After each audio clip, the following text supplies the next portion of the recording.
Yo! We can't see me, Bray. What's going on? I'm here, I promise. 1 second, man. 1 second, dude. See, I'll prove it. I'll prove it to you. I'm here. I'm here, okay. I didn't even know you could see that thing in the wide shot. Okay. It's covering Inga. I need to fix my camera. I don't know what the deal is with it, but we're going to go to that black screen for like probably 30 seconds, man. Are we all right with that? We're going to have to be because there's no other choice.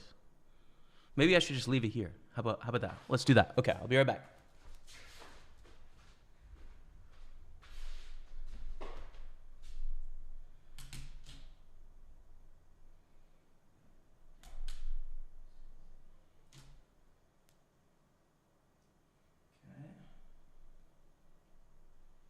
Okay. Is that good? We're going to find out. Oh. Wow. What a difference. What's up, everyone? Hello. Welcome to the stream. A little bit of tech difficulty here. Facebook hasn't started yet. Hopefully it can figure itself out. It's Sunday, baby.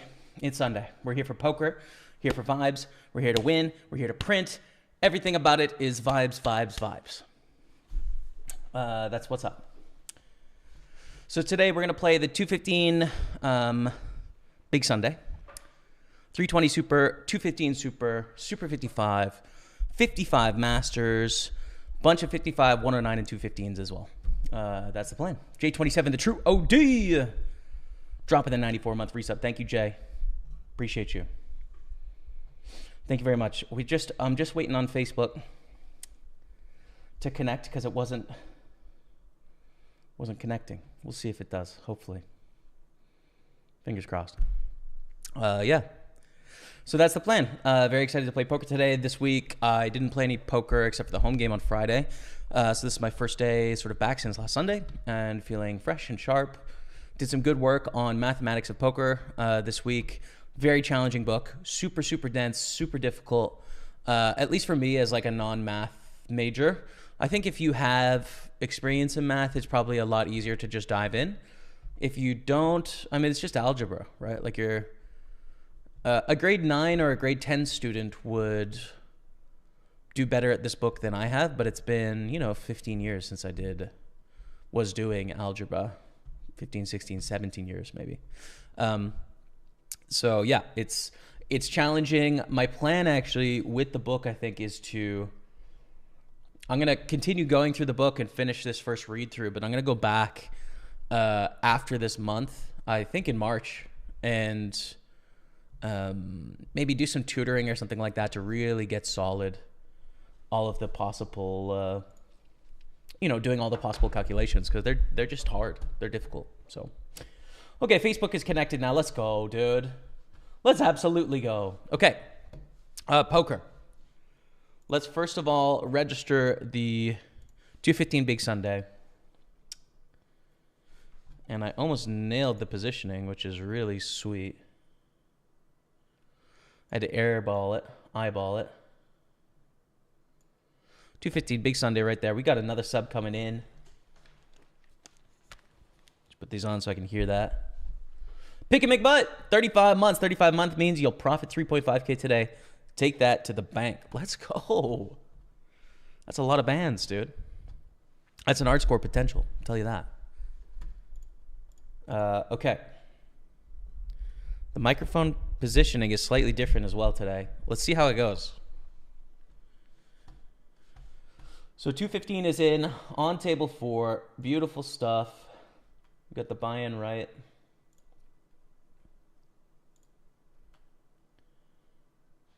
Table 6 is a 215. And then on the top row, we have 55, 55, 55.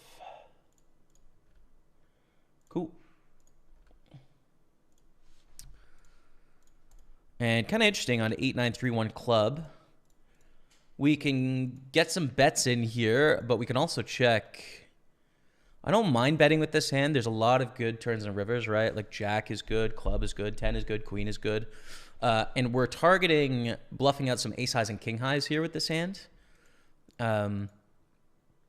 So yeah, I'm just going to stay aggressive, which is aggressive of me. And I raised to 171. Call, I think. I think we definitely have enough equity to call. 117 to win 345. About 3 to 1. Need 25% equity. Definitely fine. Probably almost fine on one street, but we are going to have opportunities to bluff later in this hand. So we'll call. Turns a 10.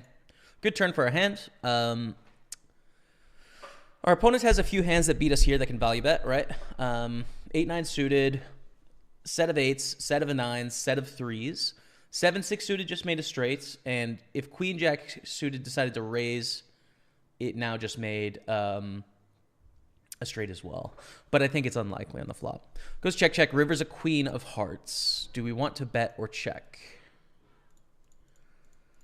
I think we want to bet. I think the likelihood of our opponent picking up a pair is pretty high. Snap calls with the jacks.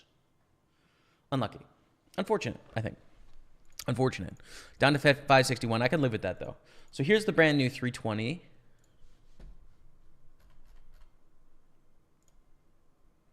On table 5, 320 super. Matty Ice, my brother, is in second place in this tournament right now. So good luck to him. And I'm going to open up table 6, which is a 215 super as well. Should pop up in a second.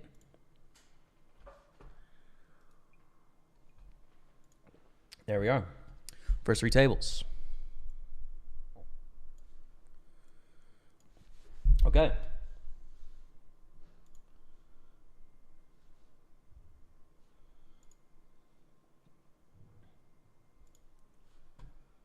Popping out the Facebook comments. I think we are here. Hi, bro. Good luck today. Thank you, Robbie, on YouTube. Appreciate you. We're going to 3-bet ace-5 suited.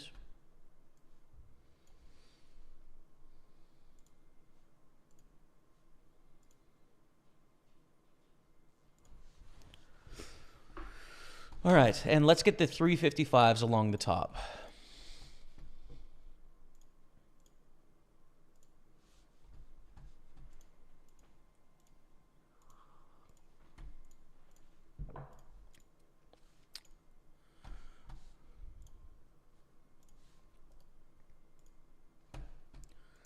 So we 3-bet, they call Queen 8-7 on the flop. Total miss with ace-5. We're going to do some checking with our range here. I don't think it's going to be range bet, especially on a board that has 3 clubs. Ace-5 is about a big a miss you can have, right? Like I like c-betting with King Jack better, Jack 10 better, all that. So we check. Turns a 7. Do we want to turn this into a bluff? I think we'd prefer to have a club. Not that we have any of those, really. We don't have one club, ace highs. What are our bluffs going to look like here?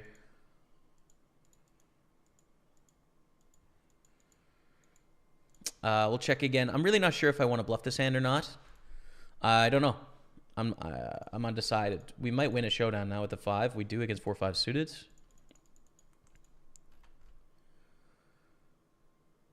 And we're going to 3-bet a pretty fun 5-6 suited while this is going on.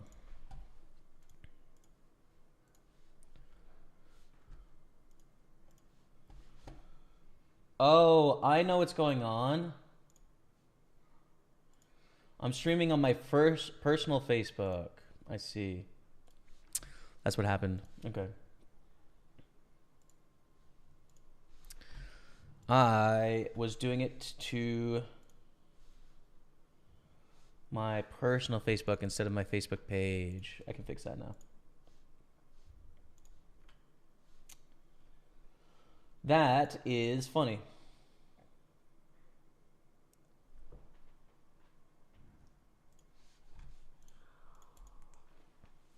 Well, we'll get Facebook Live in a second.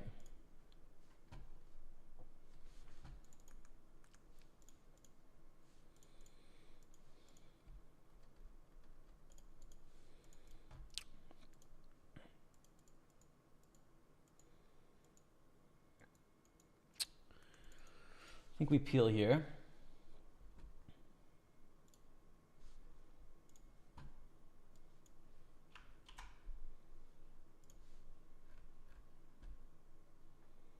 There we go. This is much easier now. Okay. Bear with me, chat, as I figure this all out. Fold to the 4-bet. Call the C-bet in the 3-bet pot. We started this pot heads up. By the way, getting hydrated, some coffee.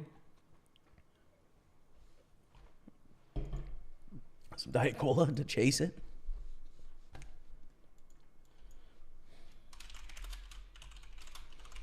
Sunday fun day, good luck, save, good. Start. All right. Facebook will be here in a second. Nice. That was, well, hope all my aunts and uncles and high school friends enjoyed my poker stream for a second. I had a good time. Hi, bud. Smash him today. Thank you, KP. What's up, man? It's been a second, KP. How are you? How's the Netherlands? Are you in the Netherlands? Back to Canada? What's going on? Avo Pie, good luck today, Jamie. Thank you very much. J27, the True OD, thanks again. Pick a McButt. Alpalek, B-Car in the building. What's up, everyone? What's up, one? What's up, all? All right. Cool. We're on 6 tables. And I think, yeah. Everything's good. We're sorted. It's all smooth. So let's just play some high-quality cards.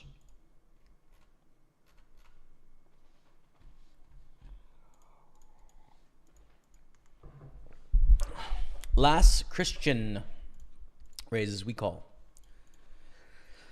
7's not quite good enough to want a 3-bet out of the big blind. It's just going to be too much of a problem out of position. Turn comes to 7. We go bombs away. A lot of draws. This is our sort of board. We have a hand that really wants to get a lot of value now. River's a 9.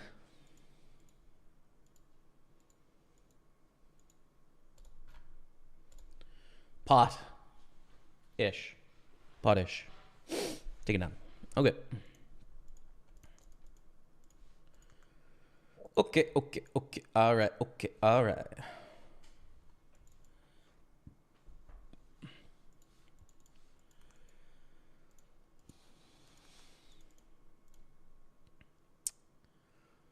Yeah, I think we can open ace-8 here in the hijack. Ace-8 offsuit. It might be a little frisky, but I think it's okay.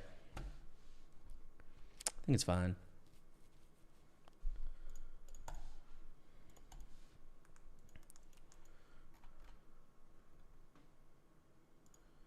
Three-bet ace-6 suited.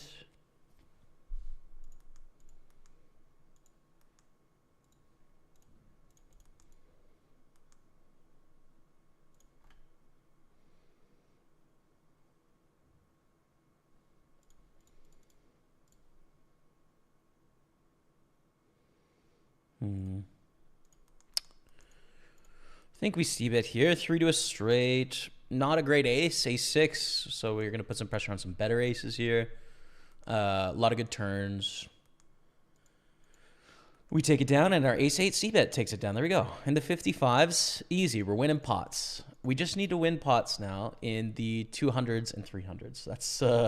That's the next step, man. That is the next step. The 200s and 300s, man. Pull the Jack-3 suited. All right. Thank you all. Pick a McButt, J27, the True OD, and then B-Car dropped her resub as well, 76 month, and I missed that. My own fiance was like, hey, resubscribe. Thank you. Full the Jack-4.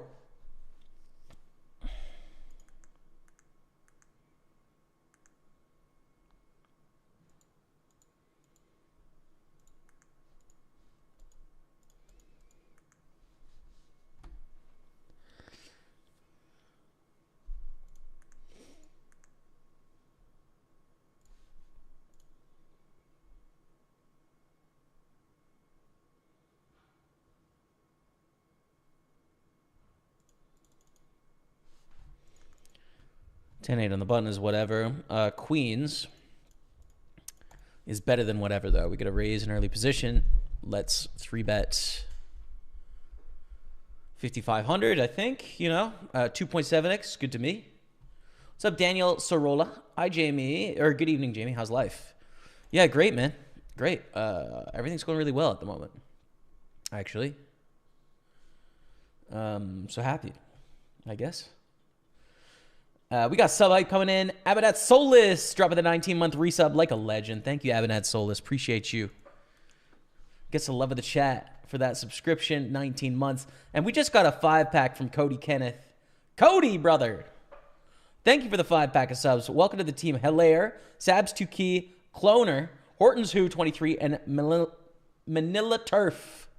Welcome to the team, courtesy of Cody Kenneth. Thank you for that 5-pack. I really appreciate the support of the channel on Twitch. You're very kind, my friend. Get some love in the chat, you guys, please, for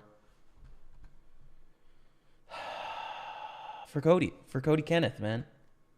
Thank you, man. 65 gifted subs in the community. You're too kind. I'm happy to be here, man. Let's go, chat. Let's go. Okay, I need to go live on Facebook. Sunday fun day of tourney poker. Good luck all. Save. Go live. Okay. Welcome if you're tuning in from Facebook. You guys got a little bit of a late start today. I went live on my personal Facebook page to my aunts and uncles and high school friends. And so you're just starting a little late, but we're here. Don't worry, nothing much happened. I lost half a stack here and then everything else was chill. So welcome.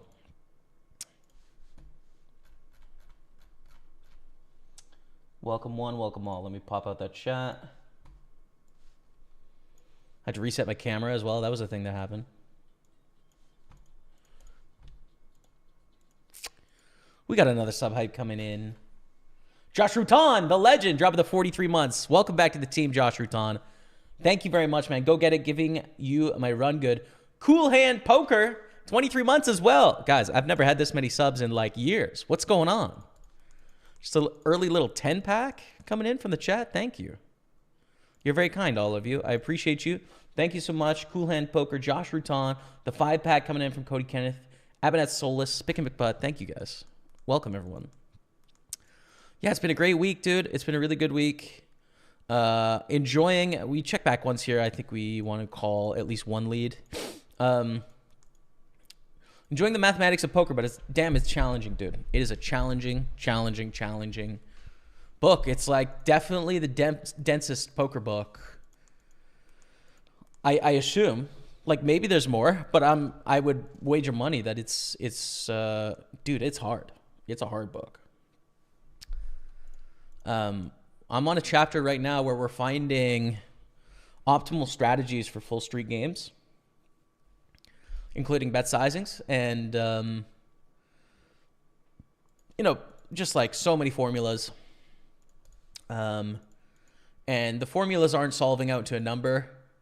They're left in algebraic form. Yeah, it's tough, dude.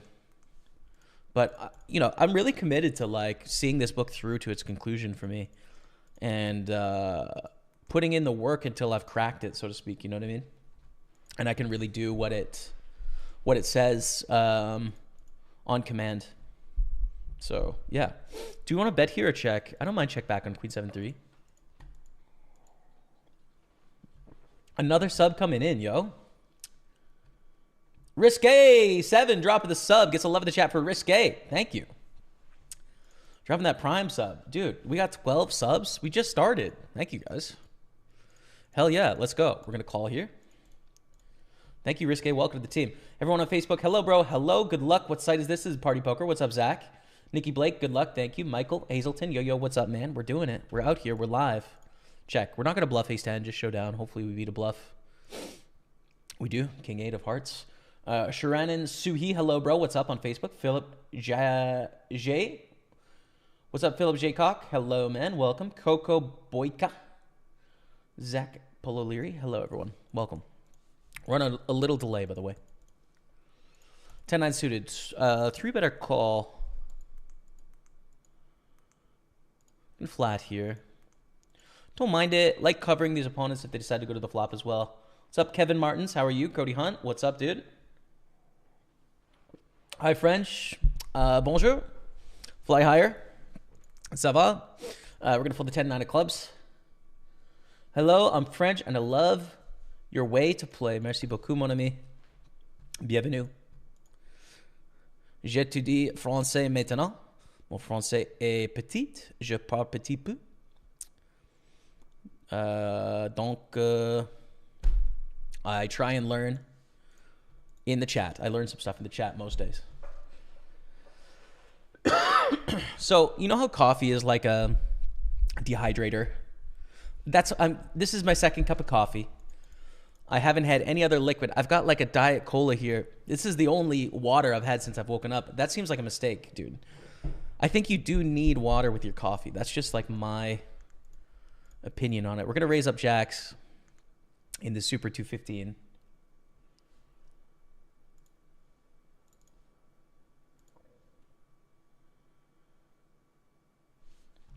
I do think you need water. It's just like, my throat's already like sandpaper. It's got to get hydrated. On next break in 30 minutes, we'll get some. Good luck, Jamie. Thank you, Brendan Wilson. Thank you, Michael Hazelton. We're here. Mike Oxmall from Texas. What's up? Oh, no. I got. Mike Oxmall.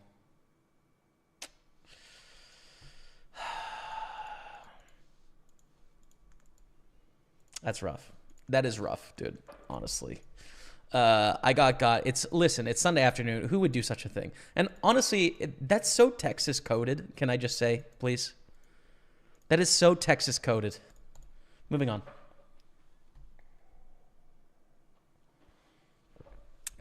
I did get got. I mean, they won. They got the points there. Mariano from Argentina. Good luck, Jamie. Thank you, Mariano. Welcome on YouTube. Jax, another bad flop for the big pair, but I think we call one and then see how things develop. Ace is, it's actually a double-edged sword, I think, when the top card pairs here. You can look at it both ways, and both ways are true. It is less likely our opponent has an ace. That's good. When they have an ace, they're much more likely to value bet turn and river. That's bad, right? We're going to lose more money when they have an ace. So it's a double-edged sword, I think, this turn. They bet 1/3. It's small enough. We call again, right? We call again.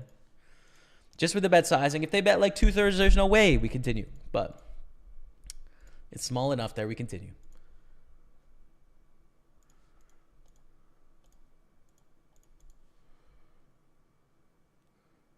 And the tank.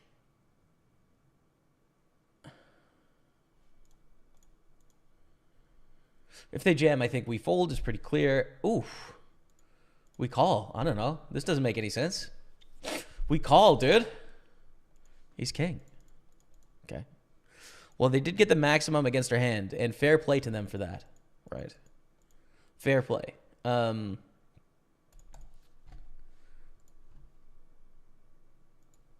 We bust in 11th here, shoving an ace on the button for 5 blinds. So I don't know why Ace-King doesn't want to go all in there. It definitely does in theory, right? Like, here's the problem with that Ace-King, from my point of view. Is like, yes, Ace-King maximized against our jacks in that spot. But we also just have Ace-Queen, right? And Ace-King got the minimum, or got not a whole stack against Ace-Queen. It lost 24,000 of value. And against jacks, it got an extra 6,000. You know what I mean? So it's a bet sizing where, yes, against our hand, like we got quote unquote owned, but as a strategy, I think they're leaving money on the table, which is why I think it should. It's like, oh, well, c'est la vie. We're going to get all the money there. They didn't advantage, basically, is how I would think about it. Now, maybe we're just like trying to rationalize and getting crushed in the pot, but I do believe it to be true. I'm either Delulu or not. I don't know. We got Wheat 18 dropping the prime sub. Thank you, Wheat. Appreciate you, brother. Welcome to the team. Sub number 13. It's popping off on Twitch. Hello, let's go. What's up, Idelmo Rodriguez? Welcome. Craig Ramsey. How much money do you lose a year? Because I really want to play. Well, most of the time I win. I have had losing years before. It just depends, dude. Like, here's the thing. Poker is a choose-your-own-adventure game, okay? You can play very high stakes and win or lose a lot of money. You can play very low stakes and risk very little money, right? And the thing about poker is that you are just paying rent. You're playing and you're paying rent to a casino or rent to an online poker site. So if you're playing against opponents that are bad enough, you can break even or even win, right? So the question is, like, how much can you win or lose depends on who you're playing against. How skillful are they? When you're talking about the online streets here, like, you have a lot of great players coming out and trying to battle, right? Like, this is serious stuff we're in here. If you're playing in home games and stuff like that, it's not so serious, right? So I don't have a good way to answer you. Ça va, mon ami? Oh my God, I'm losing. We need hydration in the throat. Mathieu, mon gars, says, ça va, mon ami? Ça va? Bienvenue. Je suis très bien aujourd'hui.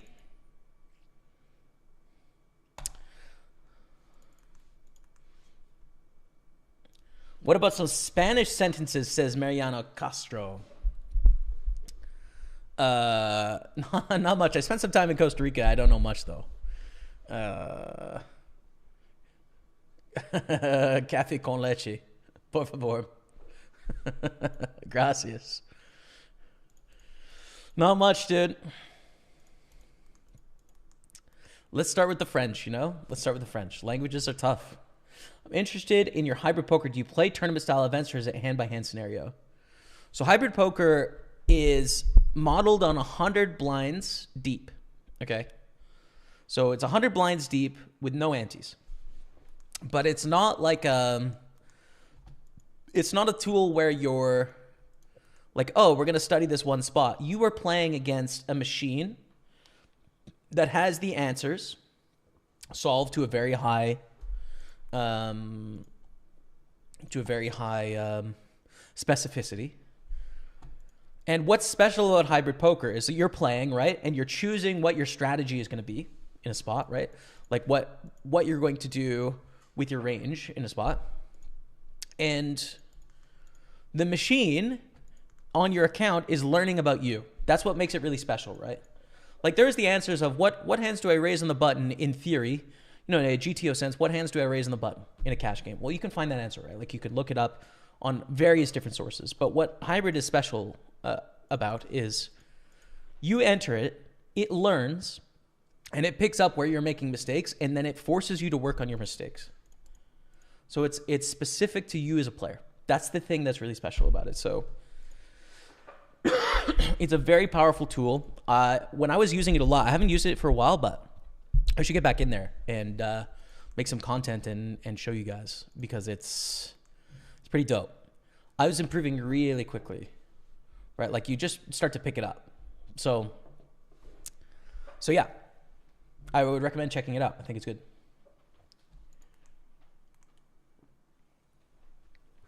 Hydration. Oh, got a fold of the squeeze. We have a comment from Metal Guy. Salut Jamie, je viens de Saguenay et j'aime le falcon que tu joues à poker. Hi Jamie, I'm from Saguenay and I like the way you play poker.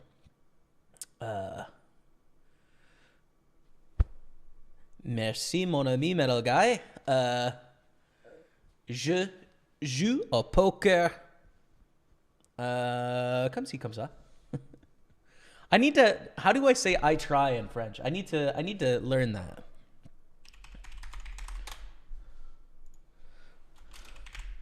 I try. J'essaie.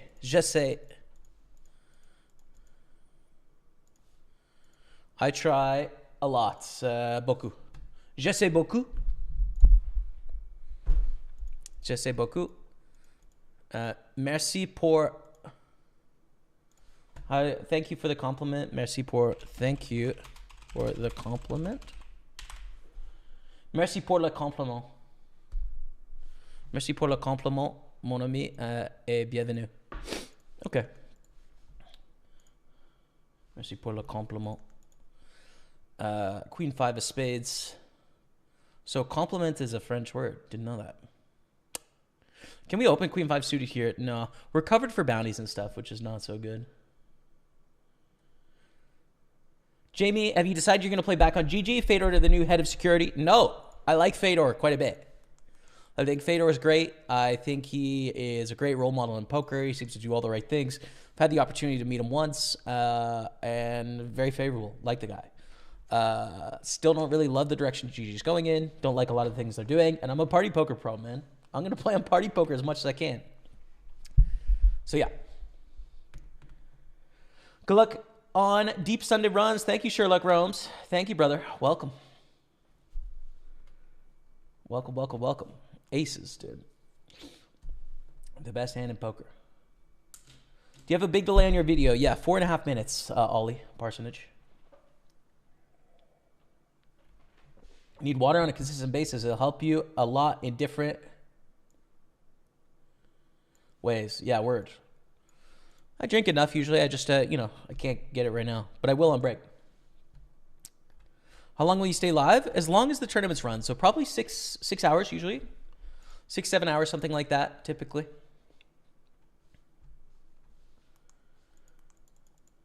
For the 6-9 offsuit. So actually what I learned, and I haven't really talked about this anywhere yet, but I had a meeting with Party Poker last week about game security, and we have a head of game security. He's really good, right? He's really talented, and this discussion was basically like, we need to sort of communicate some of how we take security seriously at Party Poker, so we need to communicate this to like the playing population, is the idea that came out of this meeting. And so we're going to do like an interview kind of deal with the head of security, and I'm going to get to ask the audience, like all of you, what sort of questions you would like to find out from the head of security at Party Poker. But I know one of the things is like people kind of have this perception that the security departments don't really know poker. They don't really know what they're doing, right? Like they might be good quantitative sort of experts, but they don't understand poker.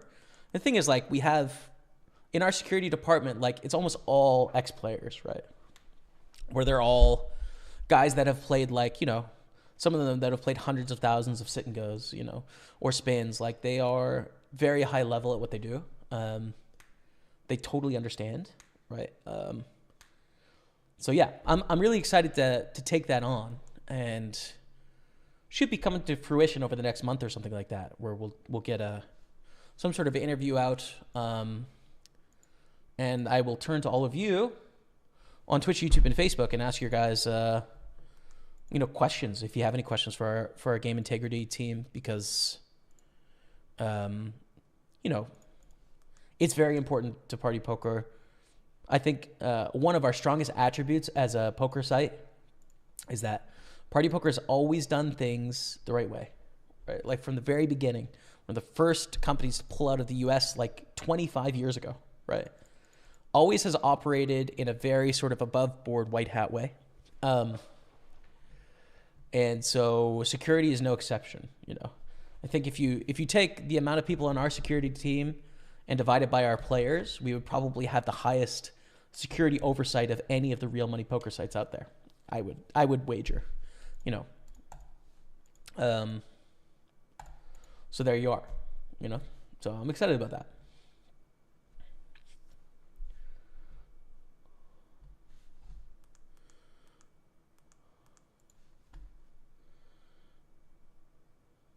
You're the best. Thank you, Neratab. Thank you.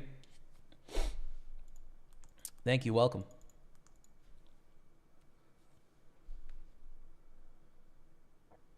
Thank you, man. Good luck. I look forward to starting the training. Word, Edward. Let me know how it goes, man, on YouTube.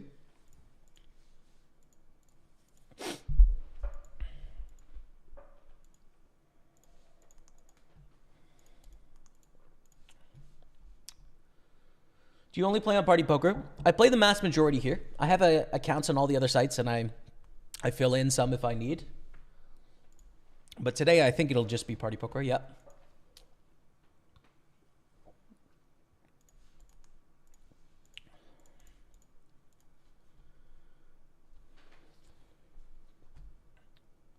J'essaie is I try. J'essaie.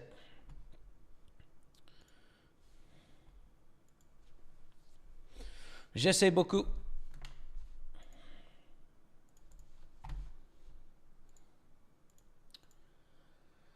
So 55 Bounty Hunter 7 Max Turbo. Let's play that. Let's get that going on table 6 just because we have a space for it. And actually, we need to add our buy-ins today to see if we print all the bands. We've been breaking even a lot of Sundays.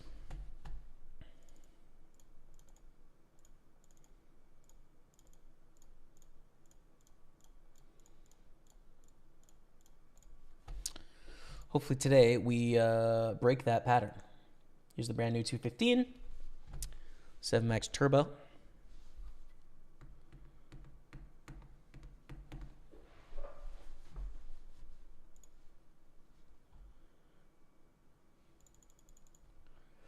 And a lot of viewers actually to start the day. What a big launch, man.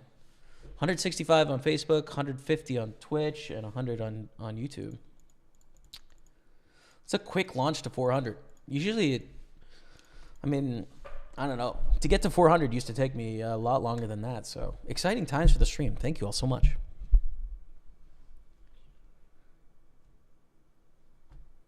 Hi from Guadalajara,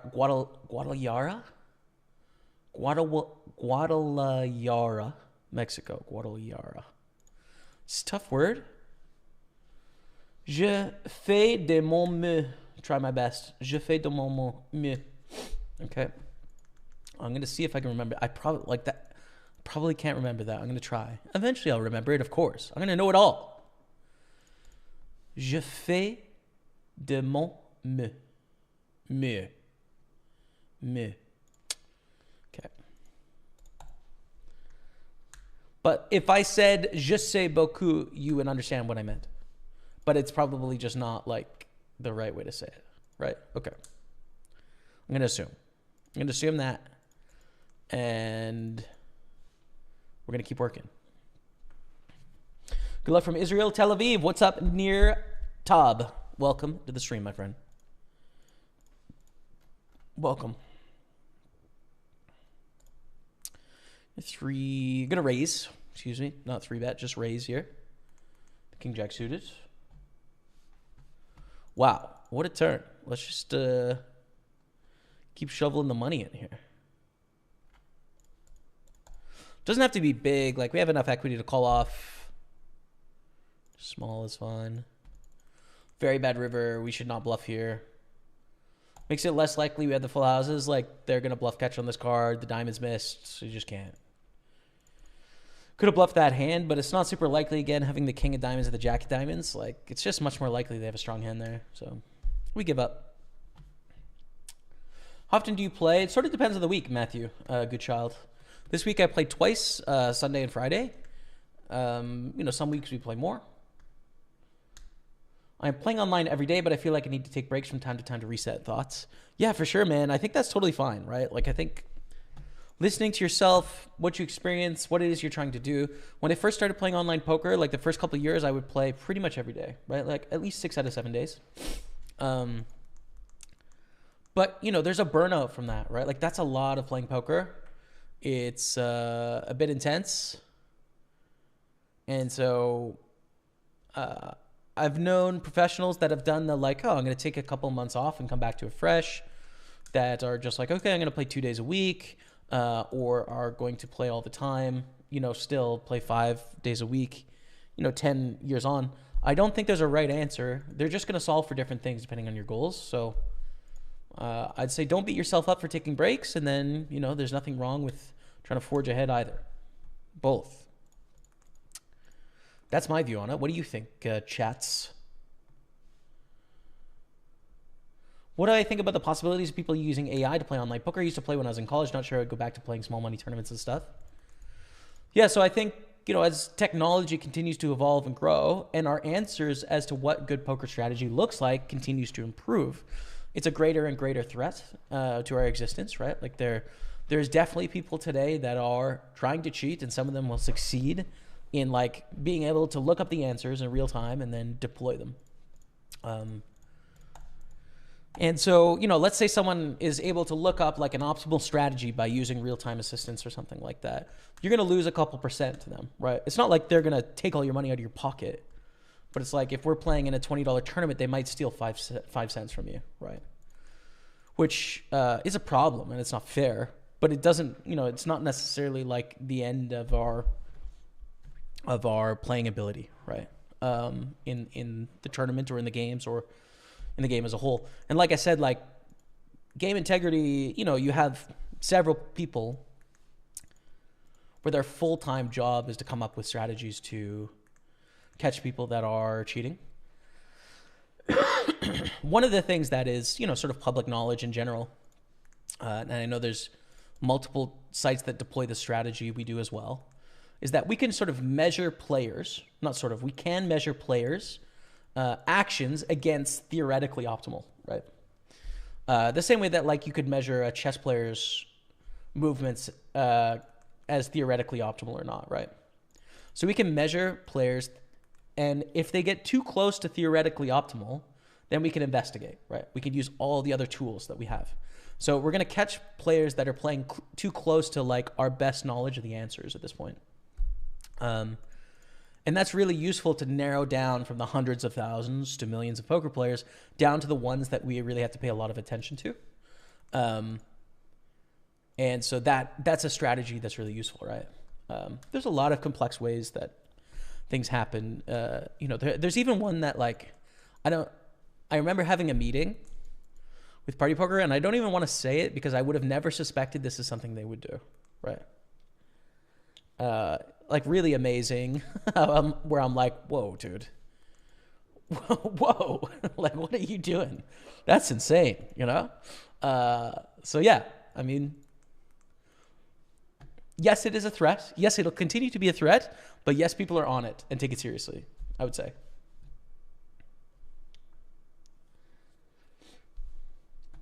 What's up, John on Facebook? Welcome to the stream. Thanks for being here. Jenny Yager says, Jaime Staples, what's going on? It's been so long. You look great. Thank you, Jenny. Probably Jenny. Thank you very much. Appreciate it. Thank you for the good luck, Lior. Things are good. I feel good. Vibes are high. Good luck, Jamie. Hello, chat. What's up, Jim Lad? Good to see you in the house. WCP schedule is released. Starting to get hype. Josh Rutan. You getting out there, bro? What's the plan? But do we want to 3-bet ace-10? Do we want to play even? We definitely want to play. We cover for a bounty. Okay, so we want to play. I'm just going to flat. I think this is okay. Shocking result versus Wolves. Tough loss against the Wolves. Yeah, tough loss. That will end our pursuit of the league for sure. I mean, not mathematically for sure, but pragmatically for sure.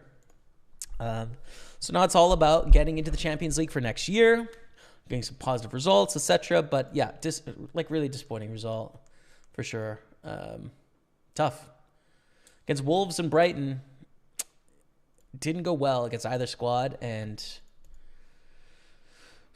still believe in the boys, though. Forge on.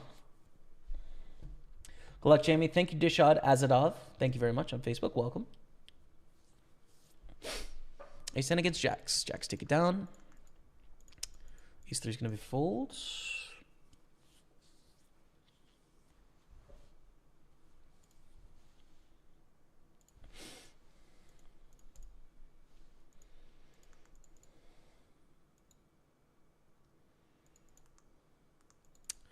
Don't think I can rejam King 9 suited here, although it is a nice hand. We're 7 blinds deep, but I think we just have to stay patient.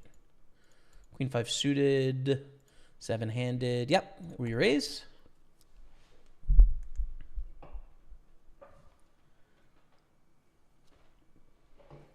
What's up, Terminator? 7. What's up, Jamie? Good luck. Thank you, man. Appreciate you.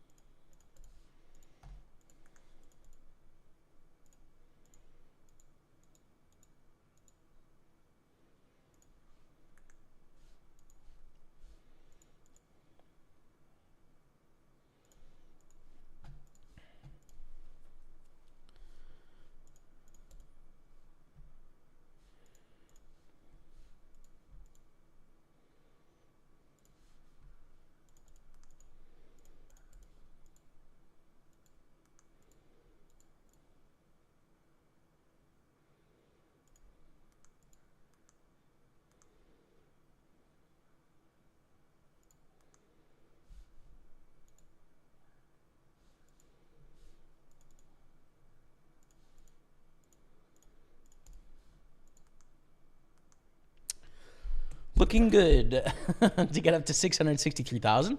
Unless someone has quad fives. Should win this one probably.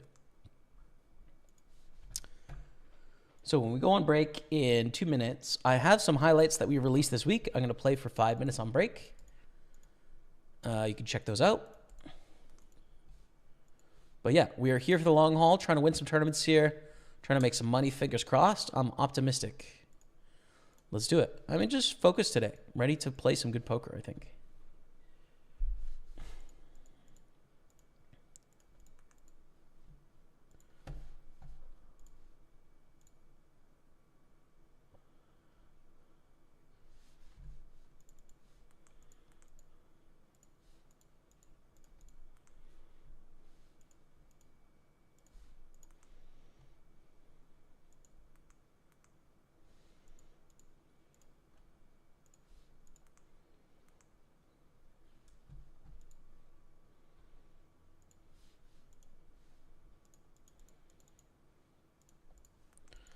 Can we win that? This is looking optimistic. We probably have the best hand here. But I think we just call, right?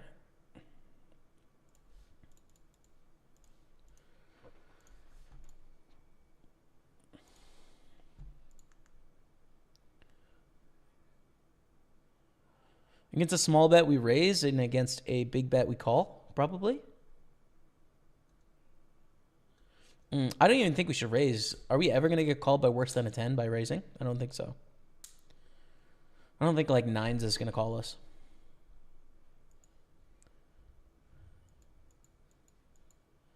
Yeah, call. Too much in the pot, right? 18,000 back with 11,000 back. The likelihoods that they have the better hand is pretty low. We call against an 8. Dude, you've got a bit bigger on the turn, but whatever. We are going to re-enter. So quick 5-minute break. Pokerstaples on Twitch, YouTube, and Facebook. Enjoy this 5-minute highlight, and I'm just going to grab a drink of water, and I'll be right back, okay? Stay with me. I'm nervous.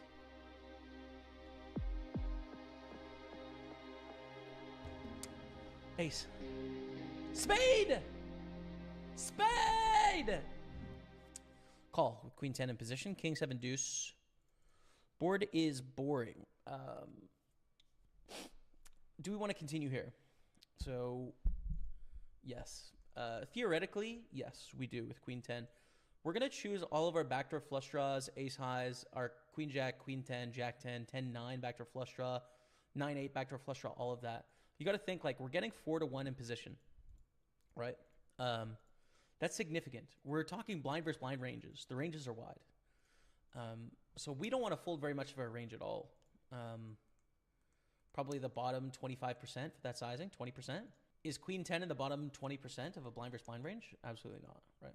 It's definitely not. So we're going to bet for value here. I think I value on myself against ace 10 only, and I beat everything else that takes this line, is my guess.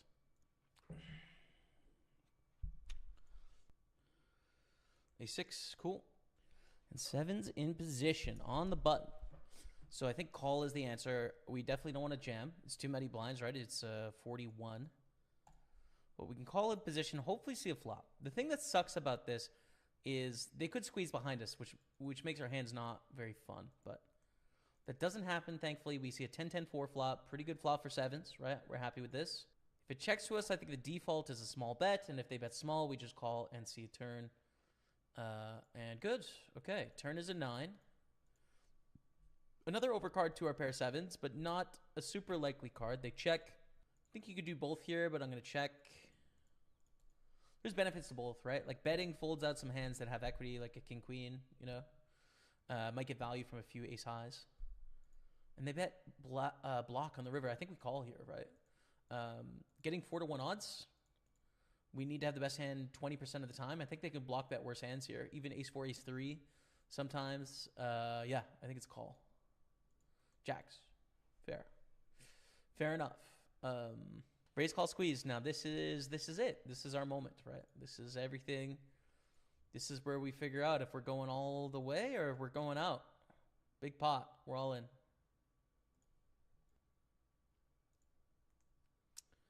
It's a very good hand to see.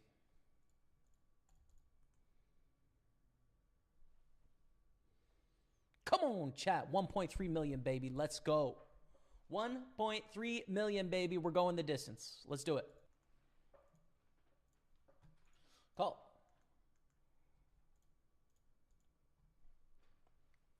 High card. Let's go. Trip 6 is in the main event. Some short stacks here. God, do I bet? Like, probably, right? It's like pretty draw-heavy board. 6x is like my board. Checking, we're just going to check through so often. I think we just bet here. And thankfully, someone gives us action with what's very likely to be a diamond draw or slow played like aces or kings. I'd prefer the aces or kings, obviously, over the diamond draw, but, you know, either would be fine. It's okay. And this is probably a flush draw based on the tank. So my prediction is aces, flush draw, trip 6s, and we scoop. That's my prediction. Aces, flush draw, we scoop. Listen, dude, sometimes you just play this game for a long time. You know what's going on. You know what I'm saying? Listen, you may think that's edited. Nope. Sometimes you just know what's up. Sometimes the story is just... Hello, like, chat. We're back early because this tournament's starting. Like, basically no break here. We just run. Okay. Thank you, one. Thank you all on Twitch, Facebook, YouTube. Welcome. Sherlock Rome says, I'm going to start doing my first stream soon. Do you have any advice for someone starting on Twitch? I think just start, honestly, and you'll have better questions once you get going, right? Like, I started streaming one day, and I basically found an image of Twitter, and then I put a little Twitter bird, and then I put my handle, and then I put my webcam, and then a part of my screen. And I started talking, and then so much happened after that. So much. So I think just get going, dude. Like, that's the thing. It's not really precious, right? Like, streams are not precious. They're really off the cuff. It's not that serious. You just kind of hop out there, you chat, and then you have ways you think that could make it better. And that never stops. There's ways I can make the stream better for sure. 100% there's ways I can make the stream better. And sometimes I do, you know, but it's a slow iteration because, you know, you've got to live your life as well. So yeah, good luck with it, Sherlock. Good luck. Have a good time. Enjoy it. Ace 4 suited, raising a call. What do we want to do here, man? I don't know. Jam's bad. Can we call? No, I don't think we can. We have to fold. Jamie, how do you deal with big downswings, says Stian's slower boy? Any mental techniques or things you tell yourself? Well, it's double-edged sword. One, like, I don't really have big downswings with my career the way it's evolved, right? And then I have sort of consistent income from the other stuff I do. I have other sources of consistent revenue, right? From sponsorships, from content creation. So I don't really have big downswings that way, like I used to before I did all of this. I used to do all of this and I would have big downswings. And the techniques were, well, one, at that point, it was just like, the only way that I'm going to make this go in the right direction is continue to do what I need to do to increase my odds of the numbers going up, right? So study, playing against easier opponents, so moving down in stakes. And the approach back then was just work harder, right? I kind of just doubled down on working when things weren't going well. And then when things were going well, I'd ease off a little bit, you know? That's usually where I'd sort of relax a bit. So, yeah, I don't know. That was my approach. It's a little bit different now. So I don't know. Yeah, those are my thoughts. Beastie Killer 26 dropping the 34-month resub on Twitch. Beastie Killer, thank you, man. Appreciate you very much. Get some love in the chat for Beastie Killer. Thank you, man. Thank you. Play 150 Tournier on GG Poker. I wish you were with us at Party Poker, man, but I feel you. And good luck in your tourney. Good luck. Yep, 5-minute delay exactly. Thank you. What's up, John Jose from Guam? That is a part of the world, dude. I really would like to improve my geography of Asia. European geography, kind of on point. Asian geography, not great, right? Like, can I point out Vietnam and Guam and Thailand and Laos and the Philippines? Like, no. Like, I know where they are on the globe, but like, I'm just not very good at it. I would like to get better.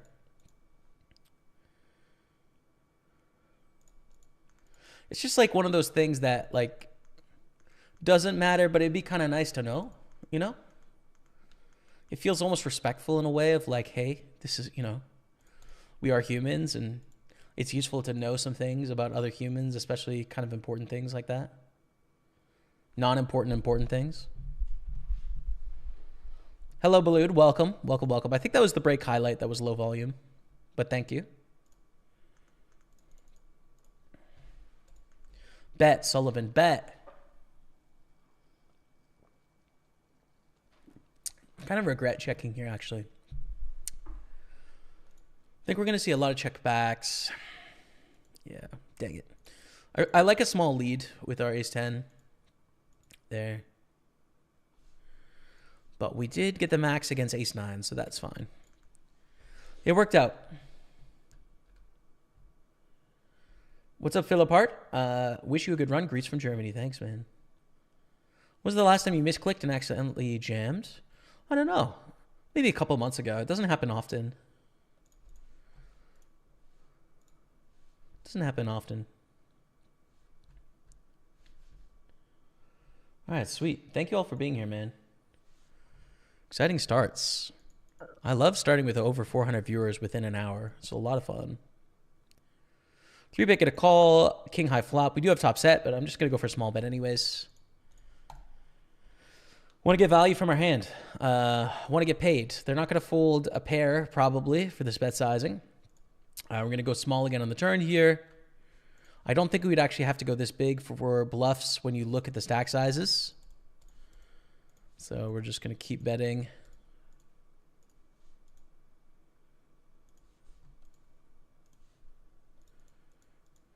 Bet call and jam the river.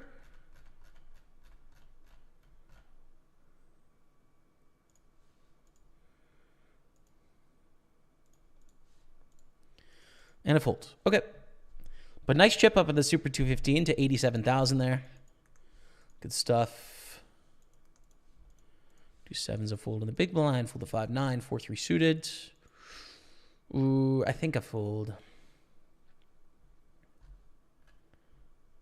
Don't have any big downswings. Must be nice. I mean, you know, of course I have poker result downswings, but like, you know, I have paychecks coming in, right? So they're offset.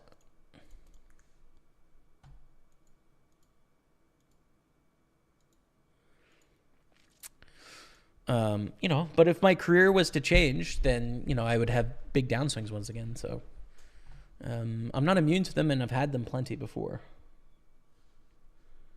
But don't get me wrong, like it is nice to have both worlds. Like one of the hardest parts about poker, and one of the worst parts about it as a career, I think, is the effect it has on your life with like middle age concerns, you know?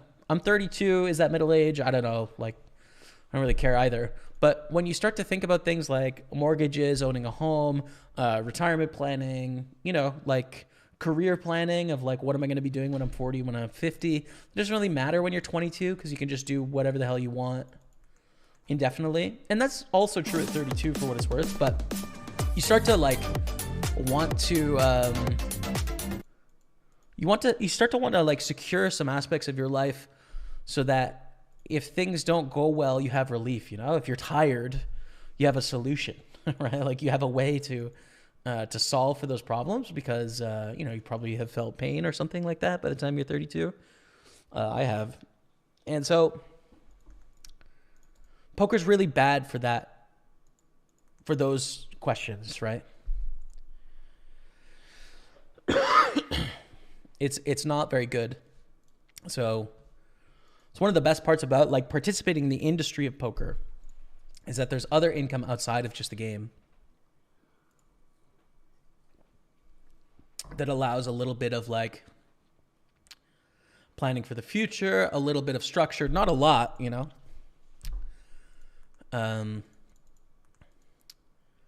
have 1 year left on my PartyPoker deal contract. That'll make 6 years. I hope I get to continue and keep working with them, but like, you know, that's a question mark. It depends if they want to, right? And so, you know, I could be out of a gig in a year's time. You know, so at least that's some planning of like, okay, I kind of know what my next year is going to look like, but you don't get to plan like 10 years out into the future of like, this is what my income's going to look like, in the same way that like a teacher could or an accountant could. Like, of course you can lose a job, but then there's thousands of openings in your country for that exact job. And the salary is relatively sort of like conventional. So that's one of the toughest aspects of poker as a career, I think, right? And it has nothing to do with the game structure. You get a lot of freedom, and in exchange, you don't have a lot of predictability, I guess. Cody Kenneth dropping another 5-pack, dude. Thank you, Cody. You're a legend, man. I appreciate you. Look at the subs today, dude. 19 subs. Let's go. Welcome to the team, MLB Handler. I am Just Andy. Thussle. Scoob92 and Effect 905. Welcome to the team, courtesy of your boy, Cody Kenneth. Thank you, Cody. Let's go. Appreciate you, man. I appreciate you. Let's go. 19 subs. Hearts out in the chat.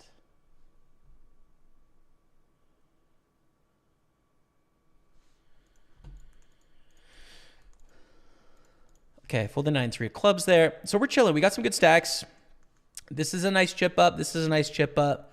We're kind of treading water in a few of these, 215s and 320s, but we're doing okay. Here for a full day of poker on PartyPoker. In waiting, we have the Super 33, the 109 Sunday Party, and then all of those late session sort of fill-in tournaments we're going to be hopping into as well. No, the 215 is gone. Oh, no, it's still there. Sweet. The 3 spades.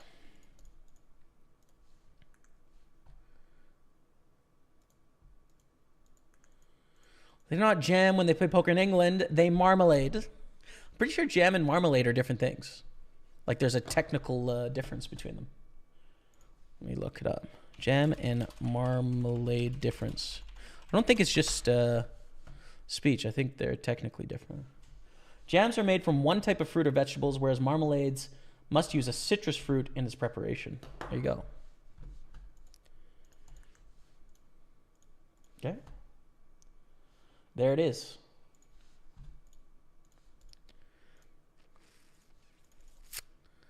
And I have to be honest, I'm Team Jam. Frankly. Call. Aces against sixes. Print it for $140,000. Good luck, Jamie. Thank you, Luke Thomas Chael. Good luck, Jamie. This is Matthew Lawrence Pointer. It's Matty Ice playing in the same tourneys. He's playing in a lot of the same tourneys, yeah. He's in this 320. He's in 4th place right now.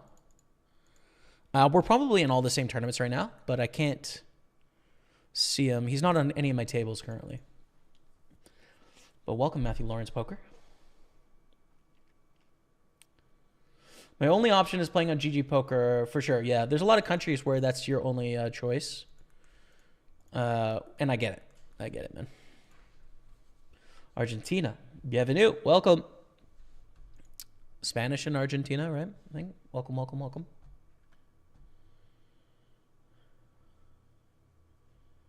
Afternoon from Kelowna. Your energy is different today. It's high. It's good. Thanks. Is it? All right. Got a good sleep last night. So Rebecca and I hit the sauce a little bit on Thursday and Friday, dude. I haven't done a back-to-back drinking day in, I don't know,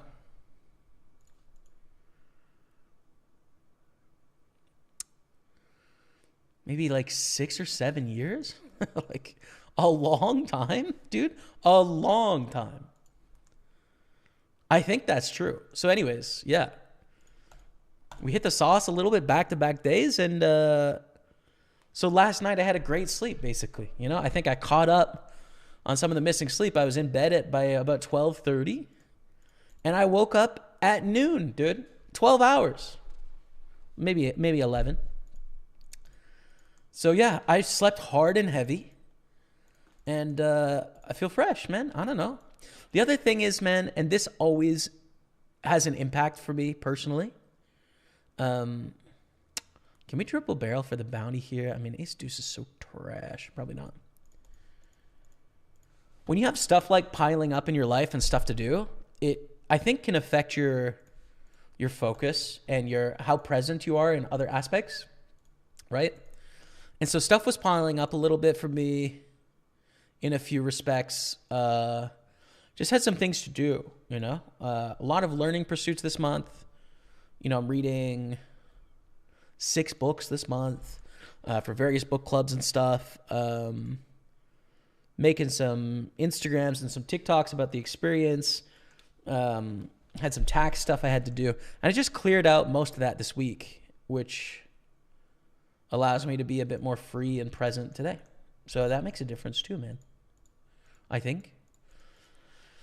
This is close. You know, if it was a full ring table, I'm probably going to fold ace queen, but 6-handed, we're going to call the 3-bet. And 9-5-3 is not the flop we want. They bet very small. We call.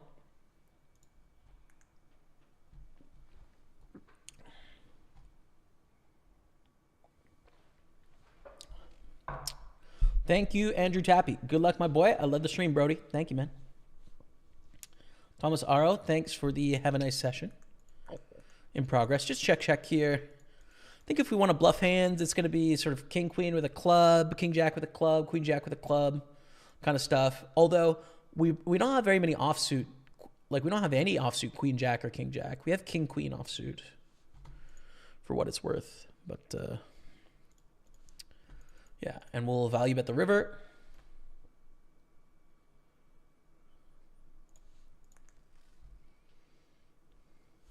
Take it down, 126. Good stuff. We're all in with queen jack on the button of the 215 Big Sunday. Our first bullet. We're surviving. We have a comment in Dutch, but I can translate it on Facebook, which is cool. Also playing GG now. Party poker not possible in Belgium. Yeah, for sure. Bounty King Baby, €3. Sunday 100 guarantee, €15. Nice. Good luck, man. I hope you win all the money over there. I'm not competing against you, so honestly, it's open season. Get it done. You're probably the only streamer that I can watch in poker. You're awesome. Thanks. Cheers, Taylor. Prince. Thanks, man. Everyone's got their own thing, you know? That's the thing about streaming, right? Like, one thing when I started streaming that was so nice for me, when I look back now, like, I think about streaming a little differently than I did then. But it's painfully obvious to me now that I was really self-conscious as a person before I started streaming. You know, I really was lacking a lot of confidence in my life. And what was so rewarding about streaming is that I was just myself. And, you know, of course I got lots of negative feedback too, but mostly I just got positive feedback in that I was just myself and people thought that was cool. And that felt really great, man. Obviously, you know, it was like the feedback I sort of needed to feel a bit more confidence in myself. And now I'm 32. I think about it a little differently. You can sort of see the consciousness of that time. I could see sort of the need for external feedback to like feel confidence in myself as sort of a, you know, a weakness or something to work on. In that, like, self-confidence can come from within. It doesn't always have to be external from other people. Like, these are things I've worked on in my life. But that was so nice about streaming, was just be myself. And so when I see streamers now, like, there's all sorts of different flavors, right? There's streamers that are hilarious, so funny, right? There's streamers that are just trolling the whole time, right? There's streamers that are very angry and serious, and there's streamers that are really silly. There's streamers that are really surface level, and streamers that go really deep. There's streamers that talk exclusively about the game of poker and then say nothing else, and there's streamers that don't talk about poker much at all. All of that is just fine, right? Like, it's people being people through the game of poker. And what a gift, you know? Like, what a great game. And what a great experience to be alive with such a variety of interesting characters. So if I'm your brand, that pumps me up, you know, makes me feel good. But I think there is no right or wrong answer to being a human being. I think you just are as you are as you are. And man, what a wild ride. We get to all experience it. You know what I mean? So that's how I feel about it. But that is the wrong flop turn and river for ace king. Come on. I'm going to fold the 8-3. Okay. All right. 6 tables. We're chilling.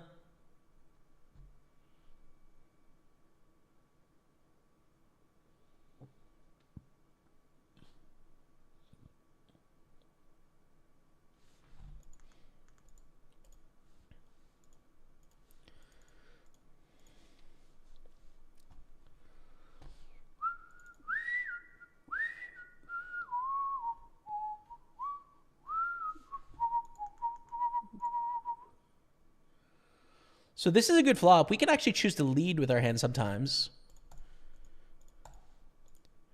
Most of the time in poker, this is review for a lot of you, but for some of you it won't be. When we call out a position, almost all the time, we're just going to start by checking to the raiser, right? Because the raiser is making a statement about their hand. They're choosing to put money in the pot, which narrows down their hand from 100% hands down to some percentage. That's less than 100%, right?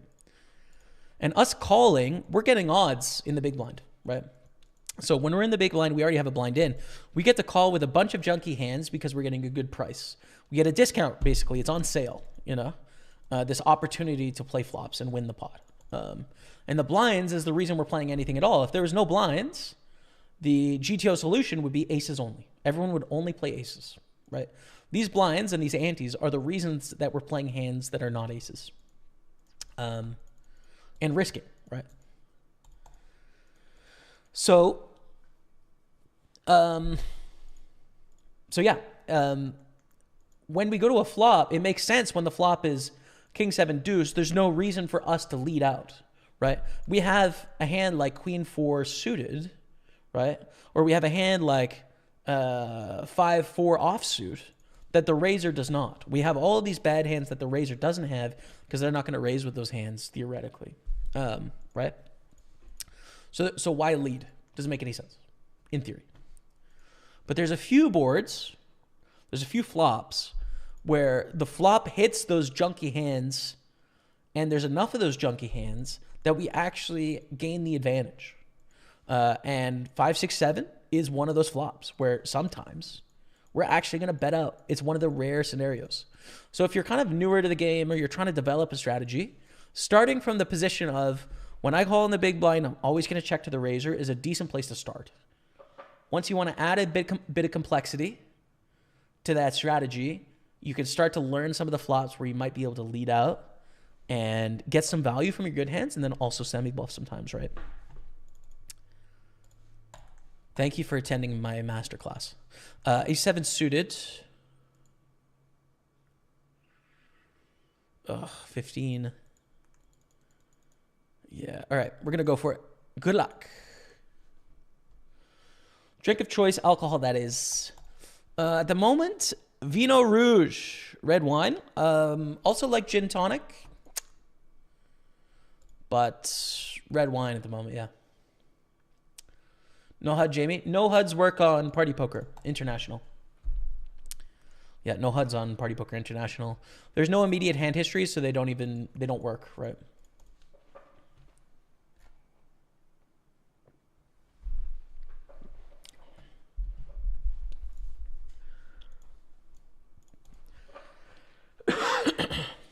Hell yeah, glad to hear your confidence has gotten a boost. Thanks, man. Yeah, I mean, for sure. Something I work on consistently. I think one of the things that I've worked on as a person is to try and diversify a little bit of my self-confidence outside of my career. And that's been really helpful for me. I think if you asked me how much of my self-confidence came from my career at 26 years old, it was probably 98% of it, right? All of it was based around my ability to earn money playing poker, being a poker professional, being a streamer, being a content creator. None of it was around sort of my personality as a person or my sort of intelligence or my hobbies or my experience or the way I present myself to the world or, my how I treat other people. Like that was all pretty much zero. It was completely wrapped up in my my career, right? And so I've learned a pretty vulnerable place to be, right?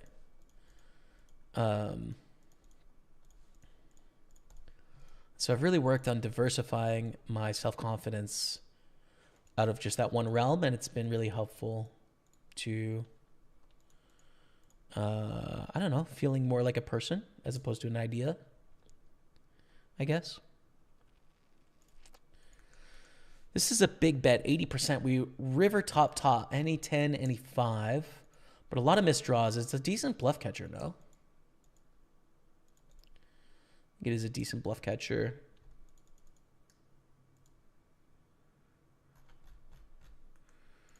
But they are not bluffing.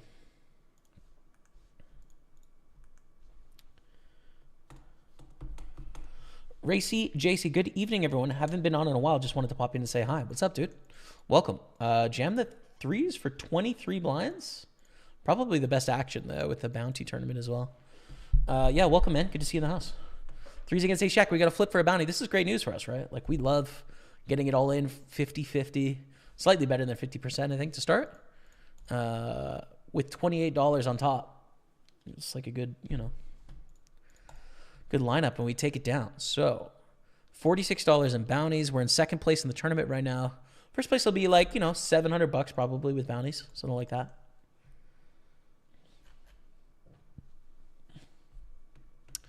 What's up, Jay Bettle on YouTube? Hey, James from Brazil. You're a good guy. I want to become a regular player. Send good energy to me, James.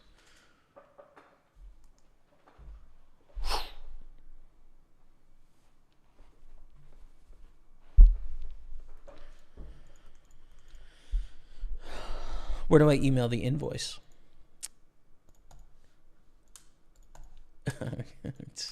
Good luck, man. Good luck. Good luck. Vamos. Vamos. No. King 3 offsuit. Not going to make the cut there.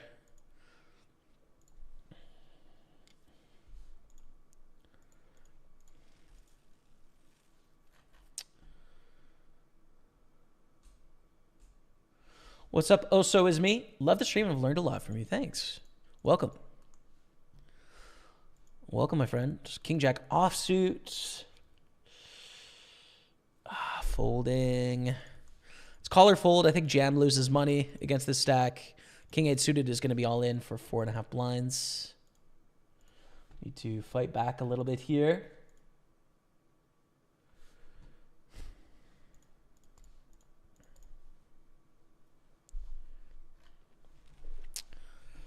Let's get some clubs going right away. Oh, no, King High is good enough.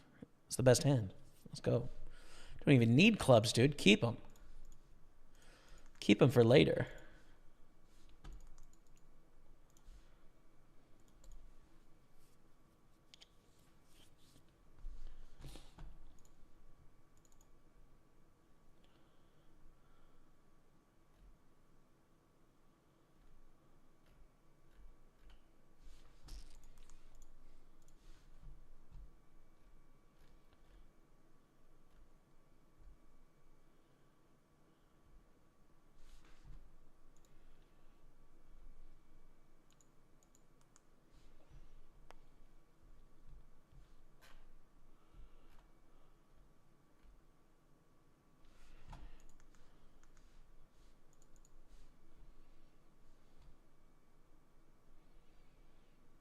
Okay, we're caught up. I've caught up on all the chats. We got 6 tables. We actually have not a lot of decisions right now. It's just like we got a moment of zen in the middle of this session. All right. Let's appreciate it. We're going to pull the 7 deuce, ace deuce of clubs up here on table 3.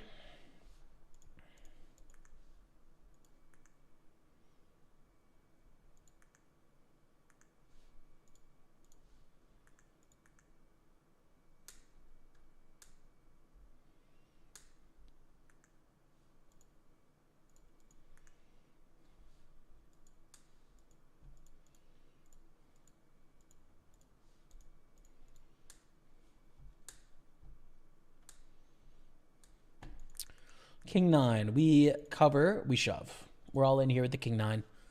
1875 bounty on top. Hand doesn't do so poorly when called. We did get caught. But we flop a king. You got to dodge the jack and the ace. No! They will win the pot. Unfortunate. But it was a worthwhile risk. I would do it again. Knocks us down to 190,000 here. Full to the end of the gun. Raise. 40% of start stack, 60% of start stack, and then 160% of start stack on our 3 big ones. Just trying to find a spot. It's been 10 years and you're still crushing it. D. Williams, we're close to 10. Hey, don't give me 10 yet. 9.5, brother. Grinding alongside you today. Good luck, good luck. Let's go, Kayla. Let's go. Let's go, man. Thank you very much, D. Williams. 9.5, brother. D. Williams has been here from like first or second month. So he's been here since the start, man. Good afternoon, everyone. I hope everyone is having a fantastic day. Let's go. Very kind of you, brother. What's up, Balut? Or sorry, no, not Balut. Alch. What's up, man?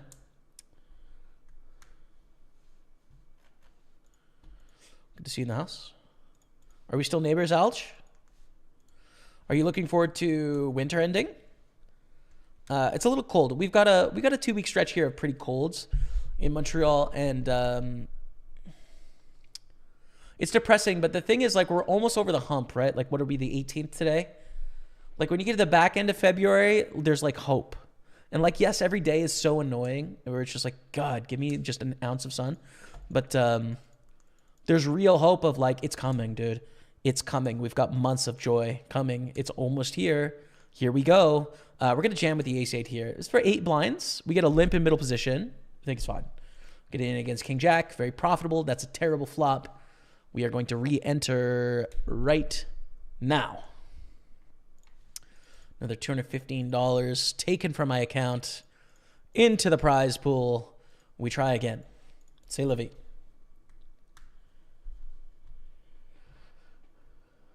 Just quads, no big deal. Not worth mentioning.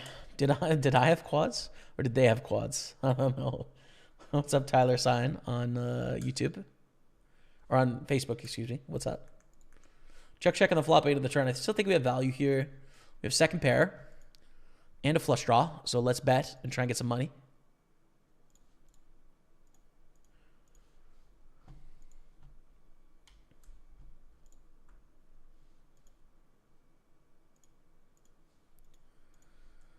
A lot of interesting hands playing out right now, actually. Check the river, too thin to value bet.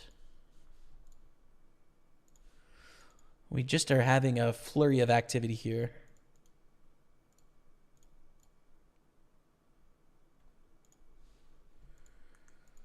Okay, we won. That's good. 220,000. Ace-6 suited, we raise. They jam. Ace-jack, we rejam. We take it down. Ace-king, we're going to jam.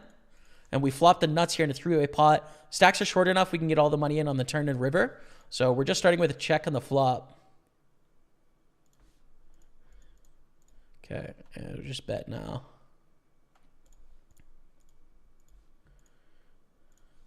Ace-king, 4-bet gets through the Super 55. Good stuff. No 5 on the river. That would be brutal. 5 on the river would be brutal.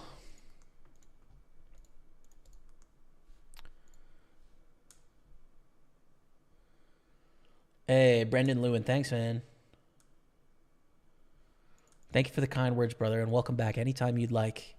So we take down a nice pot here. 1.28 million on our second bullet. Let's go. A7 offsuit worth opening.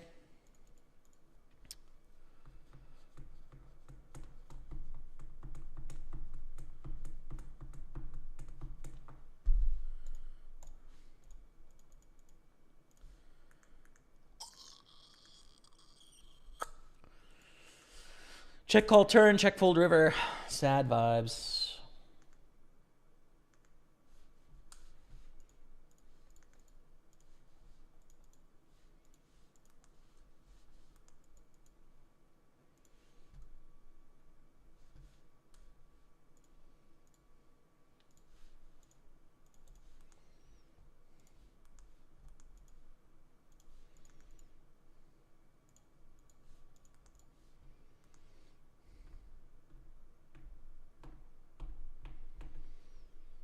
Get it, D. Williams. 40K up top. Get that money, brother. Let's go. Ship it. King 7 off. Sure.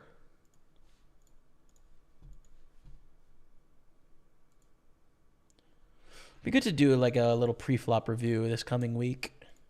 Make sure I'm sort of tuned up. Big enough miss on the board here that I just want to see bet. Like deuce 3 does not hit either of us that much. They're going to have a few more 2s and 3s than we do, but like they're not loving life. And a pretty big check raise here, actually, 384. It's really big. I just fold.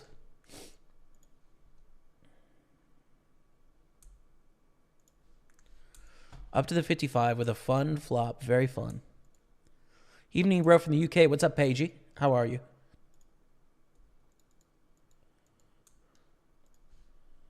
Oh, yeah. Oh, hell yeah. Let's go. Okay, take it down. Ace-8 all in against King-Jack. Got to dodge the queen for a double. Oh. Brutal. Okay. We can re-enter there. We will do so. One more 320 coming out of the account. Too bad. But, you know, got it in quite good. Try again. Now we got Matty Ice on our table on our left.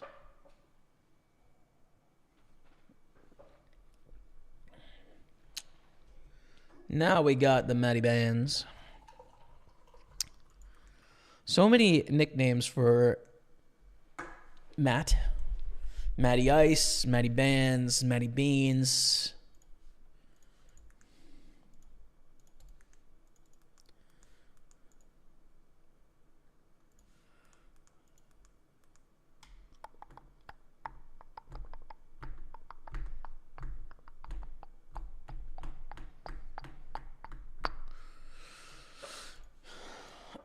GTO says shove. Jamie says people under 3-bet here, so I don't like that. So we flat.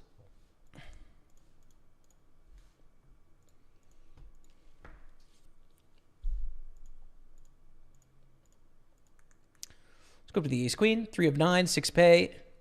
Good bounties though. We're ready to call the jam here if it comes in. But no, and we see not a great flop at all.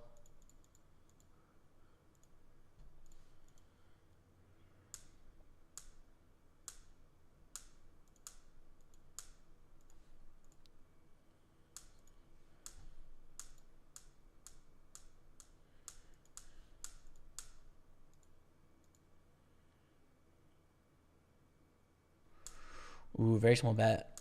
Could get exploited there by folding ace queen, but I think it's fine fold. Call here on the turn. This is a 3-bet pot, right? They bet 1/6 on the flop. We continue with our ace high. They bet on the turn. I think we continue here with our great draw.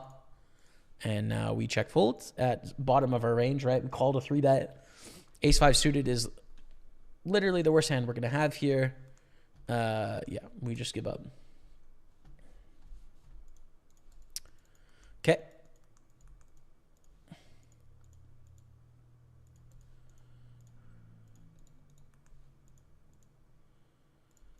Down to the Super 215. Call on the big blind. King 7-5. We flop.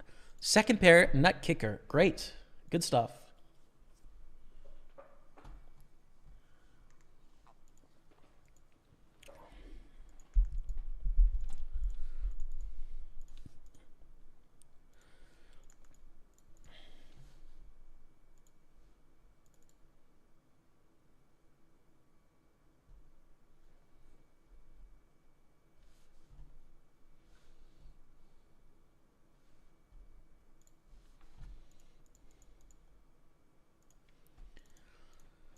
It's not a good turn, but I think we should call turn, fold river with ace 7.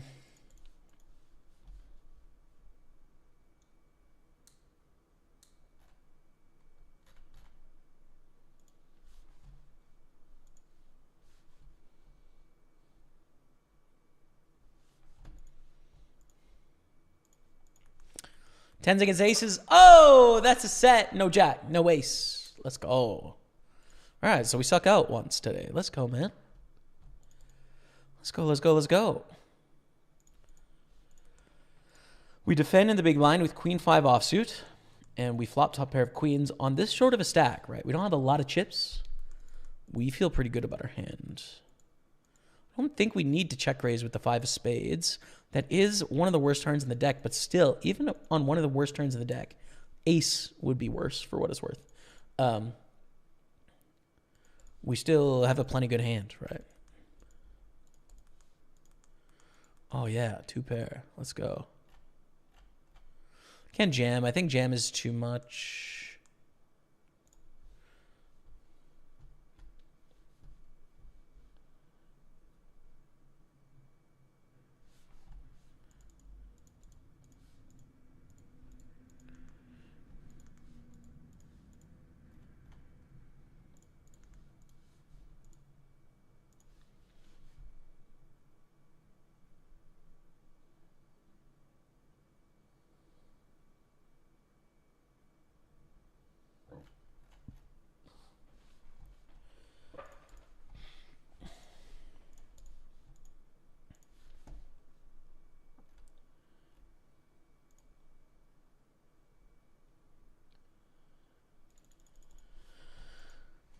All right.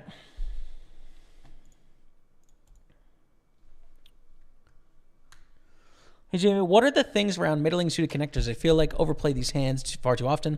Got a mate that overfolds them. Is there a happy medium? So I think suited connectors is very dependent, as we're on the bubble here, final 7. It's dependent on stack depth, right? So when you're developing a strategy, if you're really deep stacked, you can play sort of a 7-8 suited really profitably in a lot of spots, right? When you make big hands, you're going to get paid relatively well. It's a nice sort of balance. When you're short stacked, the value goes down quite a bit, but you don't want to overdo it, right? Like 7-8 suited is different than 7-9 suited. If you're playing all your 1-gap suited connectors, then a bunch of the hands you're playing is suited connectors, and you're going to become a bit exploitable. So first of all, it adjusts based on stack depth and position. And then second is there's a difference between 5-6 suited and 5-7 suited. A pretty big difference, but you know, in most scenarios, suited connectors are going to be part of your strategy in most scenarios. Check here. Yeah, hope that helps, man. You had quad 3s. Nice. I see. I missed the quad 3s. Didn't even notice it, dude.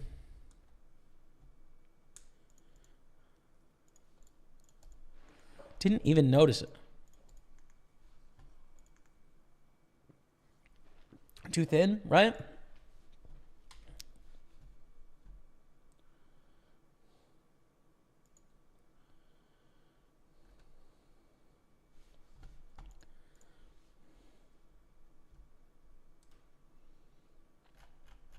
Yorkshire Ace in the building. What's up, brother? Always a pleasure to see you. Welcome. And thank you, everyone, for tuning in, dude. This is awesome. 300. We are at 500 viewers, which is really great, you know? Like the peak of this stream, I would say the highest amount of viewers it ever had as an average would have been December 2016. We were living in Montreal. We were doing the 30 days of Christmas. And I think my average viewers during that time was probably 3,000, right? It was a lot. But I would say most of the time the average was like 1,000 viewers, right? We're starting to really gain on average viewers again, which is just exciting, dude. It's exciting. 500 average viewers when I'm starting in the middle of a Sunday at 1 o'clock in the afternoon. Like, I know it doesn't matter to you guys. You're just here to watch poker. But for me, pumps me up, dude.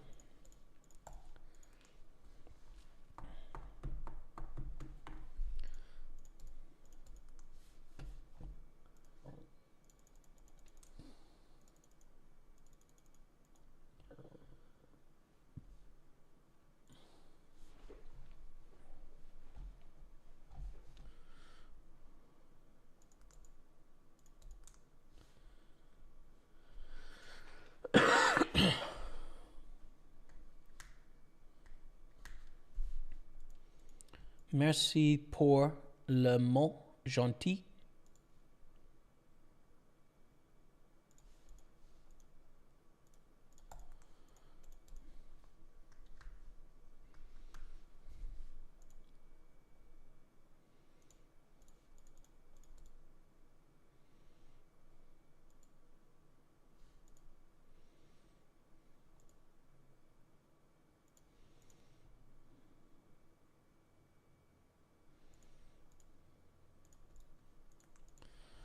We open the king and nine of hearts. Matthew, Matty Ice, miss your bands. Puts the pressure on with the 3-bet. Oh, bands. Gotta fold. Gotta fold, man. Fold the 7-10. Good luck. Thank you, Chetty. Baghdadi, what's up? Thank you. You're no longer playing audible music through your streams. I'm not, and I'm being a little lazy with it, actually. So now that I'm streaming on YouTube and Facebook same time, I just need to figure out getting those accounts approved for playing non-copyright music. I have a subscription to an account that'll allow me to do it. I just have to make sure the accounts are cleared for live streaming, or else it'll like remove the recording, put my accounts in bad standing. I just got to make sure it's all above board. So I just haven't set it up yet, and so I've been rolling without music. We've done that sometimes though, like back in the day we used to. You guys can mix your favorite tunes on the side at the right volume, etc. I think it works okay. If anything though, tunes is nice to just sort of like bridge the gap when things are relaxed, you know. Ace King Queens, ugh. Pretty bad flop. Yikes. Okay, we're still alive, but yikes.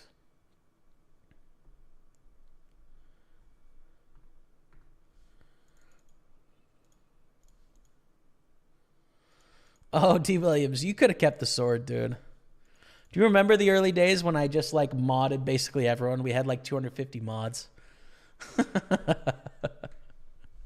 And then also like some mods were going rogue in that they were like banning people on mass so that they wouldn't come to the stream.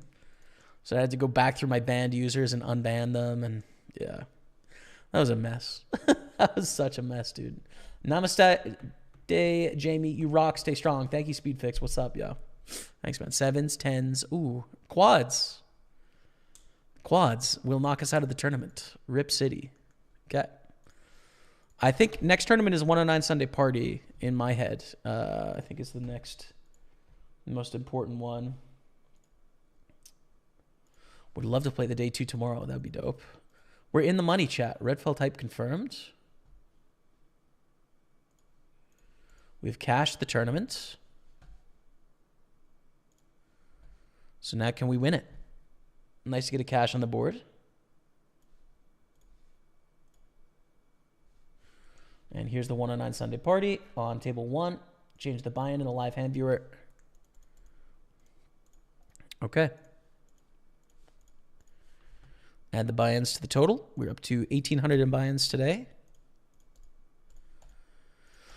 And no deep runs to sniff of yet, but we'll keep working on it.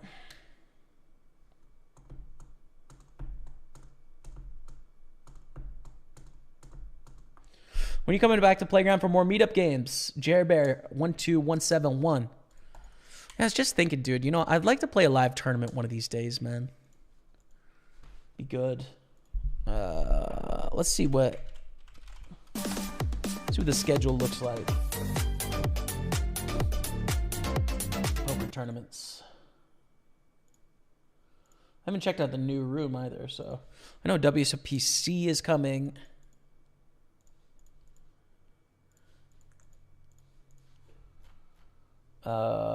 April. Ooh, that is a bit far away. We're still February, no? Okay. We got Subhype coming in, by the way, on Twitch. Scorpion Master, 35-month resub. Guess I love the chat for your boy. Scorpion Master. Scorpo. Love your stuff, dude. Good luck. Thank you, dude. 20 subs today. Let's go. Subhype is real. Folding. Thanks, man. Okay, so there's some tournaments in April. Which is fine.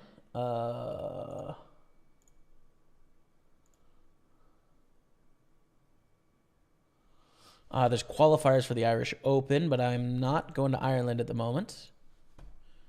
Okay, and then I guess there's going to be nightlies or something, right? Monthly Cal.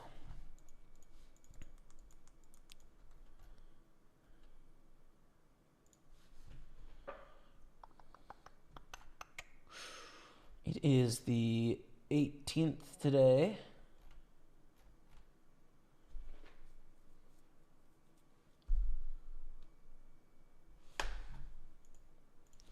Yeah, lots of stuff. Lots of stuff going on, man. Lots of tourneys. I got to get out there and play one soon, man. It's been a long time. Keep the good work, Jamie. Thank you, Romain Champy. Thank you, yo.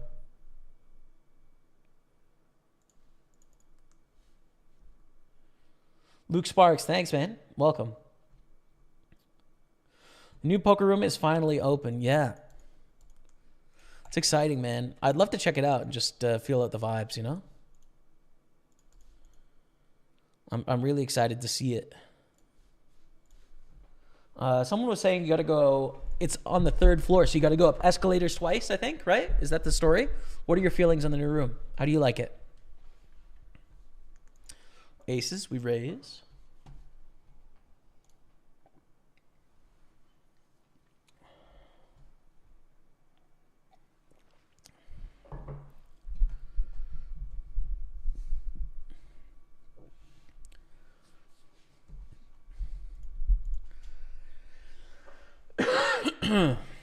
Three bet.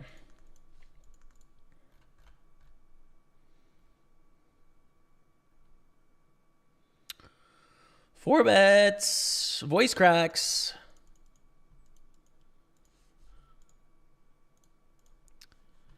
Rolling with 9s on table 1 as well. The 215 Big Sunday. I do, Lamau. The mods were insane. Yeah, that was perhaps a mistake of just modding the whole stream. It was a fun mistake to make, I guess. Our 9 shove gets through as we're waiting for Renato BR.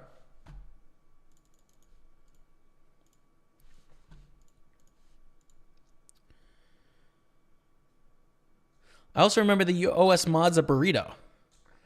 Did we wager a burrito for all mods at one point? Listen, dude, if we ever meet in person, I will definitely buy you a burrito. 100%. A tank for 7 years. 6, 7, 8.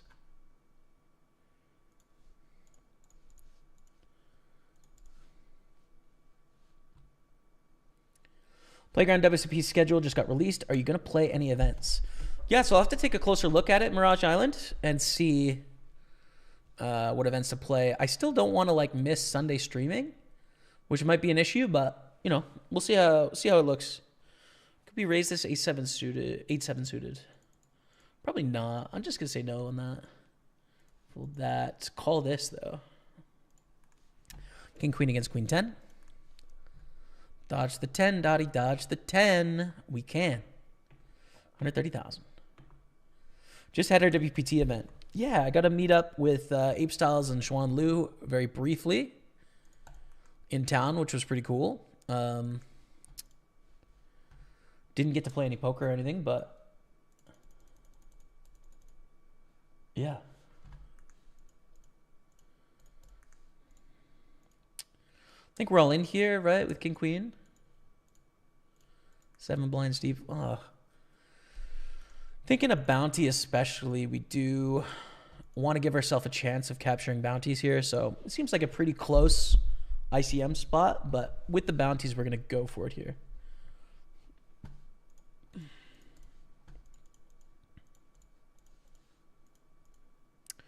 Wow, and a raise fold. I really didn't expect a raise fold there at all. Okay.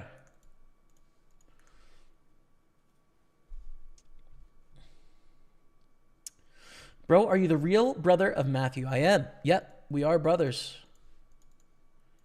We are brothers, man.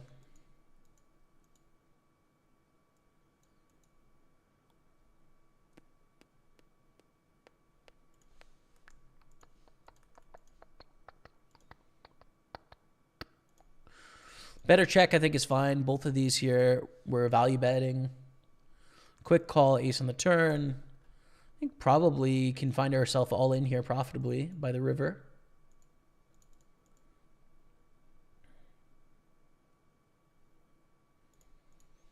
Take it down. We're going to jam ace-9 here. Gets through on our little final table. pocket nines, another decent hand. It's going to be a min raise. Oof. Now it's a fold, I think. Which may seem insane, but against a calling range, we're flipping here pretty much. And we have to fade the 4 behind. Yeah, it's a fold. I would never fold this at a non-final table like ICM scenario, but I think this is one of those rare spots where you do alley 3 bets. So do we get to look like geniuses or idiots? Let's find out. Cody G, I'm sorry, bro, but thank you, man, for the gift sub in spirit. Thank you. And takes it down, the 3 bet.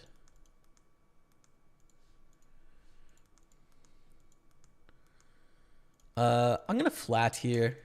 Like, you can 4-bet, but I also think you can have a flatting range too. We're going to flat with the aces. We're going to slow play a little bit here.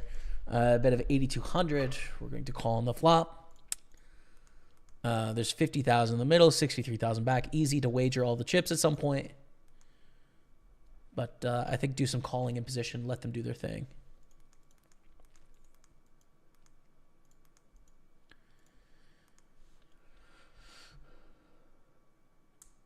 If you do happen to be in the States soon, I have a comment here on Facebook from Anthony Walton.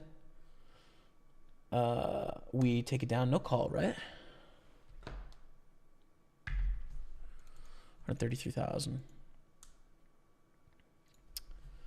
1.8 million in guarantees. I'd love to play against a professional like yourself. Cheers, man. I don't think I will be going anytime soon, but you never know. All right, quick 5-minute break. I'm going to play you some highlights from YouTube. So stay with me. Just 5 minutes. Check out this new highlight I made this week. Pokerstaples on Twitch, YouTube, and Facebook. We'll be on right the nose. Back. Stay with me. 1.8 million, baby. Let's go. You want to see a good flop? It's a good flop, but it's really hard to get paid, right? It's like, what do they have? Nothing. They got trash. So what do we do with the ace king? I think we 4-bet. The question is, do we 4-bet to like this, or do we jam? You know, we could 4-bet to 600,000, but we're not going to be able to fold. Might as well just rip it here. I don't think we can fold to PO Drunker. If we make it 600,000, they come over the top. We still got a call. Ace king against queens for 2.5 million. It's a huge pot. Ace king heart 3. Oh, let's go, baby. We might win this tournament, chat. We do have a real chance of winning the main event right now. 3.2 million. I see myself on the first page of the leaderboard. I'm in 6th place with 226 left. Listen, top 3 is an art score. The probability is increasing drastically. Open the 10s, get 3-bet. We call here. We do not want to get it all in pre-flop for 100 blinds. Way too deep. But we have a very strong hand that we're happy to play. Flop is king 8-6, 2 clubs. We want to continue against a small bet and against a big bet fold, right? If they bet 1/3, we call. If they bet like 400,000, we fold. It's awkward against like 320. 260 is not our preference of size either. Yeah, we call. We call here. Queen on the turn. If they barrel, we fold, of course. It's a bad turn card for our hand. We have no outs if they have one of these hands like we're drawing almost dead. We could turn our hand into a bluff here. We're just going to get... They're going to underfold, unfortunately, I think. When it goes check on the turn of this run out, I think they're going to underfold. I'm not going to try and bluff here.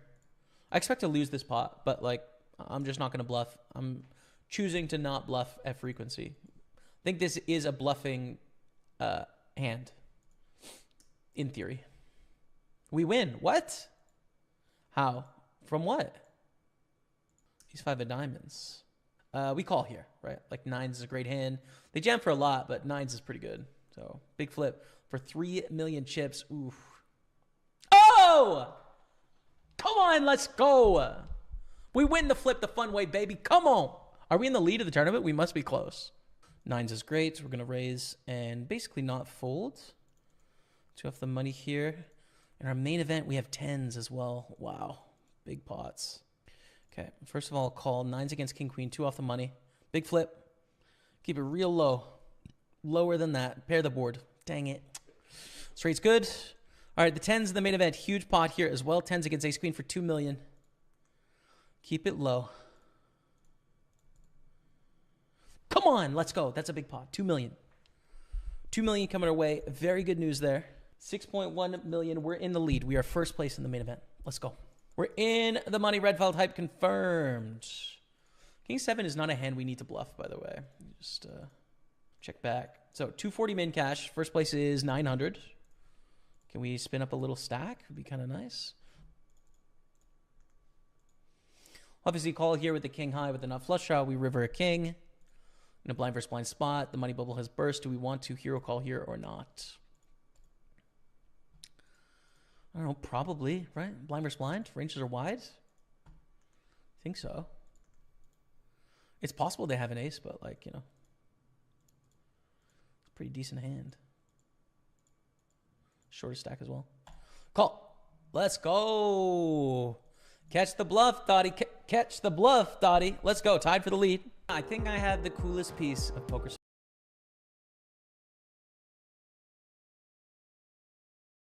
I'm back. I almost missed it. Pull the reverse hand to 9-5 suited. Let's go. Let's get it. Let's go. Okay. Went and gave your bro a follow. Cheers, man. Yeah, thanks. Met your bro at WSP in Calgary. Good dude. I think he is too. I think he is too. PSR in the house. What's up, PSR? Welcome, man.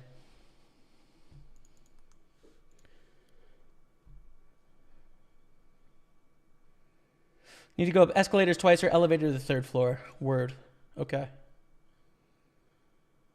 Separated from the machines, so less noise and more chip noises. This is, again, Playground Poker in Montreal.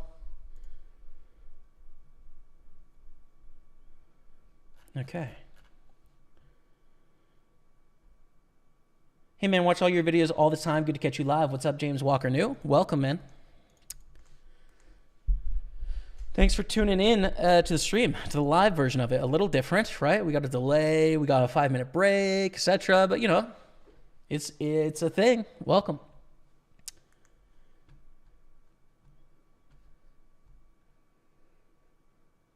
Brendan Lewin says, your grade A assessment of tourney poker keeps me coming back. Thank you, man of the people. Thanks, man. Irish Open is starting. Word. I'd love to go to the Irish Open one day for sure. I mean, the vibes seem immaculate. So, hello from France. Bienvenue, mon ami. Could you please explain briefly bluffs? How do you calculate them? That's a very complicated question, actually, right? But the underlying thesis of bluffs, most of the time, this is not always true, but most of the time, is that you make money in poker by value betting and getting your opponents to call with worse hands, right? Most of the time, that's how you do it. And bluffs usually don't make any money, actually. They break even. What do I mean by break even? Sometimes they call, sometimes they don't call. When they call, we lose money. When they don't call, we gain money. And in the long run, it's about zero. But we're bluffing so that when we have good hands, our opponents are forced to call sometimes, right? Like that's the idea. It's 10-9. I think we need to jam here. So that is the theoretical setup of most bluffs. There is scenarios where you can actually profit bluffing in the long run, although it's relatively rare. What you want to know is you make your money in poker from value betting, and bluffs are usually indifferent, but you need to bluff in spots, right? If you never bluff, you're going to be very easy to play against. And you need to have a very strong read on your opponent to decide, okay, I'm not going to bluff here because they call too much. You usually don't know that. You usually can't know that, actually, to a high degree. So it is complicated in determining, and it comes down to game theory. Well, what hands are going to bluff? It's one of the hardest parts of poker at a high level because you have so many hands to choose from. To discover a value bet is simple, right? It's like, I'm on the river and I have a full house. Like, I'm going to value bet. There's not a lot of thinking involved there. But when you're on the river and you got to figure out what are my bluffs going to be, I have a hand that's not a good hand, that can't value bet, that is likely going to lose at showdown. I have a bluff candidate. I have all these bluff candidates. Which bluffs am I going to choose, right? That's a difficult part of poker, as we're going to bust in 6th place here. And usually, what you're going to default to is your worst hands, usually. The second thing you really got to think about is your blockers. So what cards do you have? And if you have cards that you want them to have, well, then you're not going to bluff with those. You're going to bluff with the cards that allow them to have the hands that will fold to your bluff. So this may sound very complicated, and it kind of is. But at the end of the day, if you're a brand new poker player and you're thinking about, what do I do here? How does this all work? Most of the time, you're going to be value betting, okay? You occasionally need to bluff. You want to bluff your absolutely worst hands, not your middle strength hands, right? Your absolute worst hands are the ones you can consider bluffing with.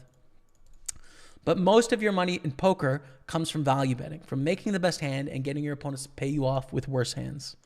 And so that is the primary focus. Hope that helps. And bienvenue, mon ami. King 8 suited, we raised DC calls. That was a question from YouTube, by the way. This is effing awesome. You answer me. Thank you, bro. Of course, man. Yeah. Pop by anytime. I'm here every Sunday for sure, and sometimes other days too. I want your phone number. In my country, Bulgaria, the online poker is prohibited. I'm searching for an option to play this lovely game. Cheers, man. All the best. Thanks for being here. You can catch me on Facebook. You can catch me. I'll be around. Jamie, your kindness on Twitter towards trolls is admirable. Thank you. I did tell several trolls to fuck off this week. So, you know, not always kind, but I try and give people the benefit of the doubt. But then sometimes you just got to tell people what you think. You know what I mean? So I'm glad you feel that way. I feel like I was kind of harsh on a few people, but I also feel like they deserved it for what it's worth. Anyways, moving on. King 8 defeats Jack 10, which is good in the 55. It's nice, up to 311,000. That's a chunk. Can't jam that. Can't jam that. 11 blinds, too much. Ace Jack, really bad river. Check, check. Très bien.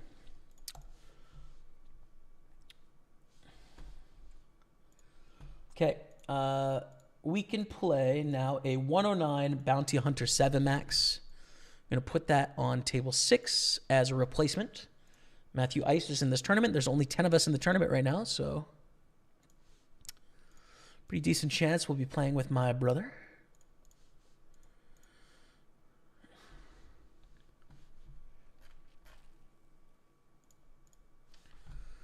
Add the buy-in here.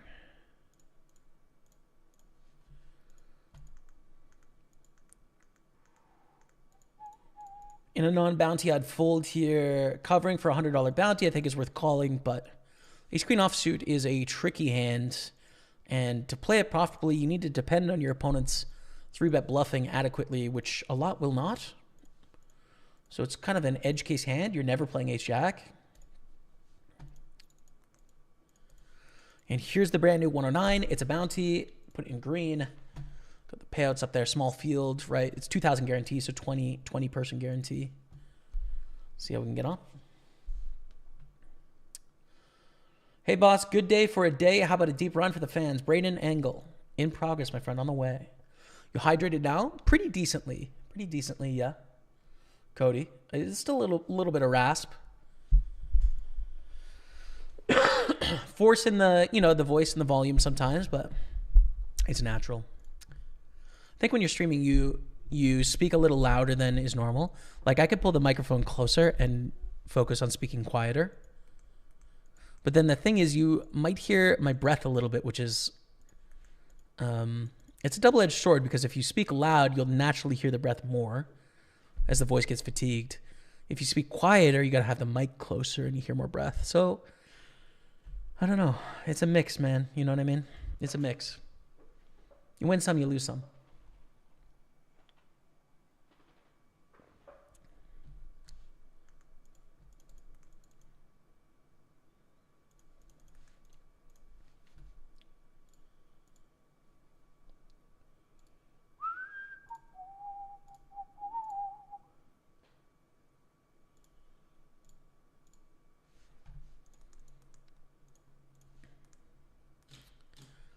What's up, man? How are the poker gods treating you? Says unknown light 89. So far today, we're down money, but I mean, it's still early. Anything could happen. So to be determined, man. Yeah, things are okay. How about yourself? Just grinding my way to a 320-pound tourney. Second hand, someone 3-bet on a small blind with ace-ace. Chevy call with king-king. Flop 4 king-king. I could cry. Yeah, that's painful. When you get into a bigger tourney and then it just ends like that. I played one European Poker Tour events, and it was a very bizarre hand in Malta. So I was at an EPT in Malta, playing the main events, 5K buy-in, and I think it's like about my fourth hand or so. Too big to continue. I pick up, I think, jacks. It might have been queens. But I think it was jacks. There's a video on my my Jaime Staples YouTube that has the hand anyways. So someone raises under the gun. I'm under the gun +1 with either jacks or queens. And I call pretty deep, right? Pretty deep in the spot. The cutoff calls, the button calls, who's Eugene Kachalov, really famous Ukrainian poker pro, quite a good player. The small blind calls, and then the big blind, who has about 15 blinds and starts to give off signs that he's just going to shove like pretty light, goes all in for about 18 blinds, right? So I have a very strong hand and have sort of under-repped my hand, just flatting the open, right? Under the gun folds. I call. The cutoff calls. And then Eugene Kachalov on the button shoves for 100 blinds, right? So again, raise under the gun, call cutoff, call button, call small blind, jam for 15, fold, call, all in. So you have to think about Eugene Kachalov's range, right? Like, he just called as the fourth player in the pot. He just called on the button. Should it ever be aces or kings? Like, no, right? It shouldn't. Unless he has a really solid read that the big blind is going to go all in which case he could slow play, try and catch people in the trap. But it's like, you've got 3 people in the pot. You've already got like 8 blinds around the button. Doesn't make any sense. So anyways, I think for a long time in a call with, I forget, jacks or queens. And I think he had aces. And I busted like 4 hands into the event, and that was it. So I don't know. It's still like, it's one of those spots where no matter what it is, it's so unlikely, right? It's such a rare, the frequencies of this happening is so low in a bunch of different ways. Such a weird hand. Yeah, I don't know. Like, he might have just had a really good read on the big blind, in which case he played a very sort of advanced live read move. But more likely, in my head, is that he made, to me, like a pretty fundamental mistake in strategy that is not reasonable for me to expect. And it worked out for him, probably. You know, that's more likely, I'd say, but such a weird hand. So anyways, I know what that feels like. Ace, king, king, 8.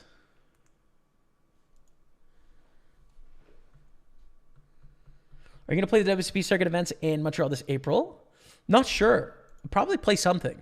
I don't know what the plan is, though. P Smalls. We'll see. I love it when you breathe deeply into my ears. Hides. Yeah. Cheers, man. We're going to pull the king deuce of hearts. Haven't deposited since August. Got some change left, so going to grind it back up again. Nice. Congrats, man. Catch me on Facebook. How about that? Poop34. What's up, brother? Good to see you, man. How are you and fam?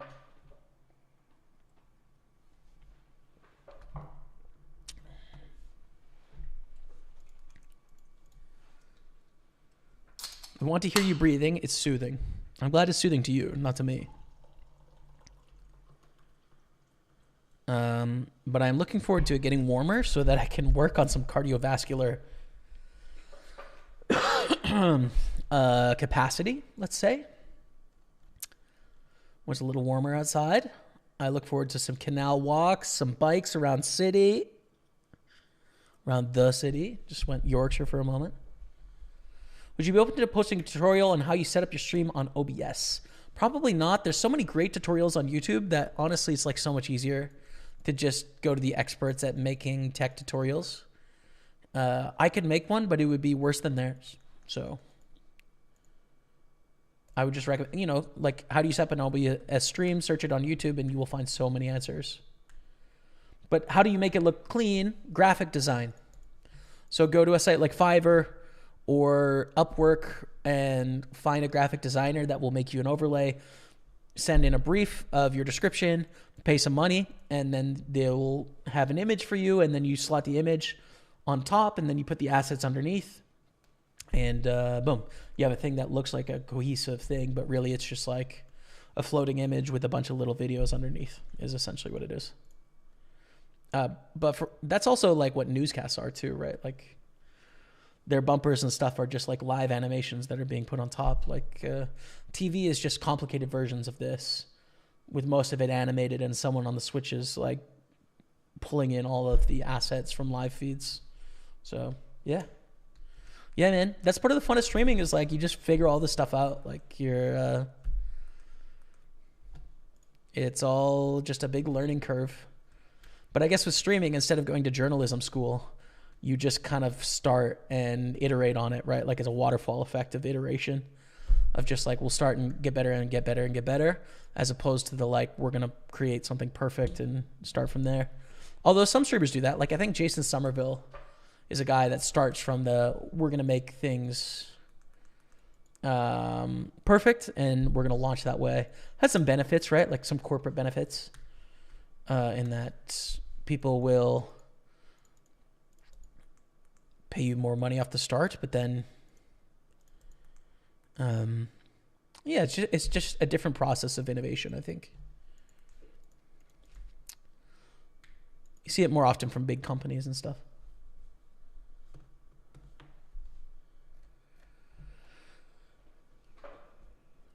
Good to see your videos. What's up, Nick Brown? You made me play poker again after almost 12 years. Haven't played any tournaments. Glad to do so again. Welcome back, brother. As you'll notice, the game is the same and different and the same. Still cards, man, you know?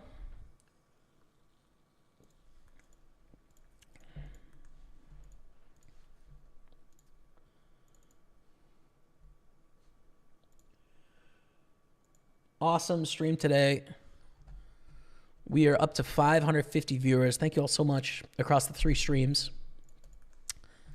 Thanks for your support, everyone. Let's keep this number growing, dude. I'd love to get to like 1,000 average viewers again. It would be so fun.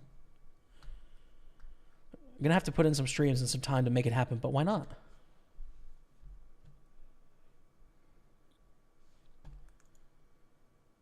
Check. We're on the bubble here, soft bubble. 10 of 26, 23 pay in this 55 Masters.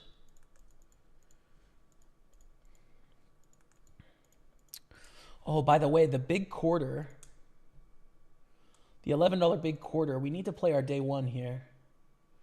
We have late registration for an hour, but we have not made it through to day 2 yet. It's an $11 buy-in, 200,000 guarantee, you guys, on PartyPoker. So definitely one you want to fire. I will play that probably as the next table. I don't want to miss the 215 bounty, but. Do you ever watch pools and hot tubs on Twitch? I've seen it before, but not really, dude. I don't know. You know, listen, I'm not a hater on the pools and hot tubs, right? Like, team pro sexuality, live your life, bodies are beautiful. I think there's a space on the internet for people that look attractive that aren't making porn. Somewhere in the middle, a 2024 version of softcore titillating action. And softwares, you know, hot tubs, like, I'm in favor of the category. I think it's a good thing, actually. You know, I think there's like an age category where it's reasonable.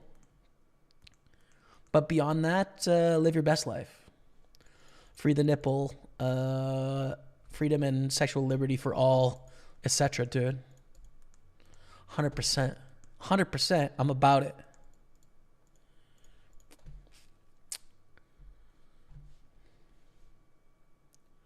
Sick multi-hand. Any outlier hands that stick out in memory of something batshit crazy happening? That one probably is the biggest outlier in my career. I think there was one hand I was playing in the... I think it's the $1,500 Millionaire Maker, the World Series of Poker. It might have been the first year it was a tournament. But we were down to about 500 players in the money. I had Ace King with maybe like 22 blinds or something like that.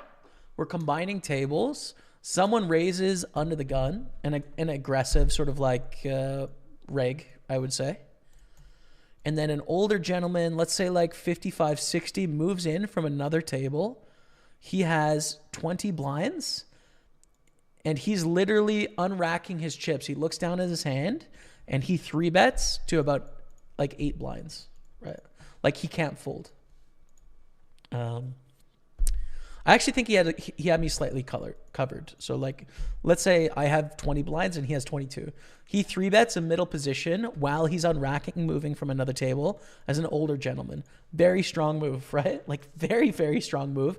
And I have Ace King with my 20 blinds. So I have to decide, like, do I want to risk it?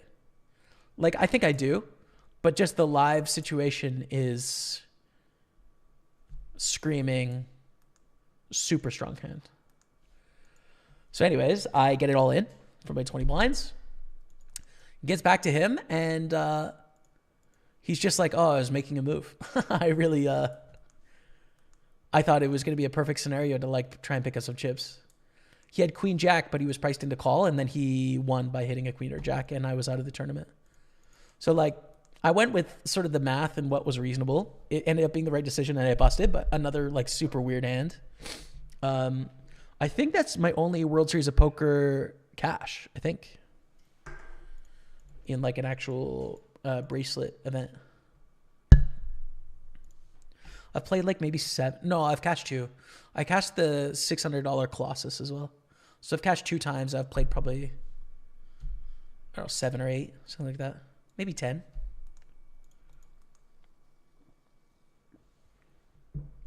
Wow, producing television news sounds fun and exciting, says Poop34, who helps produce television news.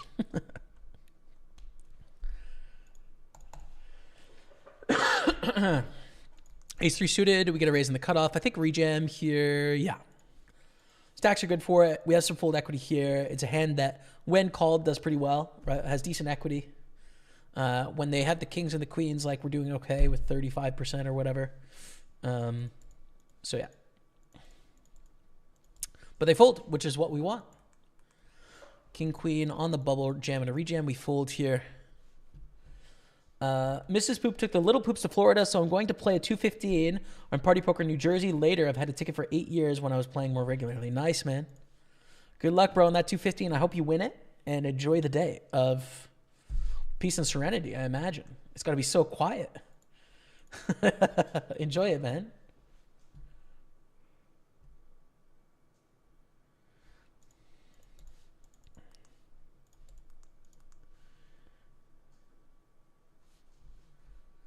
If you're live now, can other players see what cards you have? What's up, Hani Abdallah on Facebook? We're on a 4.5 minute delay. So they cannot see the cards unless they wait 4.5 minutes, and it's too long for them to wait in a hand and be able to see. So works out. Been playing poker since lockdown. Won my first big tourney tonight, 5K up top. Let's go, Richard Boot. Congrats, bro. That's awesome. I have to give you a big thank you. Watching you guys improve my game massively. Big up the Staples. Thank you, brother. You're very kind, man. And congrats on the 5K print. I remember my first 5K bank, and it was such... I was so pumped. It was such a big deal. Felt so good. So I hope you feel that as well, man. Happy to see you today. I hope you're doing amazing. Love your stream. Thank you, y'all, Edry. Thanks, man.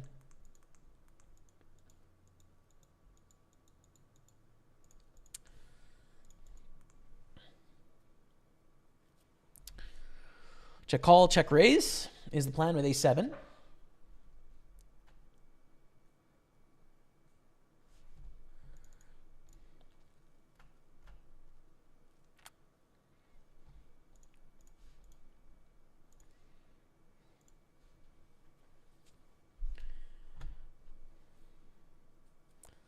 Take it down. Okay.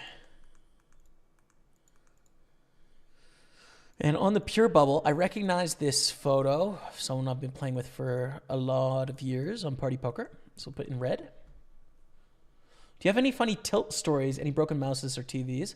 Yeah, I punched a hole in my parents' wall in the early days of playing poker. Sometimes I would tilt and I'd do like a hammer fist because I would play beside the wall and I'd hammer fist the wall. And yeah, so one time it broke right through the drywall. Pretty embarrassing, you know, like in my $22 tournaments to tilt that much, but true. I still tilt when I play Valorant, actually. There's this little wooden slat that can go up or down on this. Basically, this is like a family table, and I will slam it when I screw up a clutch. I just slam it. You guys want to hear it? Careful, it might be loud. Ready? I'll flip it up as hard as I can. Boom! In absolute dejection at the massive tilt I am feeling by completely screwing up the clutch and losing the round for my team. So, you know, I tilt sometimes. But like not that often, to be honest. The poker tilt has largely disappeared. And that, I don't know, dude. Like, here's the philosophy, right? I am out here doing my best. I'm making decisions based on what I know about the game, based on my experience in the game and what I've learned over time. And so I'm trying my best to make decisions. If I make a decision that is incorrect, but I didn't know that it was incorrect, it's not my fault, right? Like, I can't absorb information by osmosis. I need to study more. I need to gain more experience, and my decisions will get better over time, okay? So there's nothing to do about that. If I make a decision where I incorrectly gather the information or I rush my decision to where I could have made the right decision based on my knowledge, but I just didn't execute it well enough, that is a mistake, right? But I wasn't trying to make the mistake. I just did, you know? I wasn't trying to. So again, it's not my fault. Like, you just got to get better at executing your strategy, staying in the moment, you know? So in both scenarios, there's nothing to do, right? Like, there's nothing for me to burden myself with. It just is life happening, right? So it's like, okay, something bad happened to me, like the 10 of the turn, right? Like, there's nothing to do there. That just happens. It's like, okay, what next? Right? So you start to think about poker, I think, or this is how I think about poker anyways. Maybe I shouldn't project this out into anyone else. But poker is just like a wave. You're surfing on the wave, right? You know what you know about the game. You're trying your best to, you know, ride this wave. And sometimes you're going to fall. And sometimes you're going to ride it out and it's going to be the sickest thing ever. And you're going to win the tournament. But like, none of that you really have a lot of influence over in the moment. Really, all you're doing is trying to make good decisions in the moment, and then you see what happens, right?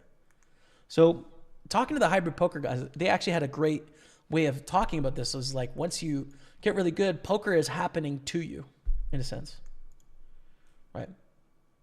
And that's kind of what it feels like. It's like, oh, I wonder what's going to happen today. You know, I'm focused. Let's see what happens. Hopefully good things happen. Let's see, right? And so that's kind of what it feels like. Now, you know, there's still moments where I could feel a little bit of emotion rise, right? Like, I'm not a robot, but most of the time it feels like poker is happening to me, and hope it goes well. Sandman Minion dropping the 22-month resub. Gets a love the chat for your boy. Sandman Minion, thank you, dude. Sub number 22 on the day. So sick. 22 months, sub number 22. Appreciate you.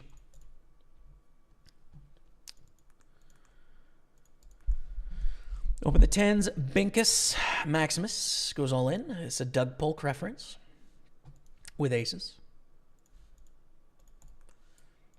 10? No.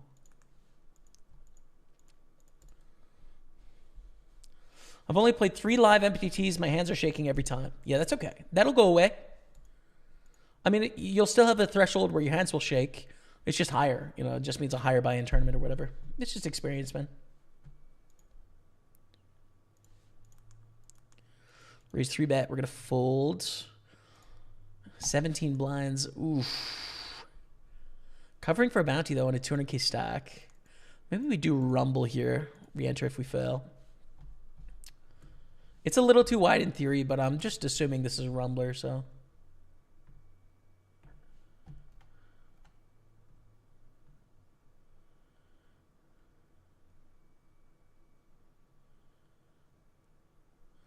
I found people bluff more if you're very nervous.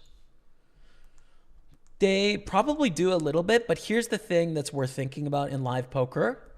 Probably just default to they have a good hand, probably, right? Like, don't psych yourself out.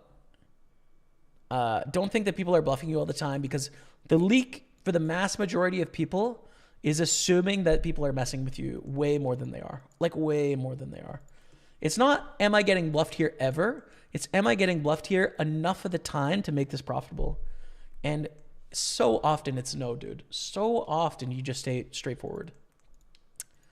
Mr. Matty Bands, take this 150,000 chips and shove it where the sun don't shine. How about that? Bring it, my brother Matt. We're all in with the jacks against aces. Okay. I got a little ahead of myself. Ugh.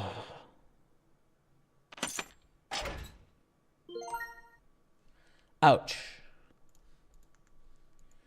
That is an ouch.com. My brother Matt has bankrupted me in the $320 super. I hope he goes on to win the tournament, but I will hold it against him. Moving on. Did you pay for the wall? No, I did not. I did not pay for the wall. It was patched about a year later. And yeah, I did not receive the bill for that one. Okay, 109.6 max turbo going in on table 5. Are we happy about what has just happened to us? No, we're not. Are we going to live through it? Yeah, we will. Jacks have been relatively unsuccessful for us today.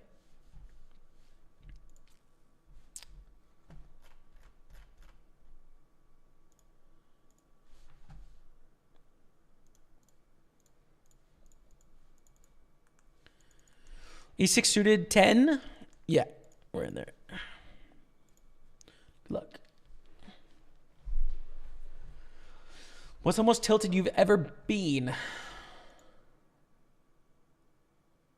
From poker? I don't even know, dude.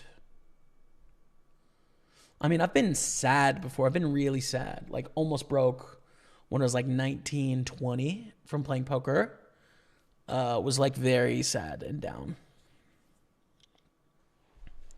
But, I don't know, like angry? Not really. I don't know.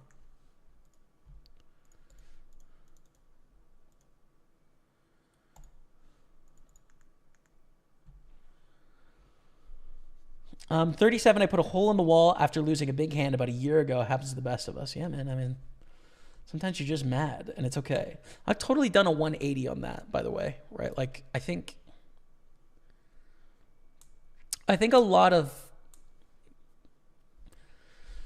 poker psychology, and I'm reading a couple poker mental game books this year, and I look forward to that opportunity in our poker book club, by the way. It's free to join if anyone wants to join us. We're reading Tommy Angelo's and Jared Tendler's poker books this year, poker mental game books.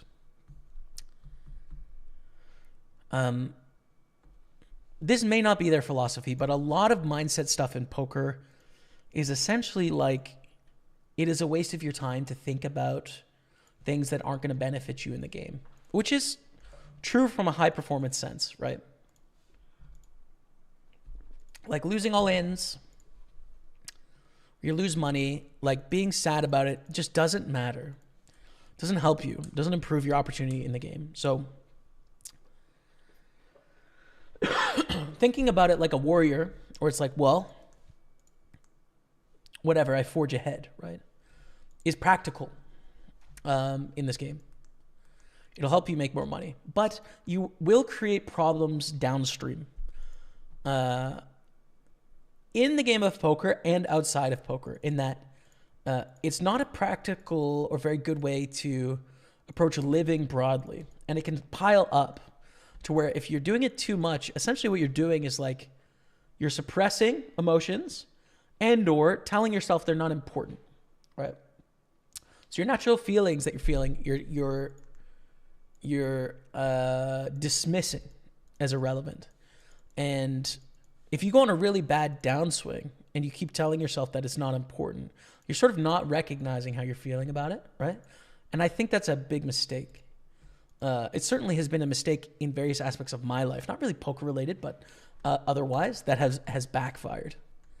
So I take a little bit more of a Tiger Woods approach to mental game now, which is there's periods of his career where he would hit a bad shot and he would immediately be angry and he would lash out, right?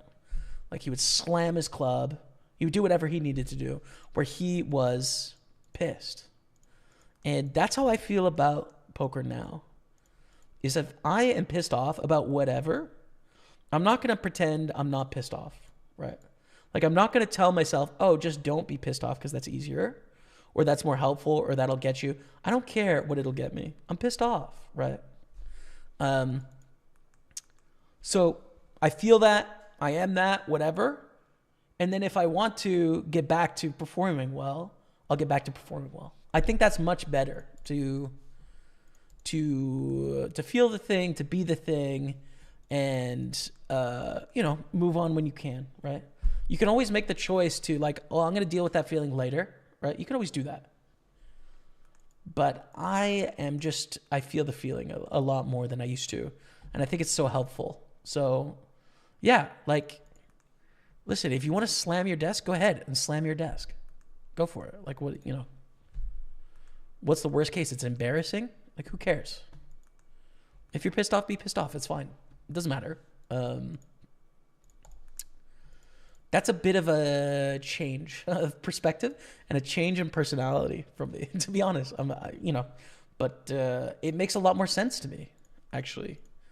And I think the underlying philosophy, in some sense, to this change of perspective of how to think about things when they don't go well, is what is it that we as people are good for, right?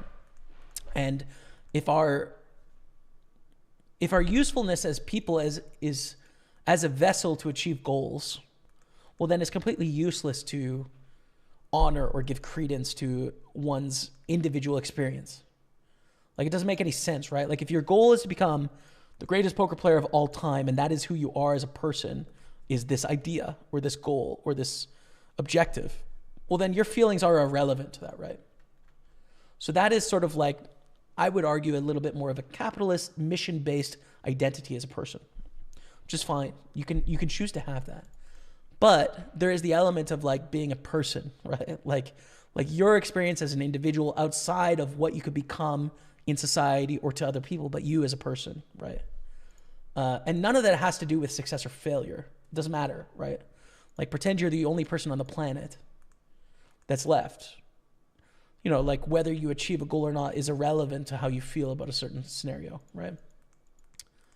So honoring the individual, the animal, the being that is not an idea,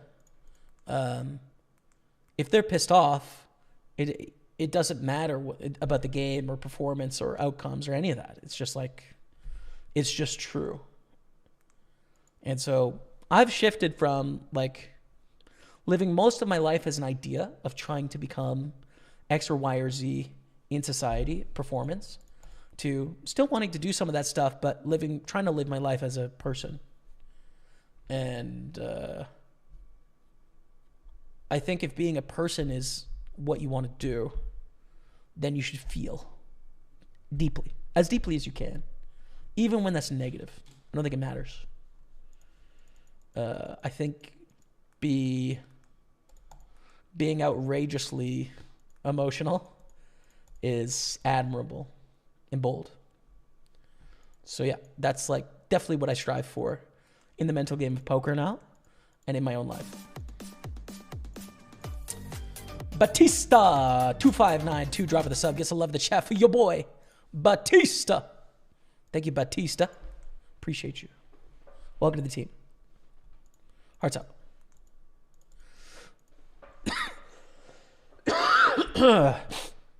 Anyways, moving on. We're in the money here. 23 left. Red felt hype. Give us all the money. Money. I think there's a Lupe Fiasco delivery. Can you still subscribe on Facebook? I have to set it up.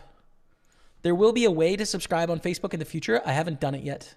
Bear with me, my homies. Oh my goodness, got married on Friday. Congratulations, man. Richard Booth, that's amazing, dude. Congratulations, man.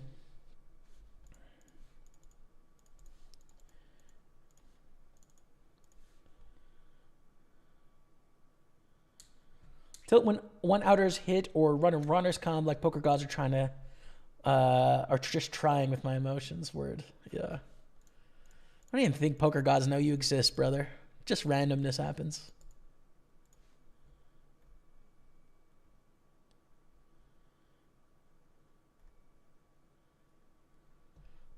Indeed, game is still the same to me. Can't help it that I still think online poker is rigged. You can help it, bro.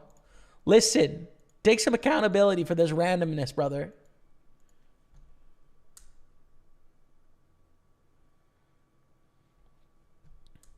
Good all in. I'm feeling it, bro. Thank you, brother. What's up, GB Samson?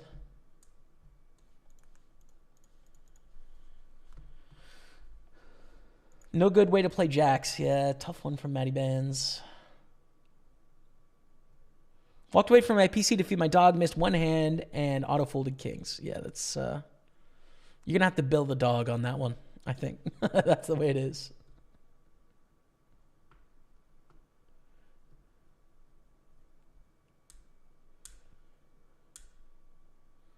Cheers, Racy JC. Hang in there, brother. I've been there. Only frustration is on the PartyPoker app. If you get moved tables, sync changes so you end up calling has accidentally cost me a lot. I have never heard of that before. That is really annoying, though. That would tilt me, too. Software definitely tilts me.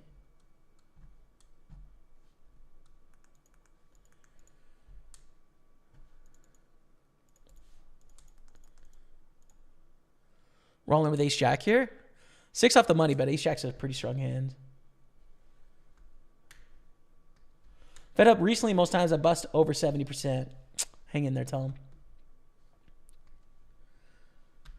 Too bad you got outdrawn with jacks, but, sir, I think you could have got away with that board. Every underpair made a set. Overpairs are betting. You know. On the 10-7-8 board, I think our hand's a little too strong. I mean, they'll have some better hands for sure. It's not a great turn, but I still think we got to get it in. It's definitely not a great turn, but I still think it's necessary as we lose ace-jack to kings. For like 8 blinds, there's not a lot we can do there, but we are going to bust the 215 Big Sunday. GG. Let's get the $11 big quarter, right? It's time. We get the big quarter. So I'm going to change table 4. Excuse me. This is a new special tournament on PartyPoker. 200,000 guaranteed. $11 buy-in. It's once a quarter, right? So you have a bunch of chances to get into day 2, and I have not made it through yet. So we're going to see if we can do that today. All right, let's do it.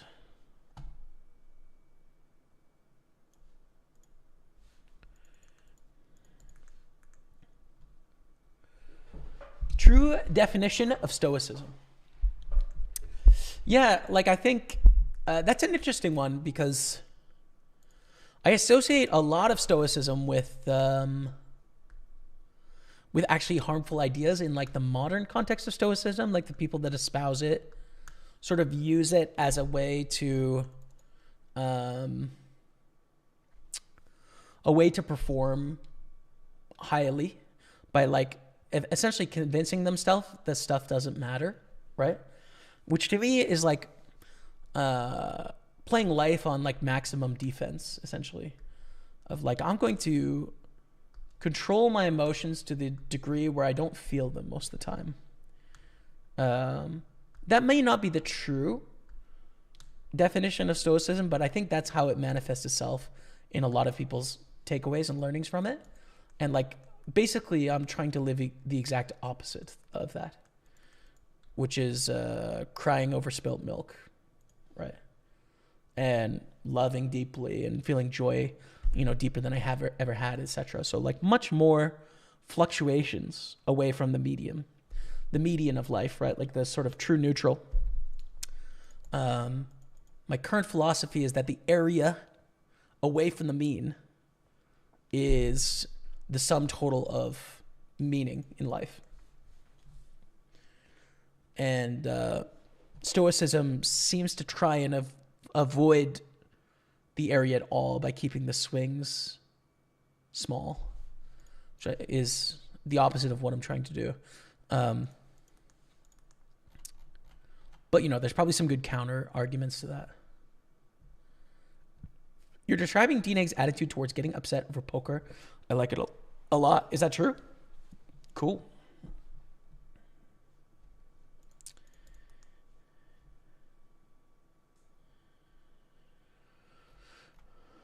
Did your brother stack you? He did. His aces got my jacks. GG.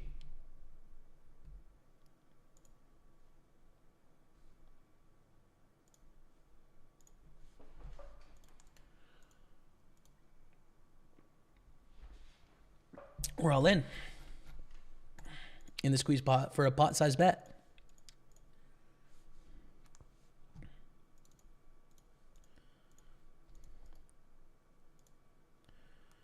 Take it down, okay?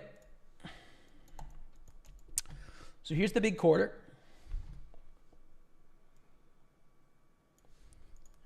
We've got a good stack of the 109 Sunday party chipping up nicely. We're in the money of the 55 Masters. 1200 up top, and we're kind of chilling in everything else. Super 215 is a good stack too. Up for a hand review? Yeah, man. Send it along. Let me know what's up.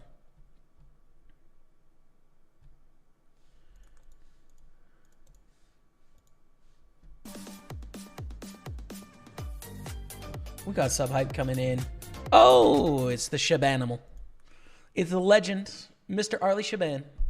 We're basically neighbors, dude. We live, you know, so close. Just one province over. I would love to see you in person soon, man. Arlie, you're a legend, dude. Thanks for the 75-month resub. Get some love of the chat for the Shabanimal. Arlie Shaban, the absolute legend, fellow streamer here on Twitch Poker. And if you haven't checked out Arlie, you absolutely should. You're making huge mistakes with your life, to be honest. Hope it's an extra lucky Sunday for you, boss. Thanks, man. Nothing but love for Arlie Shaban. It'll always be true. Thanks, man.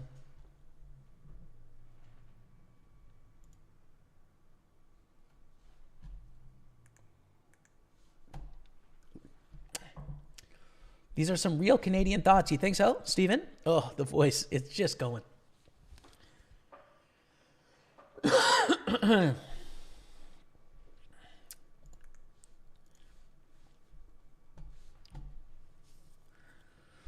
Bro, go all in. I bet you won't go all in with 7 deuce. I bet you're right. I bet you're right, brother.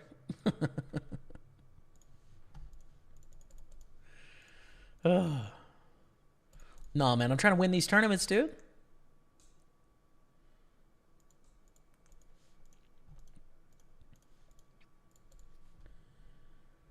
Let the art lead you. Focus on the art. Get that art. Tyler Klein. Yeah, see, that is part of my philosophy as well, right? I was talking to a therapist about this week, and I kind of want to write something about it because I've got a visualization in my head of like what this looks like in space, okay? My current philosophy of life. So I kind of described like the area from the curve, right? The ups and downs in life is sort of from which I can derive the value. And so how does art play into that? Because art is like a big part of my life, actually. It's, next to my family, which I'm including Rebecca and Dougie in that, and sort of my career as a poker player, it is definitely third place in terms of the most important things to me, right? It's definitely third. as the next most important thing. And so like I'm trying to think about how I can describe art. Like, why is it useful to me? Like, why, you know, like, why does art matter to me? And I guess the way I can describe this is like the ups and the downs of life, and that's the value, is these ups and downs. Art, I think, expands the possibilities or the frame of reference, right? So you might not have a lot of options in a life that doesn't contain any art, right? Like, it's a very narrow sort of frame of view from which you can deviate from the mean and live and feel and be alive. Art broadens the perspective. It gives you more choices, more pain, and more joy, right? It just makes everything grander and bigger and richer. And more painful, right? Both sides, not just the positive, but the negative. It,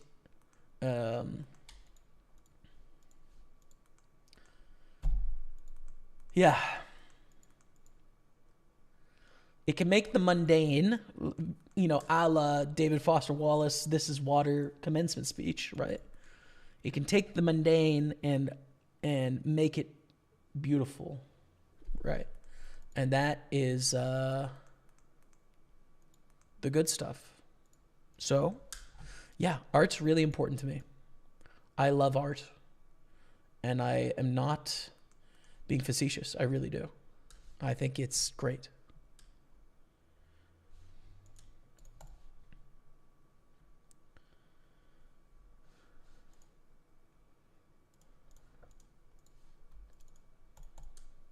I also think travel, by the way, can expand that frame of reference too.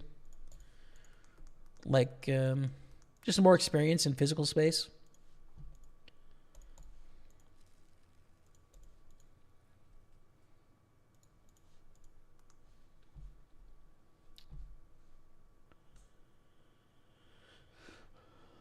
On their feedback forms, also how only one table sends notification pings. Word, I kind of need those notifications on one table though, because I'm usually multitasking, but I guess it'd be nice to have an option to not. Or to get notification dings from other tables that you're not focused on is maybe what you're saying, which would be nice.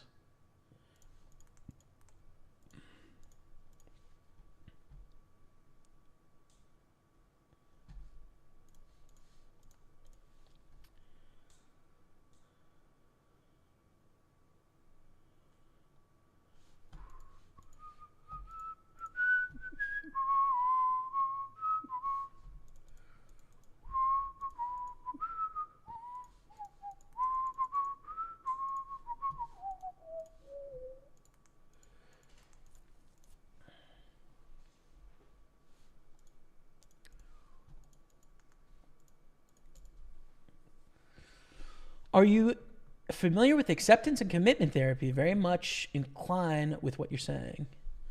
No, I'm not familiar with the terms. Maybe it's some stuff that I have some experience doing, but I'm not familiar with the specifics beyond that. Do you like FITMA? I don't know what FITMA is. What's FITMA?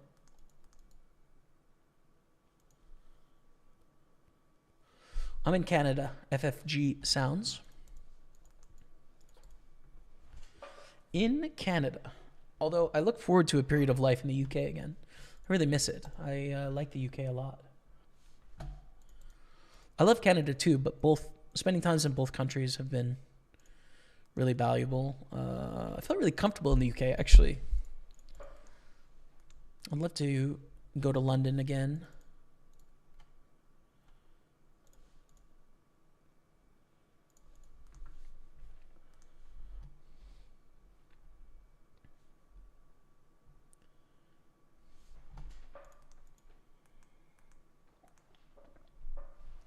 All right, 55 Masters, we chillin'.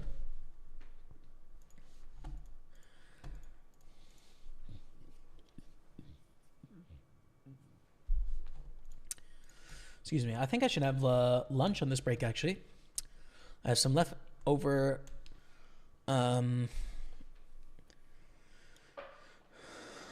what is it? Tagliatelle bolognese, maybe?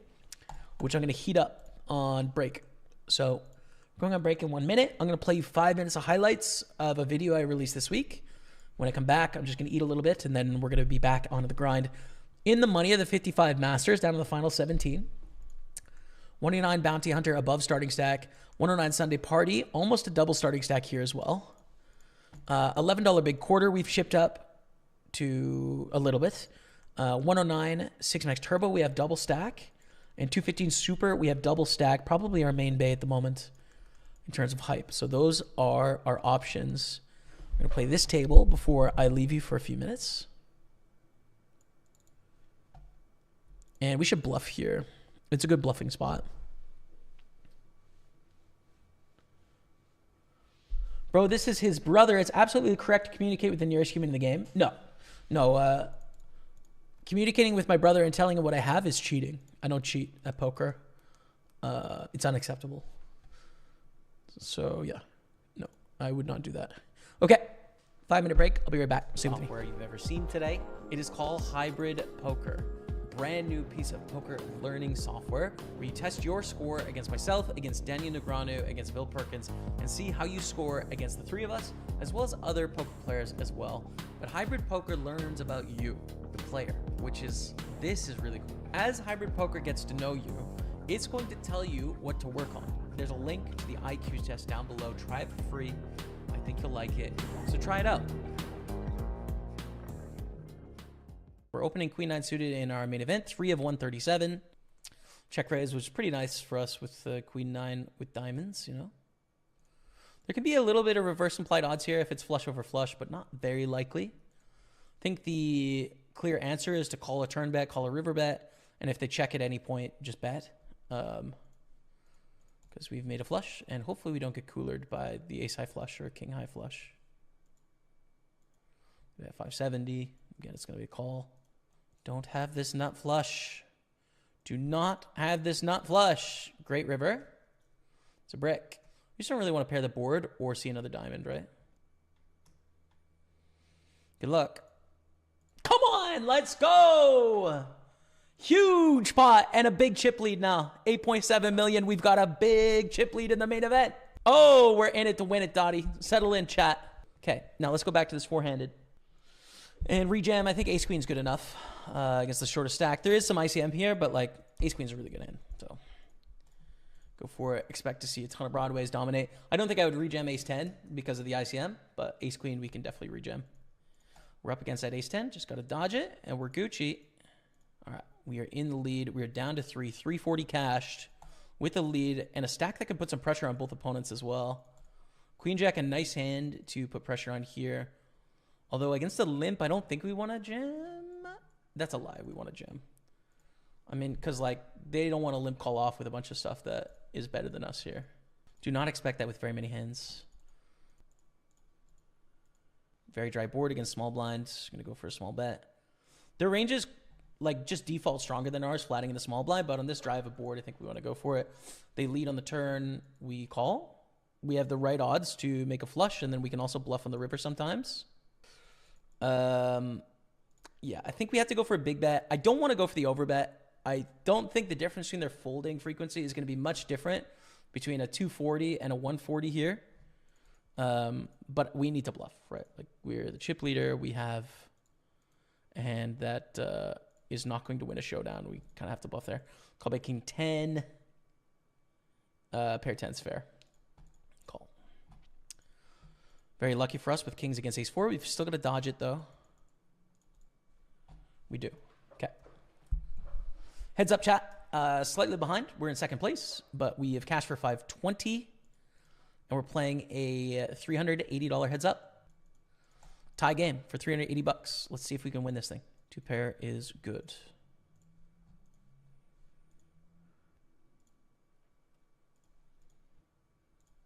I just bet here with two pair for value. Expect to get called by a lot of one pair hands. A lot of draws missed here. I think it's a no-brainer for us as we take a slight lead. Jokes, we're tied. 5-5-9, 2 clubs. I think we small bet for value here with our ace king. likely the best hand. I wouldn't bet a hand like ace-8, for example, but I'll bet ace-king there. Wow, another top pair. So sick. Could get away with a half pot bet here too, but I think 1/3 is all right. 9 on the turn. I think bet turn 2/3 and then check river. It's a thin bet with 10-3, but there's a lot of draws our opponent can continue with. I think it's tough to get a 7 or a 5 to fold, honestly. They're just going to keep calling on that board texture. So take it down. Slight advantage here in chips now. But hitting a lot of top pairs, you know, like anything can happen here. Some bet, some check. I think I'll bet queen 4. Okay, and we just go bombs away now.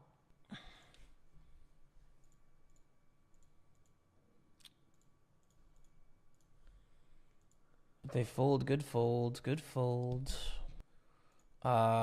It's too much to jam. It's kind of sad when you have to limp fold this hand to an all-in, but it's okay. They call, flop is king jack 3. Can better check here.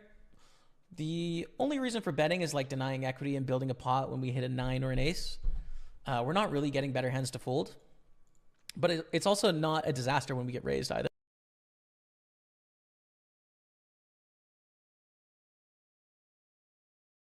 Hey, we're back. I'm just going to have a bit of lunch here. Just heated it up, so I'm just stirring it all in. And I guess I'll leave you on this table while I have lunch, yeah? Sounds good to me.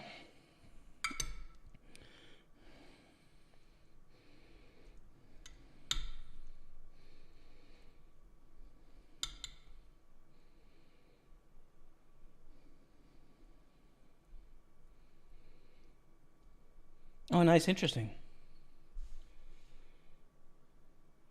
Thank you, Risque7. Happiness Trap by Russ Harris. Interesting. Yeah, I'd love to, man. Thank you. London isn't a true representation of the UK. Get out into the countryside. You'll see and find more. I've spent a fair bit of time in the UK, to be honest.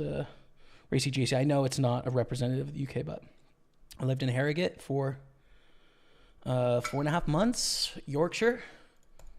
Lived in Cardiff in Wales. Lived in Scotland for a year and a half. And I've traveled around to a few spots, you know. Mostly Manchester, a little bit east of London. So yeah, I've probably spent like maybe 2.5 years, almost 3 years of my life in the UK. So I think I have a pretty rounded impression of it. There's still some places like, I haven't really spent any time in the Southwest. I haven't been to Liverpool. I've only spent like a day in Glasgow. Newcastle, only taking trains through on the way to Edinburgh.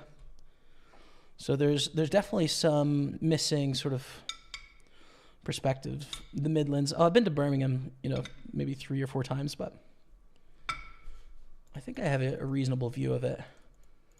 King Jack suited. I think this is a jam. I don't think we want to raise fold here. 12.5 blinds. Okay, and after this hand, I'm going to have lunch.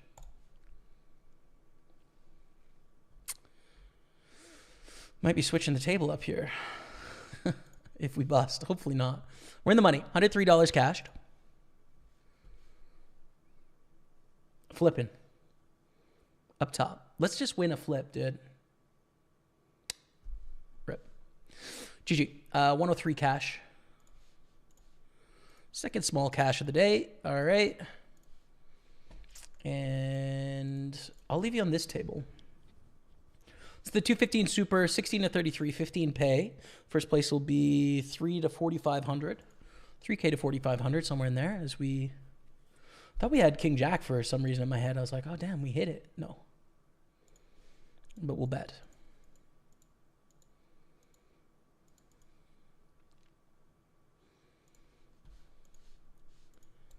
Honestly, not a bad bluffing hand here either. Just because we don't have that many hands that want to bluff, right? Like King Jack has made a straight, so like King 9 suited. We could turn a queen into a bluff here, but we probably wouldn't. So it's really hard to find a lot of bluffs here. For that reason, I'm going to go for the bluff.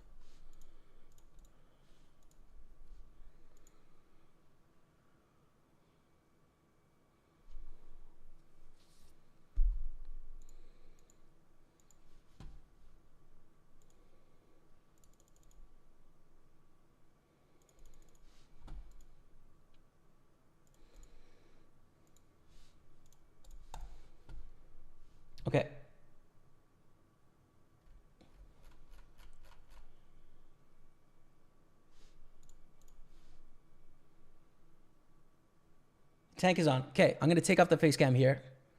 Hopefully we win. Just having a bit of lunch. I'll see you in a few minutes, okay?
All right, we're back with the camera as well.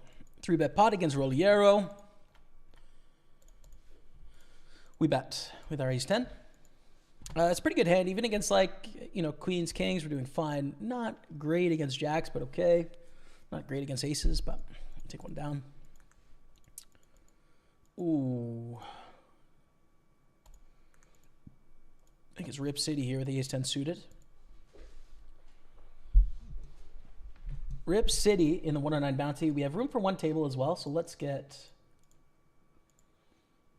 something. The 215 is in 18 minutes. There's a 55 first.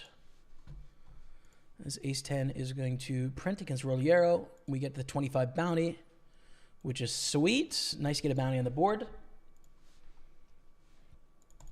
And here's a brand new 55 knockout going in on table 2. Just got to change the lobby so we have the right tourney name there. There we go. All right. Oh, lunch was delicious. Thanks, man. Thank you, man. Thanks to me, because I made it, which is pretty rare, to be fair. Like, Rebecca does the mass majority of the cooking, which is not her job, but she does anyways, and it's delicious, and I love it.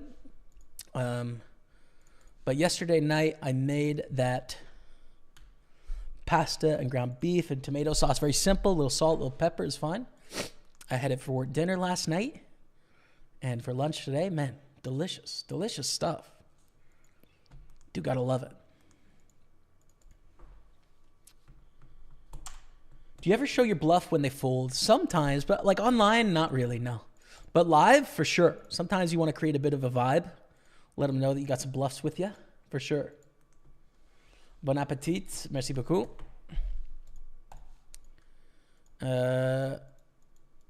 Il est très bien. Le pâte est bon.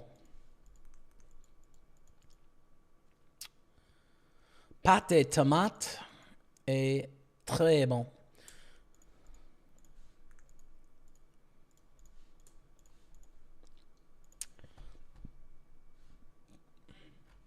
All right. Bobby Brown in the building on YouTube. What's up, Bobby Brown? Thank you, brother. Thanks for being here. What a great stream today, man. Really good. Yeah, and again, we're about 450 viewers right now. We had 500 a bit earlier, but I was just having lunch after a break, so I get it. But thank you guys so much for the support, man. The stream has been growing recently, which is really exciting, so thank you.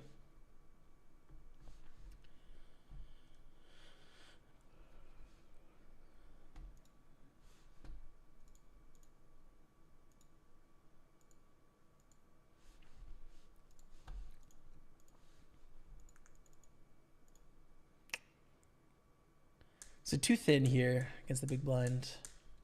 No, I think we can in check river.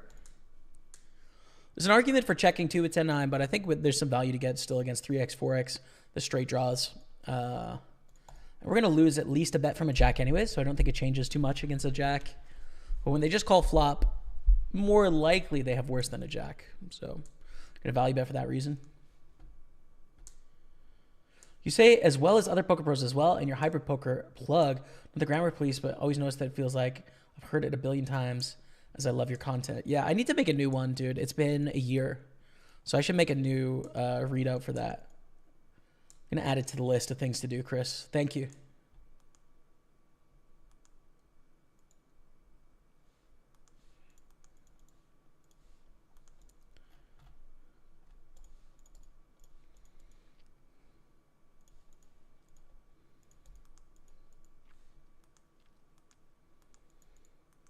Bounty in play down here.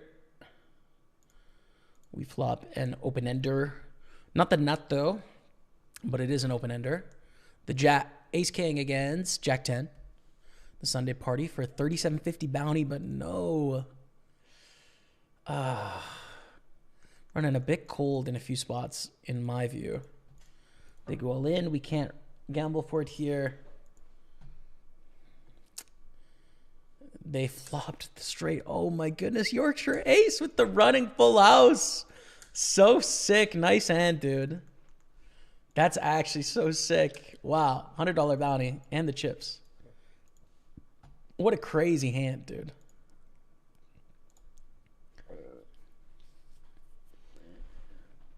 Good luck for the rest of the day. Thank you, Racy JC. Thanks, man. So just me or prize pools guarantees have decreased over the last couple of years? Yeah, they have. There's just been a change of like legal position from the parent company of PartyPoker. So like we used to operate in a lot more countries than we do now. In that Entain's position is they want to operate in like regulated markets. So, you know, we've pulled out of Mexico, we've pulled out of Argentina, we've pulled out of a lot of countries in Eastern Europe. There's just less players from which we can choose from. So, I still think we offer like a really good game and exciting tournaments. Still lots of money to be won, you know, but where we cannot compete as a company is like, oh, everyone around the world in every country can play. It's like, that's not the case. We operate where we know we are doing so legally in the correct way. And then to those countries, we do our absolute best to provide the best products we can. That's sort of the strategy and the approach of Entain at large and PartyPoker by extension. So yeah, it's different than, you know, a site like GG, for example, that operates in a bunch of countries where poker is, you know, gray at best. Just different approaches, right? I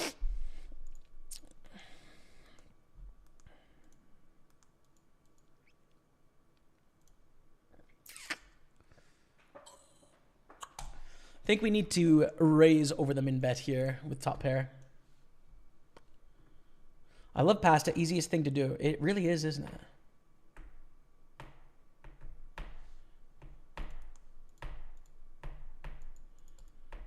It is quite simple.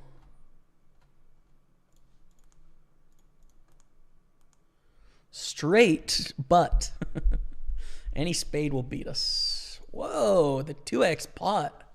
Take your money, brother, whatever.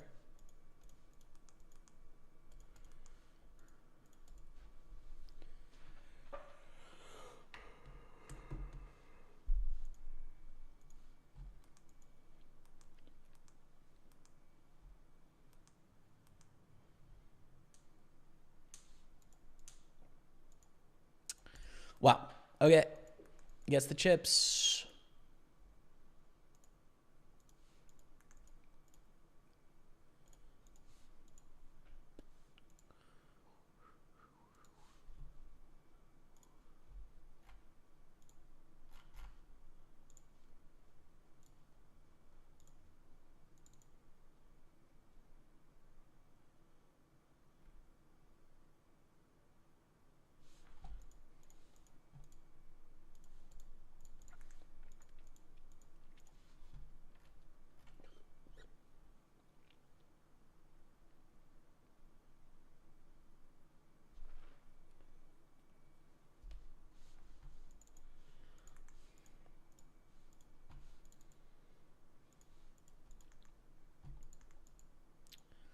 I'm gonna raise up King Queen in our 215.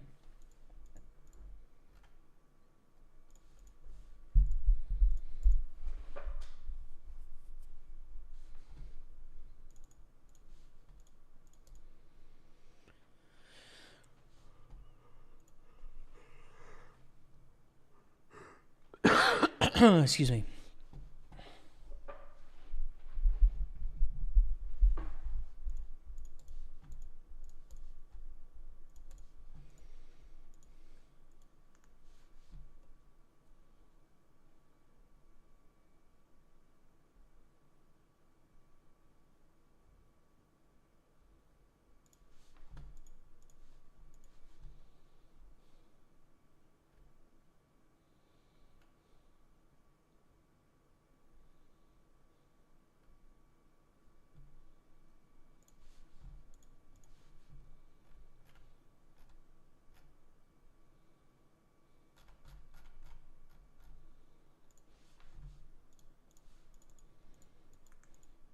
I think we can defend for a min raise.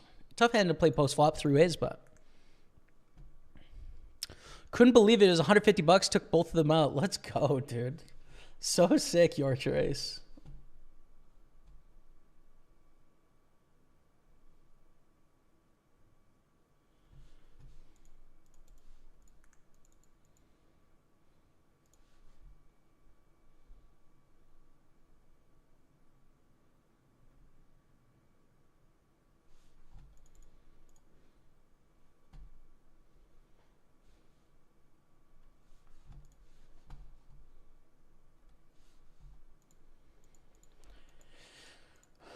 Do we want to bluff? No. Oh my God, we want to bluff that. Oh, I never thought we would see that hand in that range. Okay. Sick, dude. Sick.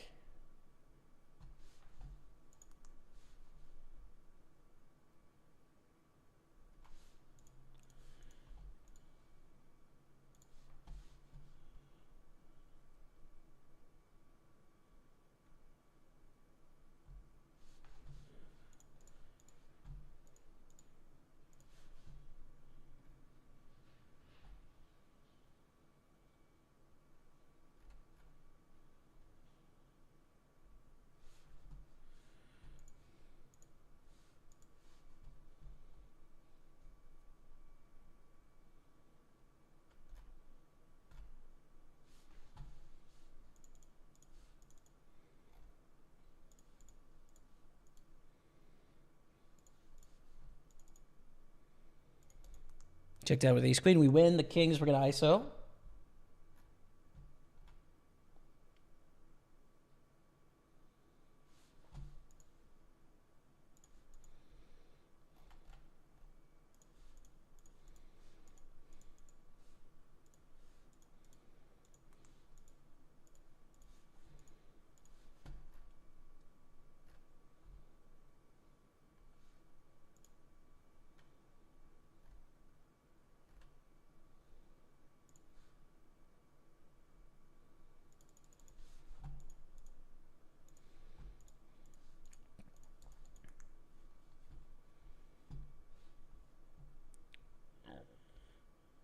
Antane is operating in New Zealand, but it's weird how they don't allow us to play party poker. Yeah, I don't know why that is.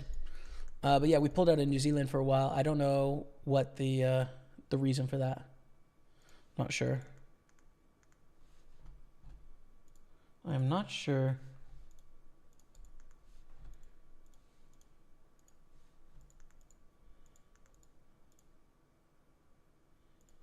All in with King Queen in the Super 215. Cover for our opponent for a $100 bounty. King Queen suited is a great hand. Obviously, we can get called by dominated hands here. Ace King, Ace Queen in their raise calling range. Not what we want, but the upside outweighs the potential downside.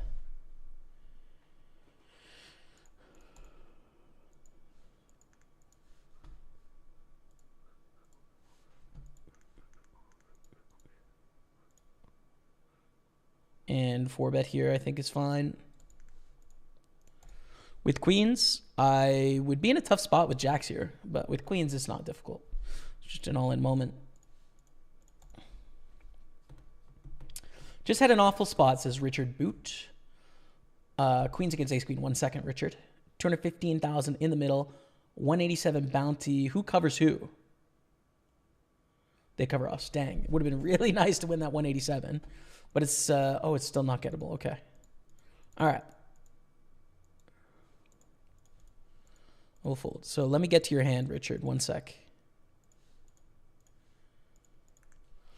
I had 4-4, 160,000 to start the hand. Call a 2.2x raise, 4 ways to the flop. Flop comes 10-10-4, all clubs. I check initial raiser, bets half pot, 6K. I raise 18K, he calls. Blank of the turn, I check, he bets full pot, I call. Okay. Or I got it all in because I don't think he's ever betting that much with a flush. Yeah, you're definitely not folding. You're set at this point. I think technically you probably want to even just call on the flop on the all clubs with the bottom set. But it's definitely not a mistake to raise. Like, you think you had the best hand, but you probably want to call flop.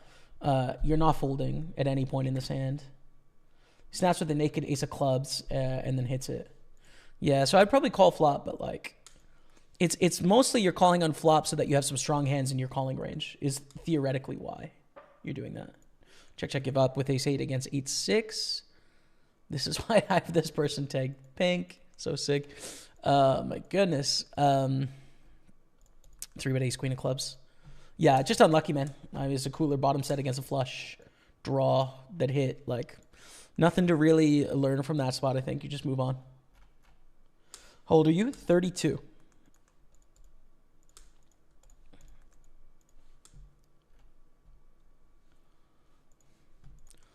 Aces take down a nice pot. Ace queen.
You said you can be disappointed in your own play. Do you ever get annoyed at your opponent's play? For sure. Yeah.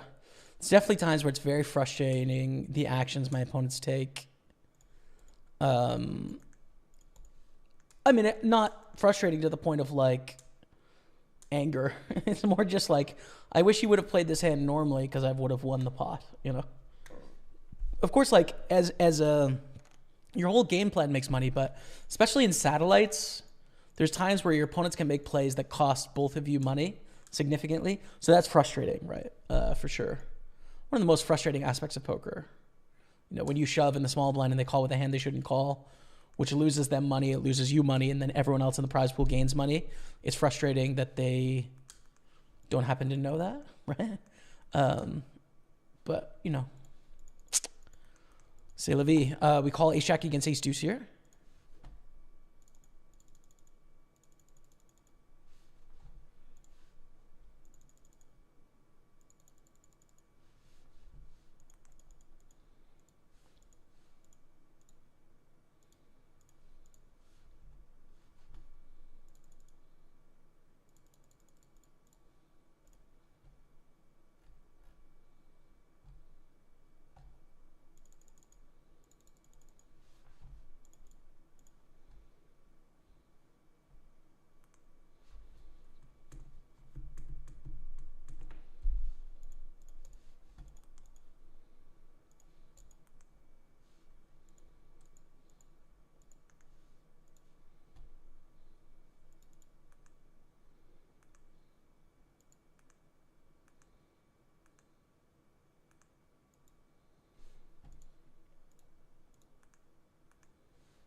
It's pretty close with nines. With tens, it's not that close. With nines, I'm not sure. With sevens, it's obviously a call.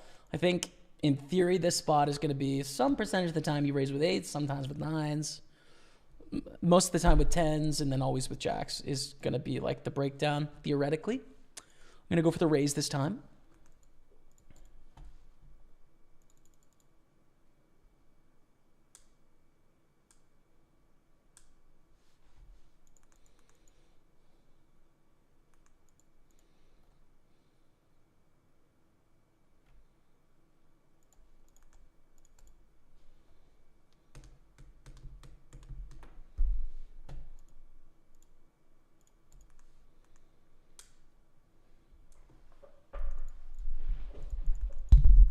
Do you want to bet or check this turn? Probably check. Probably not enough upside to protect against two overcard like ace, queen, ace, jack, heart, heart hands. Probably check to induce, right? I'm not sure if we're going to fold here based on the size of the pot, but we're definitely going to check. We have 4,800. Now, do we want to check raise or check call here? Because we do have the option to check raise, deny equity with some of those hands, although this sizing is really unlikely with them. I think we call.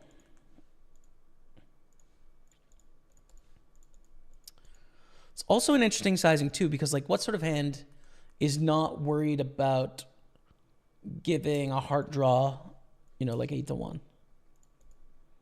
Kind of weird. But yeah, we get to showdown. They have queens. Definitely could have busted there, right? For sure. So feel okay about that.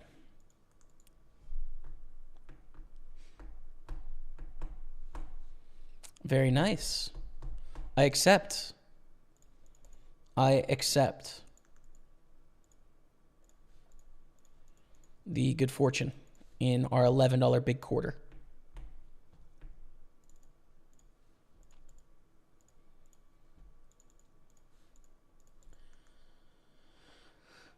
Greetings from Denmark. A pleasure to watch you play a game every Sunday evening. Thanks, man. Have you been traveling a lot in Europe and lived many different places? Why is that part of playing poker just a private adventure? Best of luck. Thank you, Casper Lund.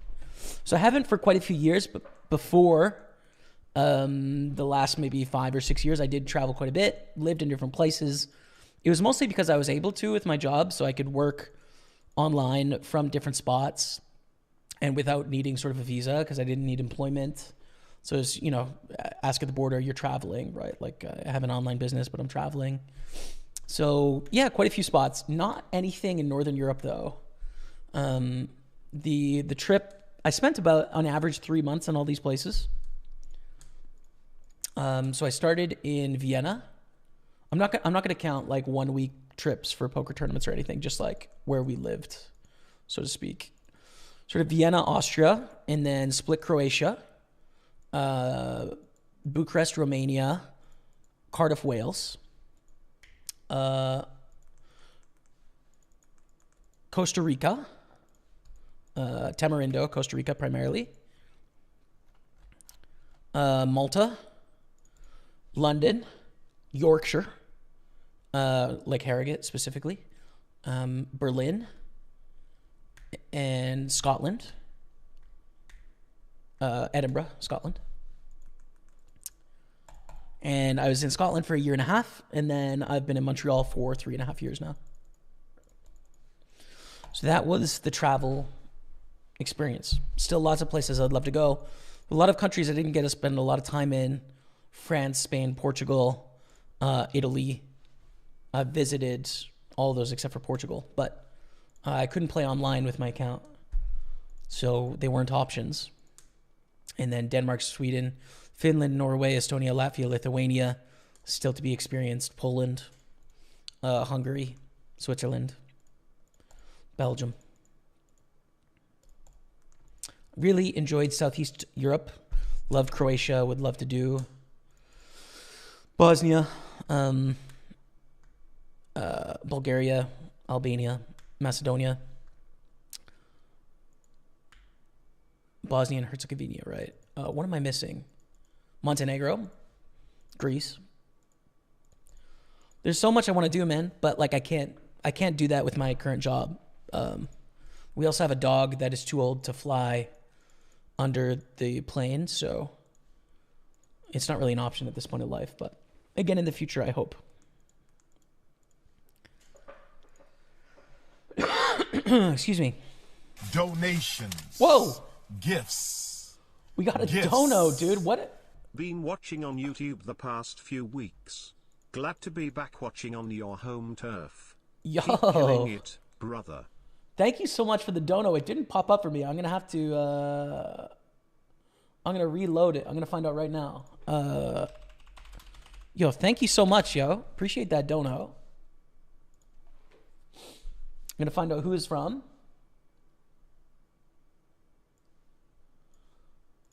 Right now, I got to log in because it didn't pop up. I guess we call one 3 ways here, but we're not super happy about it.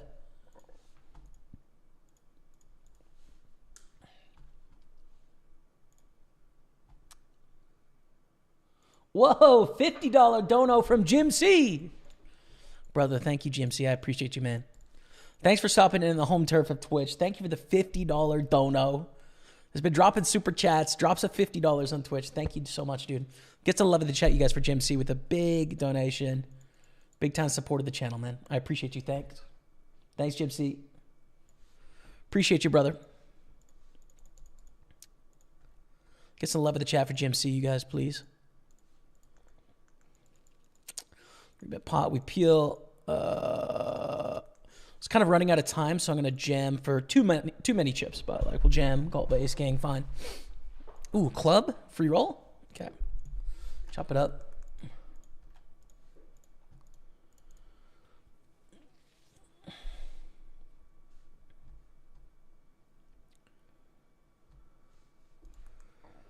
Damn, that's a chunky one, dude.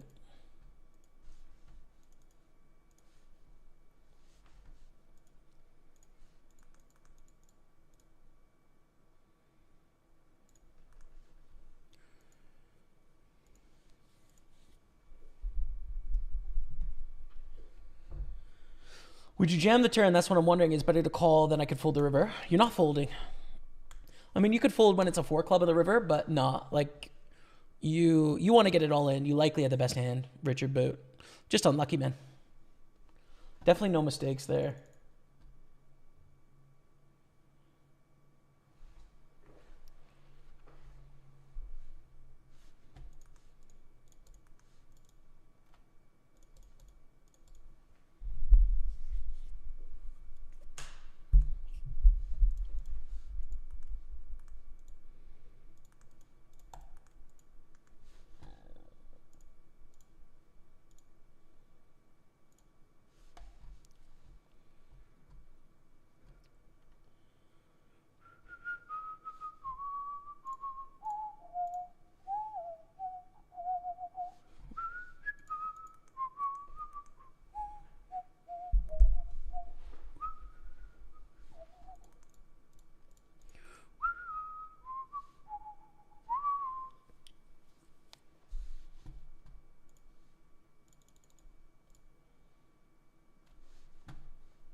Hello from Latvia. What's up, Rich Agent 007?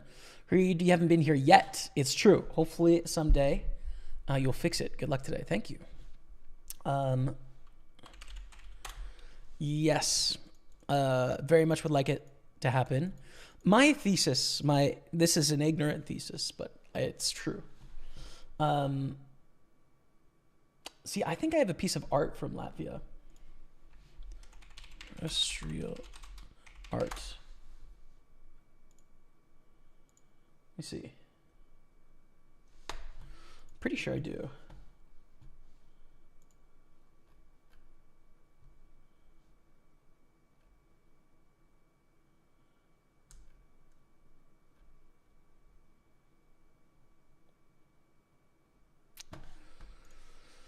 I think it's from Riga. Anyways, getting back to what I was talking about. So we're going to call it do 7 suited. I think a North American person really doesn't know a lot about anything east of Berlin, I would say. So it's largely pretty ignorant. And I think those tourist dollars don't go there. In which case, I think it's going to be economically, price for vibes underrated. That's my thinking. So I think, yeah, dude. Like, if I had to guess on the top of my head, my vibe is like between Berlin and Bucharest. Probably chop off Belarus, right? Chop off Belarus and Russia, not interested.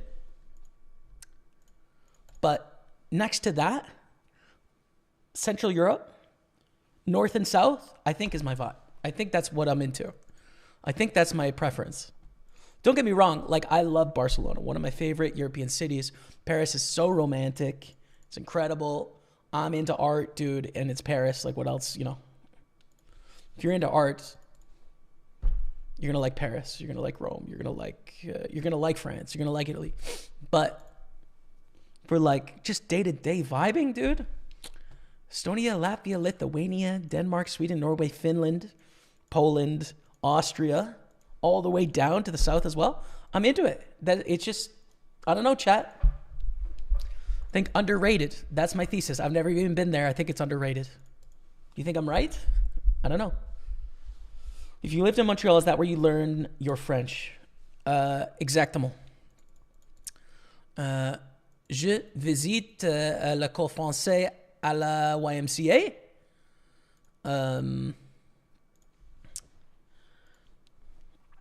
Mon français est... Je parle français un petit peu.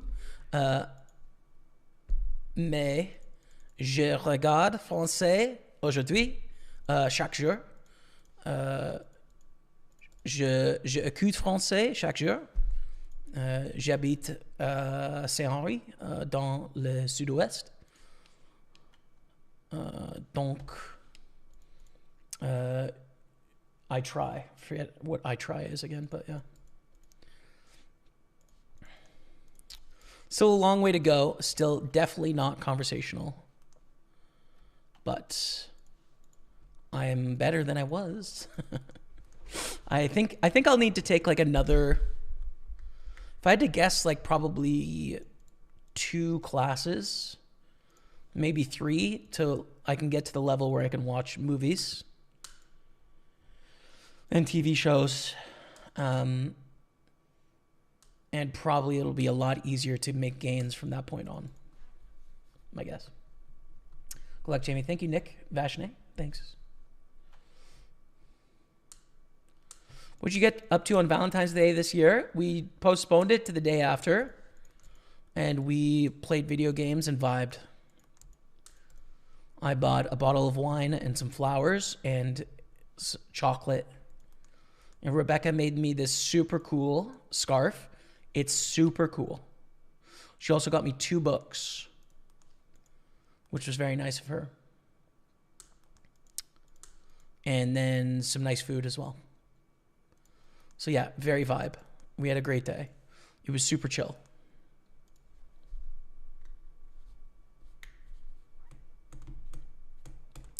When you were in the UK, did you ever play Dusk Till Dawn in Nottingham? No, but I got to visit it. I went once. I had some meetings with the guys that were sort of running Party Poker at the time, Rob Young and Tom Waters. So I got to check out the club, attend a meeting. Beautiful, dude. Amazing club. I'm a huge fan of Rob Young. He totally changed my life, right?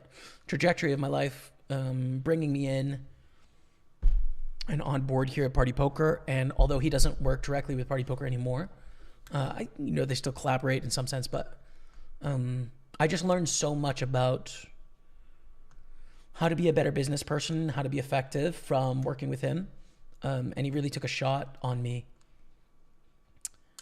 in those early days. So yeah, I'm a huge fan of his and definitely would like to support sort of any of his endeavors indefinitely into the future. Oh, raspe. King, queen against ace nine. How about a king and keep it clean? Keep it cleaner. Nice. Okay. Très bien. 15 of 19. We're going to defend in the big blind, but we're getting pretty close to the money bubble here. So probably one off the soft bubble where we get the bubblegum felt. Going to fold to the 2/3 bet, which is surprising. Not a bet size you'd expect to see often there.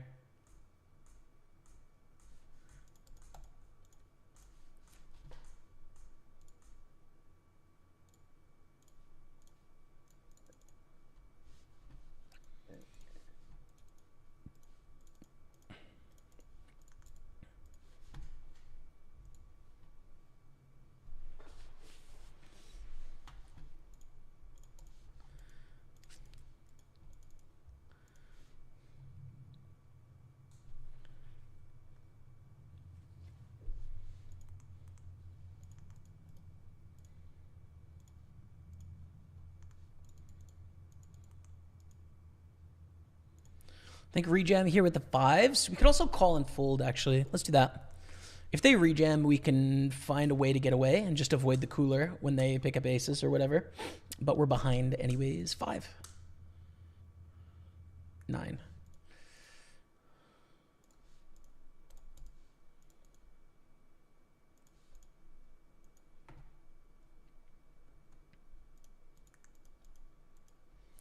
Four pay, 6 left. Matty Bands doing bandy Matty things.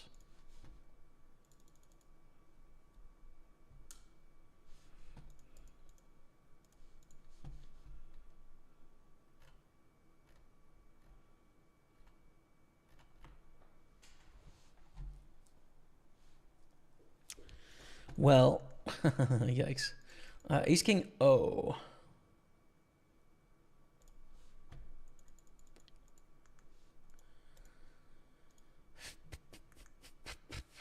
I think we're going to jam there still. The problem with the one that I'll take you back to after we sweat this ace king is that we have 60% of pot left. So like it's a pretty bad turn card, but they still have queen X and jack X in the range so clearly. To where I don't think we can check back with 60% of pot back with the overpair. So yeah, we're still going to go all in, but it's a pretty bad turn, you know, like it might be the worst turn. Queen's pretty bad too, I'd say. Ace is pretty bad, but like probably the 10 of clubs is the worst turn. Je sais. Ah, d'accord. Merci. Bravo, tu débrouilles bien. Merci. I always want to say merci à vous, but it's that's formal, I think so. Merci beaucoup.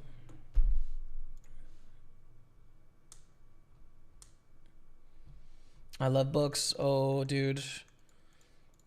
I love books, man. I love books. Holy smokes.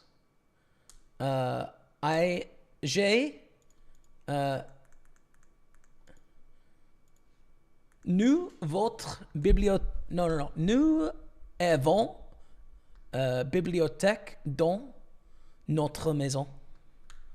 Exactement. J'adore le lire.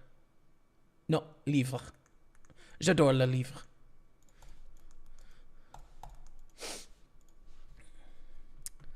I spend too much money on books, dude. Like, I have a bookshelf with books, and I've read maybe 20% of it.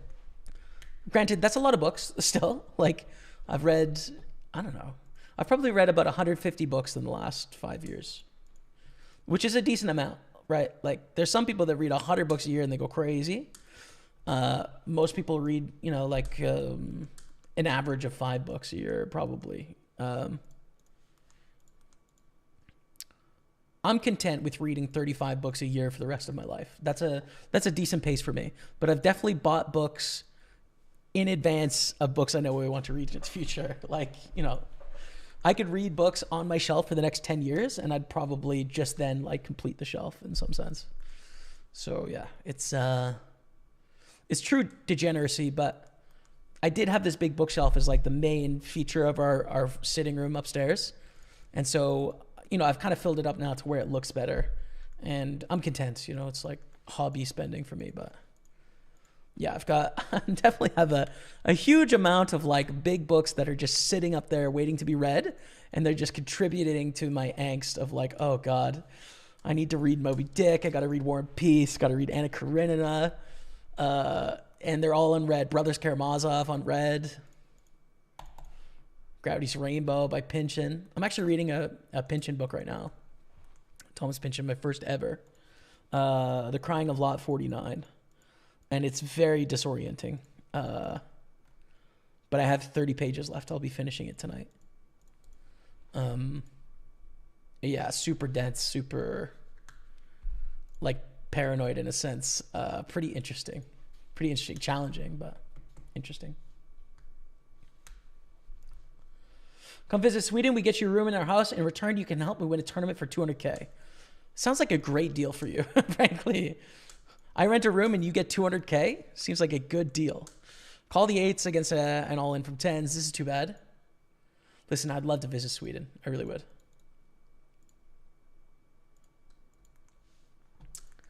We're all in here. 4 pay, 6 lefts. But a small field again. I think we regen the pair for sure.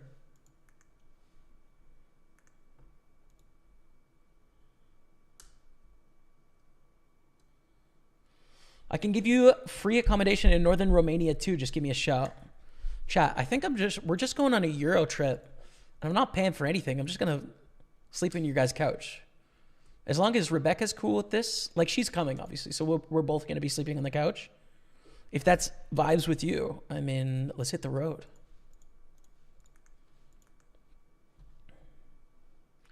You actually speak good. There's a lot of people here in Quebec that speak a lot weaker than you. Thanks, man. I'm trying, dude. I'm trying. I've said this in the last couple of weeks. Like, I think of all the places I've visited in the world, this is the most important that you make an effort with the local language. It's so much more important here than it is in like Berlin or in Bucharest or whatever, wherever, right? Like, and you'll be more comprehended here, but it's socially so important to people. And so, you know, Montréal est ma maison. And so I make an effort for society, right? And of course it has some personal benefits too, but I think it's reasonable to have like social responsibilities as a citizen of a place. And here, to make an effort is one of them.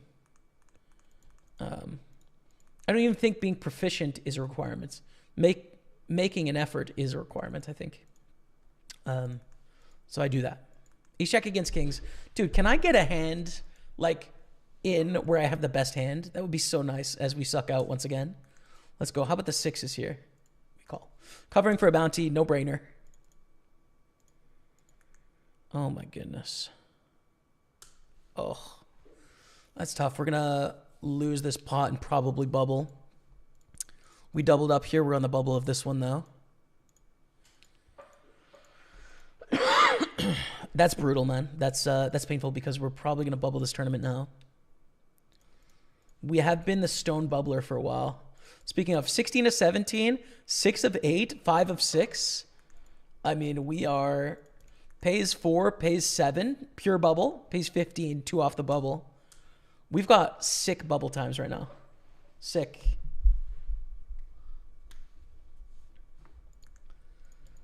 And we just, I mean, let's cash all three, right? Let's kind of start with that. It's a $250 min cash here. No bounty, so cashing is important.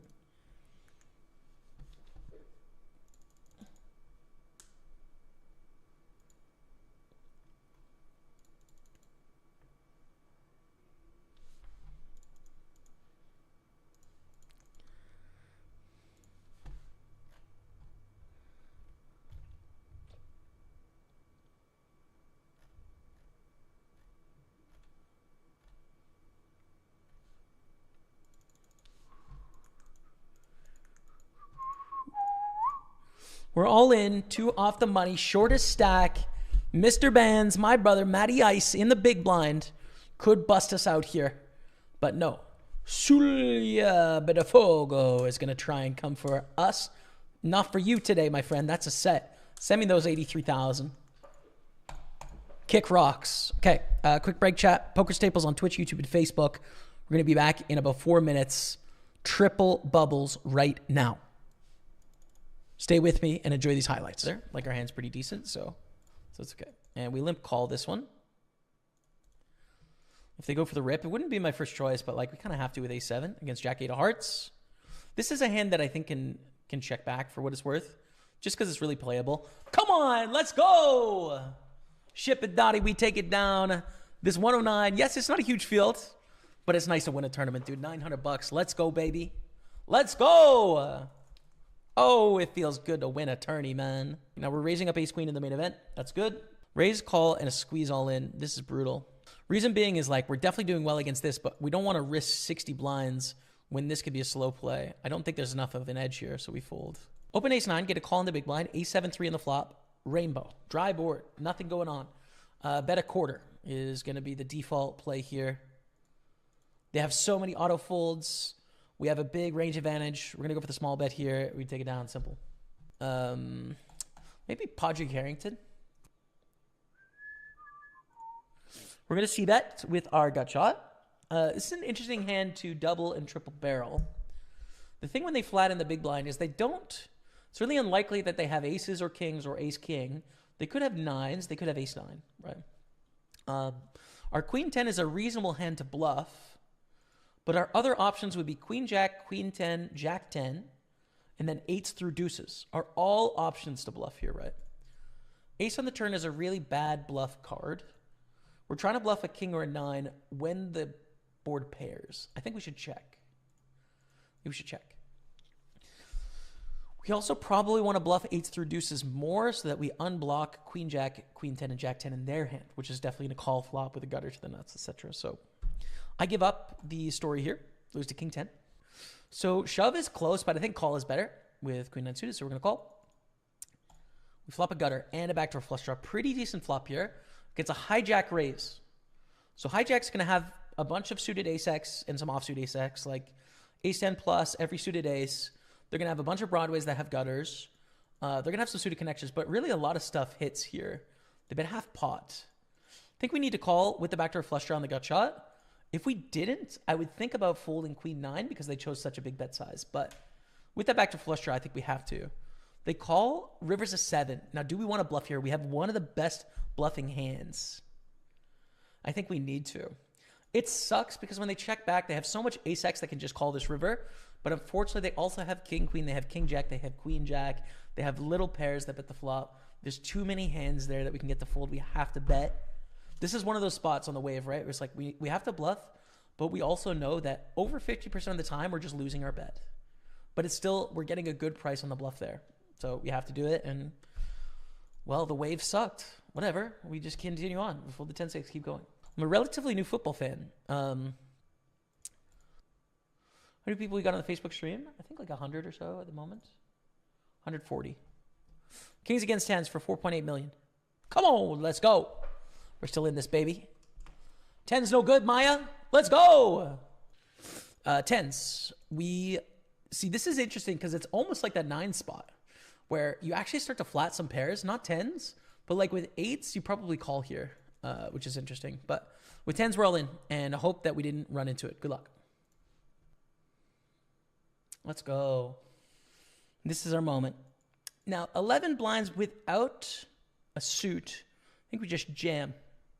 The other argument is let's min raise and try and induce a rejam, but I think people are going to give us a pretty strong range for raising on 11 blinds, you know? So I think we're going to go all in and hope to get a call from a worse hand. 27 left, 569 cash, ace king all in deep in the main event. Is it our time? Ace queen suited is a great hand. We're going to raise call here. Suited, it's very playable. Post flop, we're up to 13.5 blinds. So now we're at a stack where I think we do want to induce a reshove here. We want to induce some more action. It's good if we can go post flop as well. Like ace queen suited is a strong hand. So let's see. Down to 24. One off a little pay jump. The pay jump is $200. Hello, everyone in the real time, real world. Welcome back to the stream. Thanks for being here on Twitch, Facebook, and YouTube. Berlin is more Spanish and English speaking nowadays than German. To be fair, depends on where in Berlin you go, though. Yeah, word. I lived by, what was it called, man? It was in the Old East, kind of by the Mercedes arena for 3 months. I've got to find my street now because it's going to annoy me. I was thinking it was Rembrandtstrasse, but that's where I lived in Vienna. I was on Rembrandtstrasse in the 2nd district in an apartment. Fold here. I've still got it. Yeah, Friedrichshain. Yeah. In Friedrichshain. Right by Frankfurter Tor. U-Bahn. So yeah, there's some cool vibes over there.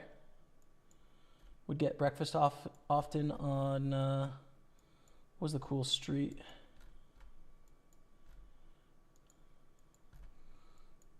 Simon Dock Strasse. That's some nice restaurants and stuff. We'd go there often for coffee and chilling. And pretty close to the Berlin Wall, and then yeah, by the Mercedes-Benz arena, kind of. Not too far of a walk to Alexanderplatz.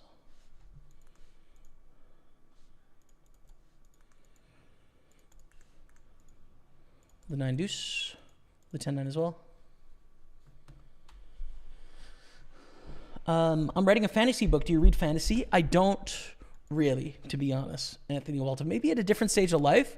At the moment, mostly reading literary fiction, essays. Pretty much that's it. But all the best with your book launch. That's exciting, man. You gonna play the WCP at Playground in April? Maybe. Probably we'll play something. I don't know what yet, but probably.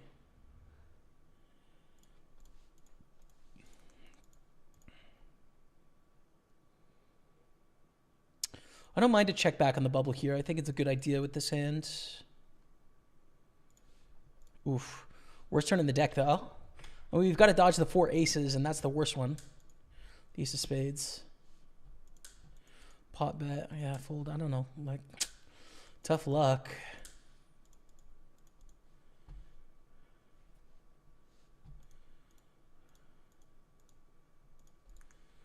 And call here. I think shortest stack, flop top pair, all the draws missed. Seems pretty clear. 9-5 is very unlucky on that river. $25 bounty, but we will soft bubble it there. GG. Oh, sad vibes. I timed out. I was going to call it 6-7, but I think there's a 215. Yes, 215 bounty. Going in. Love this tournament. We've won it 2 weeks ago, I think. So let's see if we can get it done today. It's going up here. Green for knockout. And let's open the lobby.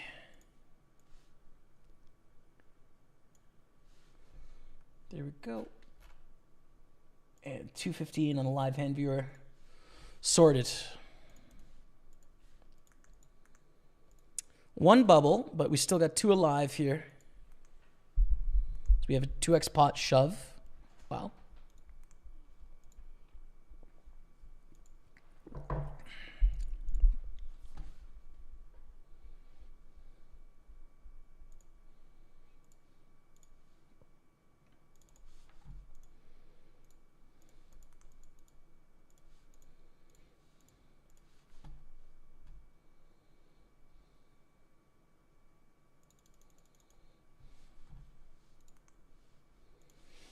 Here we go. Risking it on the bubble. Must be done with the jacks. Is third time a charm against ace 3.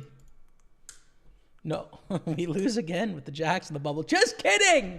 Give me the straight. We win it the fun way, Dottie. Let's go.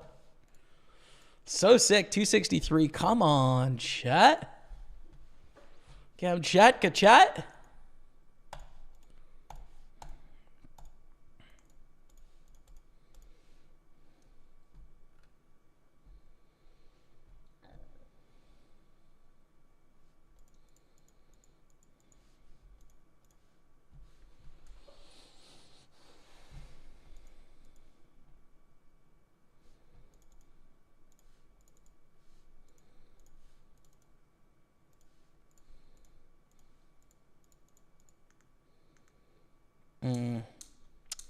Do I want to reshove this pair again on the bubble? Not really, dude. I think you want to survive to the bubble and not take the shove with the deuces there. Maybe nitty. Could be nitty there.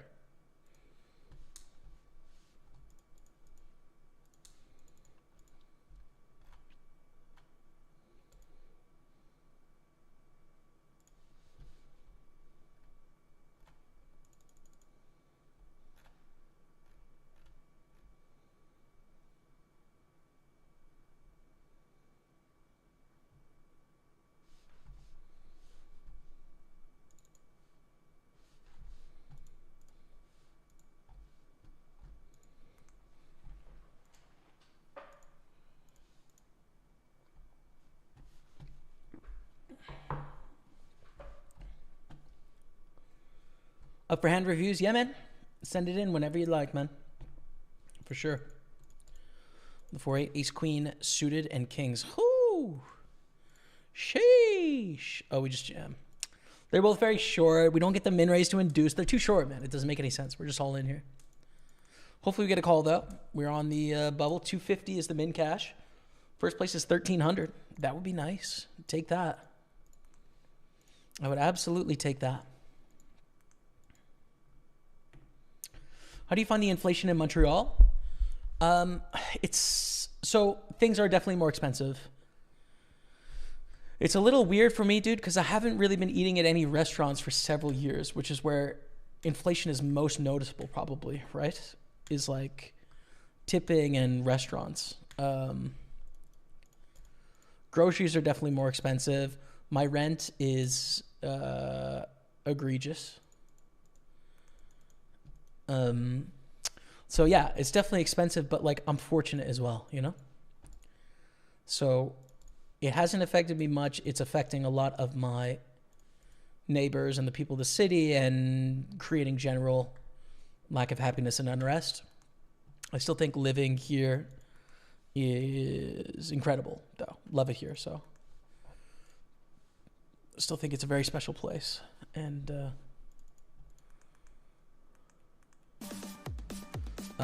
yeah, I don't know, like, well, first of all, let's get to the sub hype out and then I'll riff on this a little bit. Alfie Show dropped the 11 months, hoping to give some run good to you, Jamie. Thank you very much, man. Appreciate you, Alfie. Get some love of the chat for the Alfie Show. Thank you, man. So I think I'm a little bit of two minds with the housing affordability, cost of living aspect. I would say economically, I'm sort of left-ish. Probably left of liberal, but right of the left, whatever that means in Canada.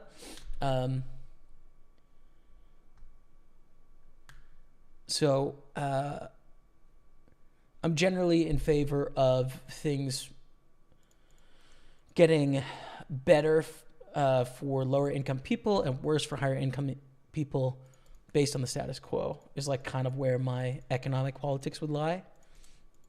But I also think that sometimes the cost of living is a cultural sort of expectation that is out of whack to the comparison internationally. And I take some of that from my experience of living in Central Europe, a little bit in Eastern Europe, living in South America. for example, in Berlin is a great example where the mass majority of people in Berlin rent. The mass majority, right? Like, it's so much more common for people to rent than to own a place. Families grow up in apartments in Berlin. And the apartments are big, right? Like, they're not small. No one's starved for space. They're big spaces where there's plenty of room for people to grow up and people to have bedrooms, and like, so no one is hard done by for space. But renting is the norm, and there's sort of really heavy regulation on ensuring that the private companies that own this real estate are restricted in terms of what their options are in terms of like increasing rent. So it's sort of like government controlled rental situation, right? To where it creates a reasonable balance. Wow, this is really sick. For a 2x pot. I don't know, like, it turns our 9-5 into a bluff catcher, and they're just under bluffing, so whatever. So I think in Canada, it is so important to own a home. It's like part of the Canadian dream. And I think probably that dream will have to somewhat end in that renting into adulthood is going to have to become more the norm, like it is internationally in a lot of places. Because our economic situation is in high demand, right? Like, another good example is probably London. London is extremely expensive to live in, but people often live in zone 3. They party and hang out in zone 2, and they work in zone 1. And that's sort of the norm for normal people. No one really expects to live in the center of London, but like the suburbs are like a dense city, right? I think some of those changes in expectation are going to have to come to Canadian cities because our cities are in demand internationally. So I think there needs to be a cultural shift of expectation, like food, shelter, clothing, quality of life, in terms of like our health outcomes and the basic needs is extremely high internationally, super high. It's only when we get into comparison against more capitalist countries where people feel sort of inadequate in some sense, of like comparing to people that live in California and have high earning jobs that they see all day on social media. It feels comparatively like our life is brutal and or we're failing in some sense. But I think it's a narrow perspective sometimes. So I am a left-ish, but then I also think we need broader perspective too. And comparison, the comparisons that are going on is largely with like the most libertarian economy in the world. And so we're comparing ourselves to like an outlier economic setup, and then people that are being vocal and viewable in that outlier perspective, and it's just not based in reality. So take that for what it's worth. That's my view on it. Okay, we got sub hype on Twitch too. Oh, and see the timing. See, I think JFB mostly disagrees with a lot of my politics, so it's bad timing on this, but 111 months. Oh my goodness, dude. 111 months is the longest resub we've ever seen, no? It must be. Thank you, brother. I appreciate you. Gets the love of the chat for your boy, JFB, the absolute legend, supporting the show since the very beginning. Thank you, brother. Appreciate you. Hearts out in chat, you guys. Thank you, man. Also, we got another sub there. The Alfie Show dropping 11 months. Thank you, Alfie Show. You're too kind. As we're in the money here. Full to 2/3, honestly. It's too big. All in for a bounty. We just ISO this. Try and get a heads up. 2 bounties in play, so $100. But yeah, like A7, 2 bounties in play. It's a no-brainer here. Good luck, us. Thank you very much, Alfie Show. Hoping to give you some run good to you, Jamie. Thank you very much, man. Okay. Big moment here in the 215.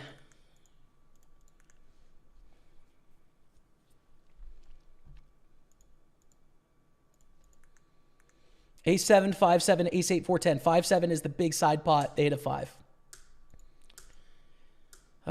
This, just, I don't know. We re-enter. Okay. Another 215 going in.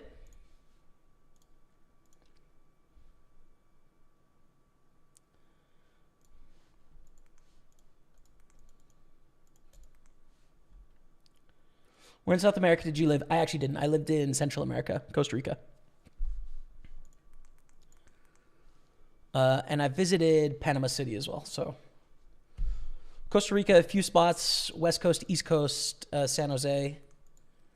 And then Panama City is my sort of experience, like south of the Bahamas. Not a lot. All in for a bounty here, but I'm going to fold. So we're 4 of 7, 250 cashed on 283,000, which is good. We're on the pure bubble here, 1 away from cashing the tournament in the Super 215, and we've re-entered in the 215 bounty 7 max.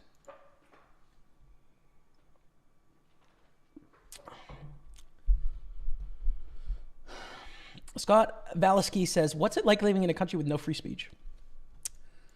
We're very free here in Canada. Life is quite good, Scott.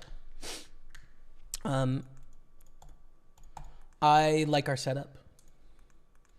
I do think that there's sometimes worth the, for example, there's like anti-defamation laws in Germany of like unable to display like Nazi signs, for example. You could view that as an infringement on free speech. I prefer living in a society where we collectively come together. We decide on extreme outlier scenarios of things that are unacceptable to us collectively through representation, through democracy. I'm cool with that stuff not being okay. So I enjoy it, but for the most libertarian of us, I can understand how that would be dystopian to you. That's not how I feel about it. I like the UK's laws on sort of accountability for people's speech on social media, right? I like Canada's laws.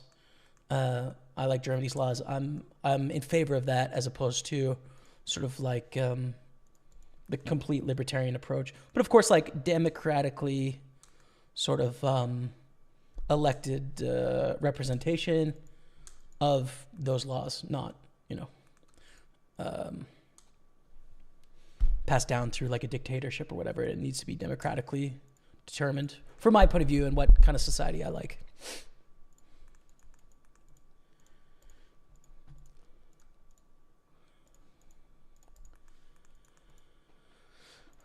I was just having a long discussion about this with someone on social media yesterday, and I guess when it comes to like individual liberty and social expectations, I found myself somewhere left of where Canada is and then somewhere right of where Japan is. So probably where like Sweden, Finland, Norway, Denmark tend to be is probably my ideal setup. But, I don't have a lot of experience in those places for what it's worth. So, yeah. You're lucky you don't live in Toronto. Yeah, Toronto cost of living is even higher.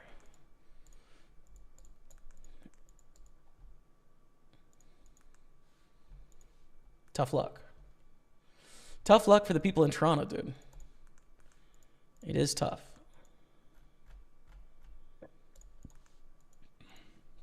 Not only do they pay double the rent, they have to live in Toronto.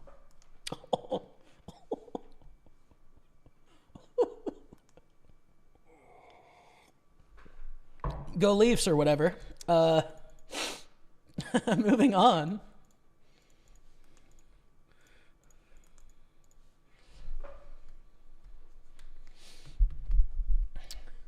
Do you think you're right? The small equity you gain from owning a home isn't really worth it. The short term give interest rates, long-term mortgage plans. Yeah, but like socially, it's such a failure. To a large demographic of people, it's viewed as like they're failing in life.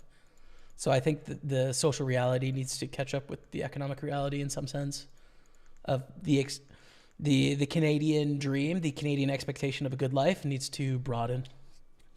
So we fold in the bubble. Painful. Painful stuff, man. Most likely to have a 6. You can value bet sometimes and check. Sometimes we're going to check.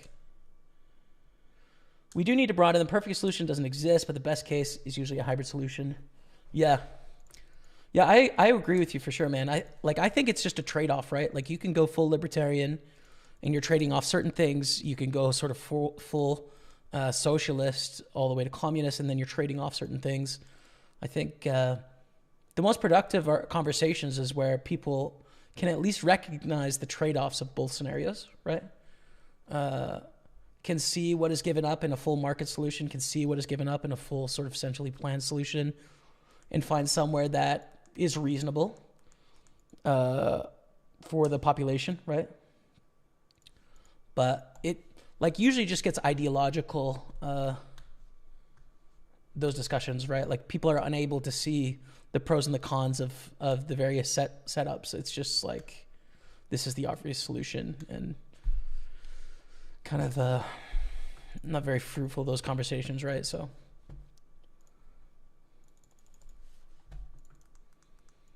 but yeah, our tax rate in Quebec, as you know, is super high, right? Like I've got some income this year that I'm paying 53% on every dollar when you add in federal and provincial tax.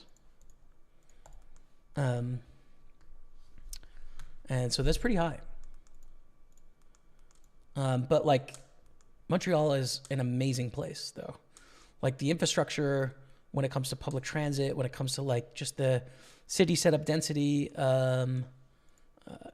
everything is just fantastic, man. I love it here. It's so nice. I think our healthcare needs to be better.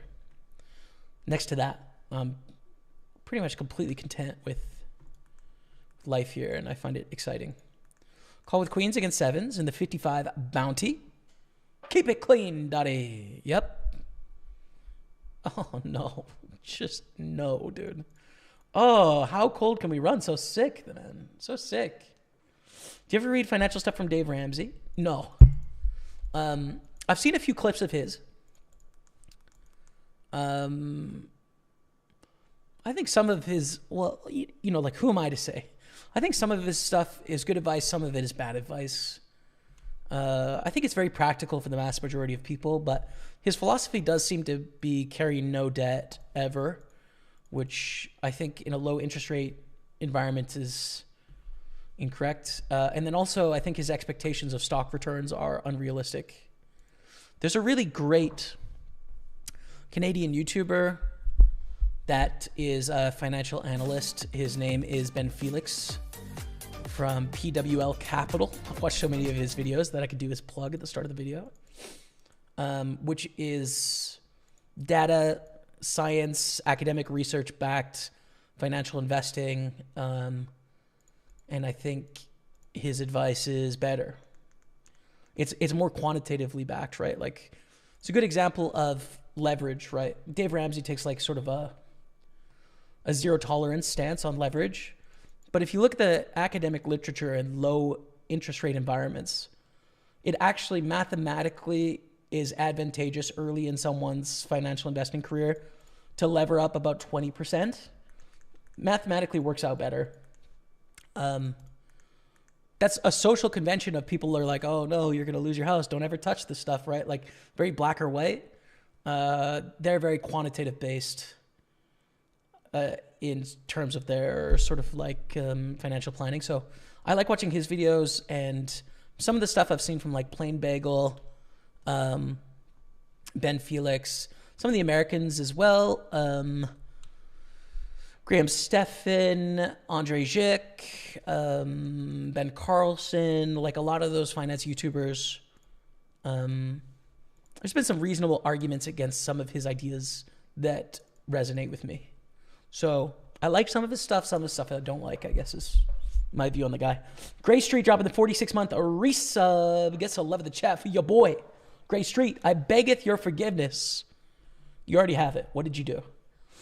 I had to use my Prime on someone else during a launch. Please forgive me. Listen, bro, just thanks for being here. There's no expectations, Gray Street. Just be yourself. That's all I want. Please use your Prime on Jamie. It's free. Make Jeff Bezos pay. It's true. You should. Thank you, man.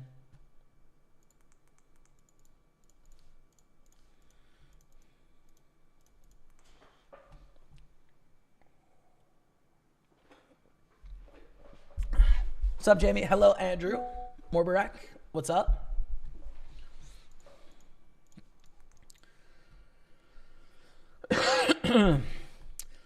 As a pro, how do you manage to fit everything in, like playing, studying, business stuff, reading? Do you have set days and times for studying? When do you read? Yeah, balance, dude. Just balance is a never-ending pursuit. My days are completely full and busy, but they're not busy with things that I would have always considered important. This is close, but I think open. But I make time for reading every day. Make time for downtime every day. Make time for daily stuff every day. I don't know, man. It just like fitted in. Like in the beginning of my career, I would just play poker 6 days a week, and then everything else would sort of fail around me. I don't do that anymore. I find it unsustainable. Fold here. So yeah, I don't know. I read every day, right? I wake up, I have breakfast every day and coffee. I do my emails about twice a week. Get to my to-dos once or twice a week. Read poker books every day as well. Study whenever it fits in. Play video games maybe like 4 days a week, 5 days a week. Stream anywhere from 1 to 3 days a week. Have probably about 5 or 6 meetings a week in various capacities. And then hang out with my dog and my fiance periodically. That's kind of, that's where we're at the moment. But I read pretty much everywhere I can. To be honest, like reading is what fills in time for me most of the time. So I'm always reading before bed, like an hour or two. And then throughout the day when there's space, sometimes at breakfast. I scroll social media, I'd say on average, probably 90 minutes, but there's a lot of in-between times, like going to the bathroom or like after a shower for 5 minutes or something, right? But probably about 90 minutes of social media scrolling a day. Somewhere in there. Play an iPhone game as well. So that takes like 45 minutes a day-ish. Usually I'm listening to a YouTube video or some music while I do that. Just as a thought experiment, do you think 50% of income is a fair price to pay to live in a good city, in a good country? So I believe in a graduated tax bracket, like taxation system. So I think being taxed 50% of total income wouldn't make sense until much higher incomes, right? I think my effective tax rate is about 42%, which seems reasonable for my income. To be fair, seems about right. But I'm in favor of higher taxation on the much higher incomes, for sure. And some relative tax breaks for the middle class and the lower class to compensate that. But I don't mean people that are earning like 150 or 200 or 300 a year. I mean the people that are earning like 5 to 10 million a year. I think it's reasonable to tax them. Of course, the problem is like we live in an international society, so they will just shelter their wealth in another country that has a lower tax rate, and we will lose the tax income. Essentially that's the basis of the problem, is that people can, put their money in different countries, and those countries are incentivized to leech off that wealth to improve their own standing. But yeah, I think taxation is important. I don't know where I would start, like an effective tax rate of 50% of your wealth. I don't know where that would be. Maybe something like 600,000 Canadian, something like that, probably per year. When someone's pulling in 600,000, giving away 300,000 to tax, maybe like 650 or 700 actually, somewhere in there.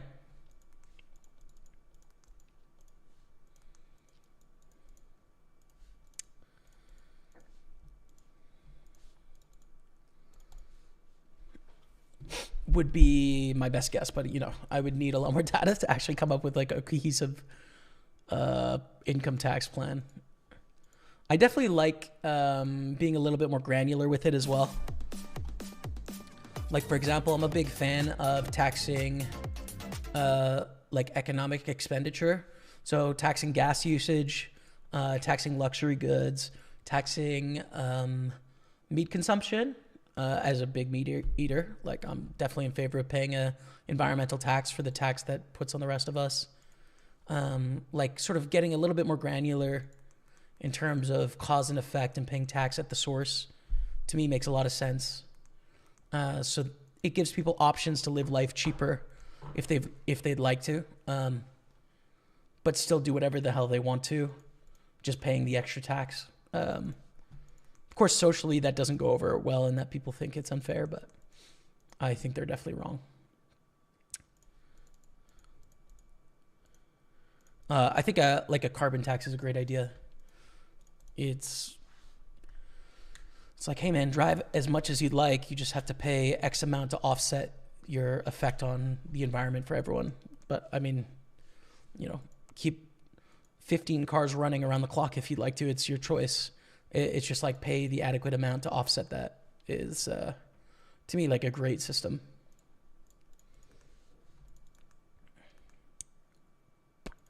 Open the ace queen, get a call here.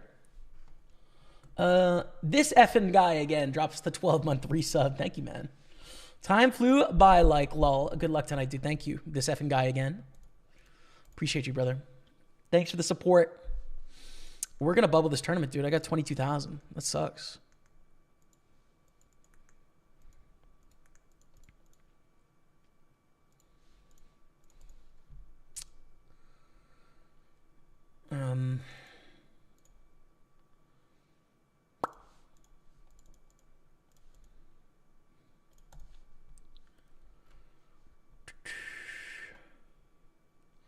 But you got to remember, he's mostly talking to people who get in trouble with debt. Yeah, for sure. I mean, he knows his audience, right? But like, I think you're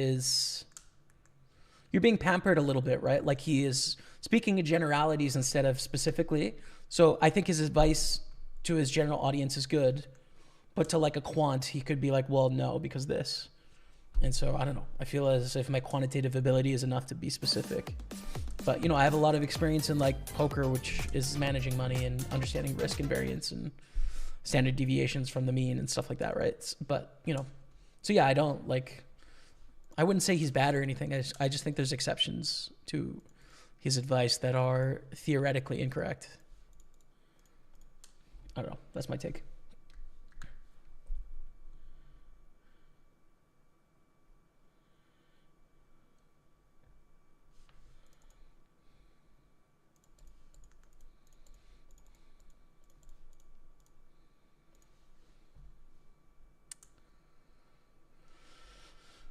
Yeah, for sure. I mean, by the way, it's been such an incredible year and a half of equities and crypto as well, which, I have probably 20% of net worth in crypto, but it's been so good. So it's been nice, man. Nice period. How are you, bro? King 3 off, drop the 19-month resub, gets the love of the chat for your boy King 3 off. Thank you. How's the grind been today? Been a while since I checked in. Any notable scores or W's? Hope B-Cart and Dougie are very well too. Much love as always, my friend. Thanks, man. Yeah, things are very good. Got a couple cashes on the board, trying to fight our way to the money here in this tournament. But in general, things are good, man. Yeah, and happy. So nothing huge for scores. The last 5 Sundays, we're basically breaking even, which is frustrating, but true. So hopefully we can get it going in the right direction as we see another jam for the Jack 10. Got a dodge. Are we going to do it? Oh my goodness, we won a pot. Can you believe it, chat? I see you active on Insta a lot. I always want to send you memes while I'm avoiding work at work. Go ahead, dude. Anytime. Anytime, brother. I'm going to fold the ace-4. The queens is a great hand.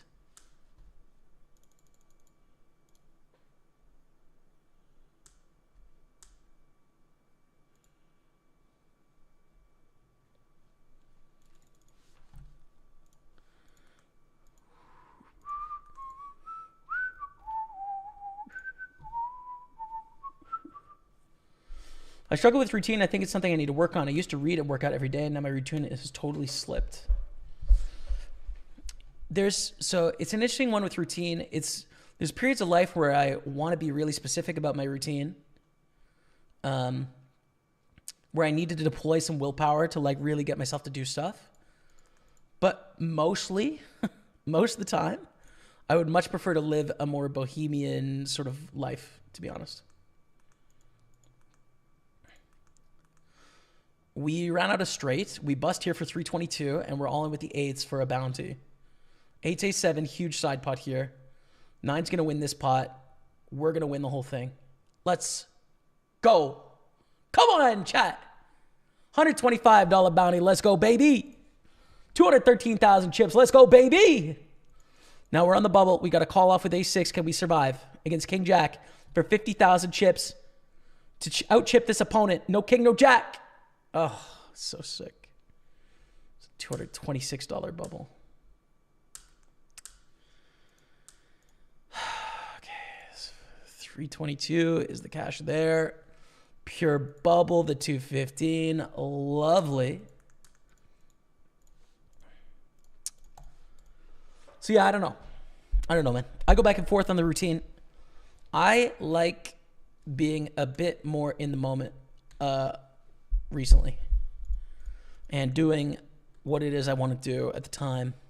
But if I have like a really specific goal that I know takes some willpower, I know I got to deploy it sometimes, but you know, it just means being specific, I guess.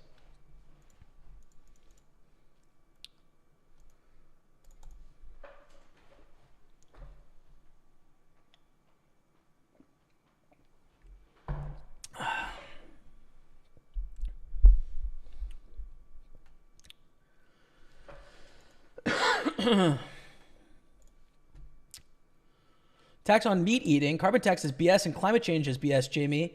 Jesus be real, Jamie. I don't agree with you. I don't think that's true. If I thought, I'll give you this. If I thought that climate change was BS, then I would think that a tax on meat consumption and carbon tax would be BS. So if I believe that to be true, I would share the same perspective, right? Now, you do me the favor and flip it the other way. If you thought it was true, which you don't, do you think a reasonable way of incentivizing or disincentivizing people is making them pay an extra 2% when they do the activity? If you took it as true, do you think that's a reasonable solution? We can just agree on the theoretics, and then we can just, like, you know, we can at least come to a position where, you know, we just accept that we have a different version of reality, but if we had the same version, we would agree. Probably. But yeah, no, I think climate change is real. I think we should do something about it. But I would say I'm more moderate than a lot of people on the left are in that, you know, I think we should do more than we're doing, but I think I don't think we should go insane either. I think our current experience is relevant as well. That's my take. But that's a progressive tax. Rich people live closer to their jobs. Lower class have longer commutes and need to drive home. Can't buy Tesla. Is true. Yeah, it is essentially a flat tax on that, which isn't great. But then, you know, you have a luxury tax, right, where you're taxing cars over a certain amount, X%, or on private plane travel or boats or yachts or whatever. Like, that is a tax that the poor are completely missing. And again, I'm not saying like if gas costs, I don't know what gas costs. I don't have a car, but let's say it's $5 a gallon. I'm not suggesting that it becomes $10 a gallon. I'm saying you're taxing it 3% and that money's going into carbon offsets, right? It's not like it might increase the cost of a car driver, you know, $200 a year as an economic offset. Again, this is for you, Royal Goat. In my theoretical world, assuming that we agree that that climate change is real. I know you don't, but let's just take it as true, so we can argue effectively. I'm gonna fold the ace-9. I think in theory, taxation of specific activity sounds good, but in practice, just results in multi-tiered societies. Wealthiest can afford to do what they want, and the poorest are severely limited. I think to an extreme extent, I would, like, mostly agree. I wouldn't call it multi-tiered. I just think it needs to be balanced, right? Like, you need to have a general taxation as well as other things, right? Not just like there's no income tax, you're just only going to pay tax on like carbon. Well, then, yeah, I would create a multi-tiered society, but in collaboration, where it's like, okay, we're going to garner 90% of our tax revenue from our income tax revenue from people's just like taxation, or maybe 50% of our tax revenue from people's individual income, and then 40% of our income from corporate corporate gain, and then 10% from like progressive taxation on purchases, right? Which again is another flat tax of like, poor people and rich people are paying the same amount of tax on a potato. So it's like not a great tax from a progressive point of view, but again, it's like not the whole picture, right? It's not like the only tax. I think some flat taxes are okay to disincentivize and incentivize behavior, but not the whole system. Again, this is just my frame of reference, just for fun as well. I know like we're going to be so varied in our 3 chats here, right? We're going to be so varied in terms of like what makes the most sense to us for a economic setup, but I'm just being honest about where I stand at the moment on it. It evolves and changes all the time. Do we want to go all in with 6-5? I don't think so. I don't think we want to risk a full 22 blinds here. Even for this bounty, I think we should just do this. Yeah, I'm going to fold now. I don't know. Like 6 high is not a great hand, so seems okay.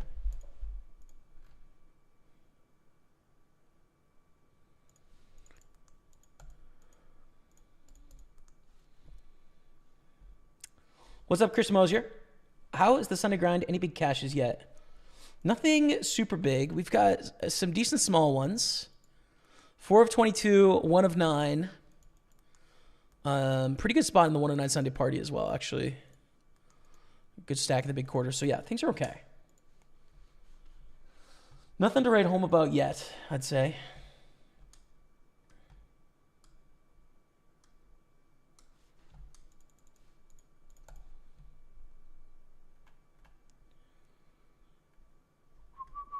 Those are reasons for inflation, carbon tax, green tax. They will be some portion of it. Yeah, I agree. Like some tax will lead to inflation for sure. Like I said, a balance, right? Like, again, from my point of view. Yeah, we just feel differently about it, Scott Valesky. I mean, I live pretty close to those protests. And Canadian perspectives on it are fairly different than the majority of Canadians' perspectives on it are different than some of people's feelings internationally. But, I definitely believe in people's right to protest, for sure. I think there is a line as to where something is a protest and an encampment. And again, there needs to be some accommodations for the people that live in a place, right? Like, people's will to protest, which is a good will to have from my point of view. If it's impeding the people that are living in the downtown for a week straight to where their businesses are failing and they're losing money and they're losing sleep because of the noise or what have you, like there needs to be some compromise drawn between the two. So yeah, I mean that like Canadians by and large were in favor of the actions taken against those protests, and I think freedom of speech is important. The right to protest is important.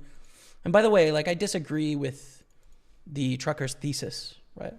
But I absolutely respect their right to stand for what they believe in, for sure. But I also think that there's consequences for that, and so they suffer the consequences. And like, good, they did what they believed in, and that's great. And there was consequences based on the law, based on like you can't set up encampments for a week and like destroy local businesses around you. You can protest every day, but there's a line in the sand. And it's like, great, okay, everything worked as it should, right? To me, but that's just my point of view again. And it's obviously been sort of very much twisted internationally to where,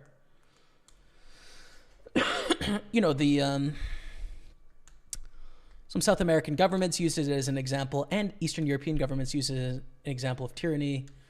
Libertarian U.S. Elon Musk driven sort of perspectives on it are, negative, but I disagree with them. We are all in with ace king, or do we flat this 4-bet?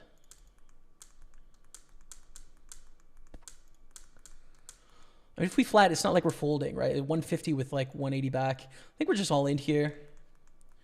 Both are fine, right? Both are going to make money. Just what's the best choice? I think we're all in with the offsuit and more likely call with the suited, I'd say. Here in the 215, I want to reshove the 75 bounty. 2 suited broadways, I think is fine. Queen 10, king 9.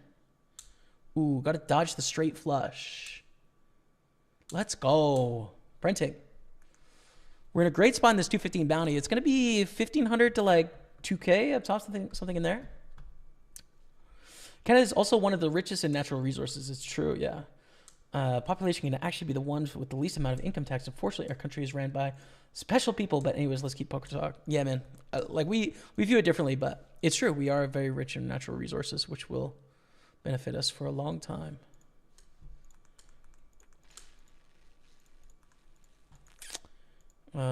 Great. So we're going to raise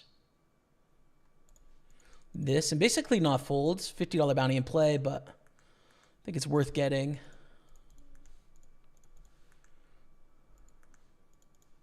Nice. And we re-ISO here. Probably fold out this opponent in the middle.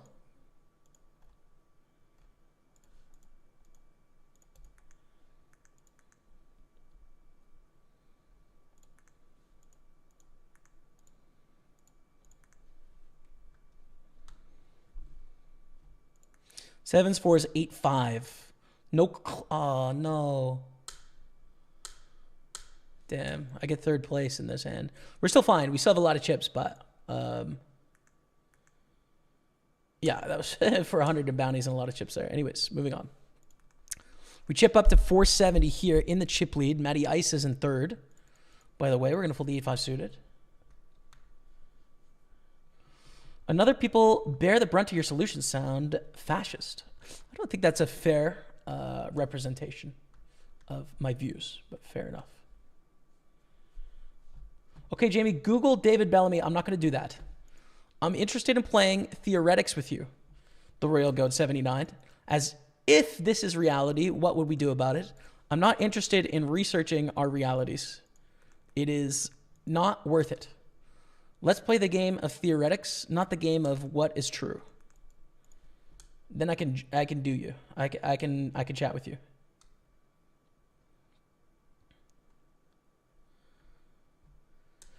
Limo 2147. It just depends, dude, on poker income. Just depends, dude. It's variable, right? It depends how much you're playing. It depends who you're playing against. It depends what your edge is. It can just change. So.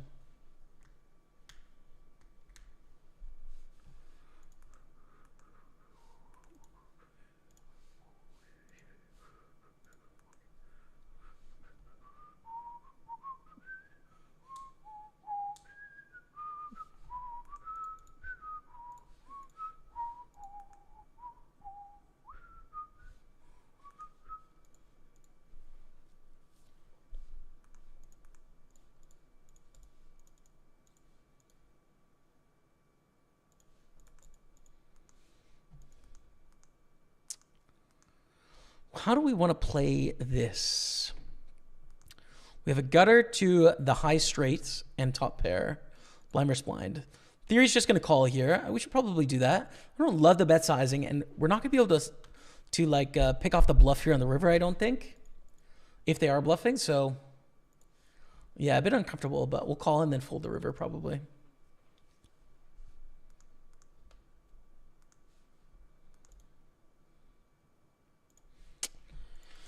Okay, no improvement, fair enough. You could tax everyone, and it would help anything. I think wouldn't help anything, you mean. Tax China and India, they produce the mass majority of all the pollution on Earth. To me, that's like a black or white view on a problem that is gray. So, you know, yes, the mass majority of people live in China and India, and they are likely the most important in terms of the outcome of the Earth. But I think... you know, even if our contribution to the problem is 1%, that 1% makes a small difference. And the small difference is worth more than zero. It's worth something. It's not going to be perfect. It's not going to fix it.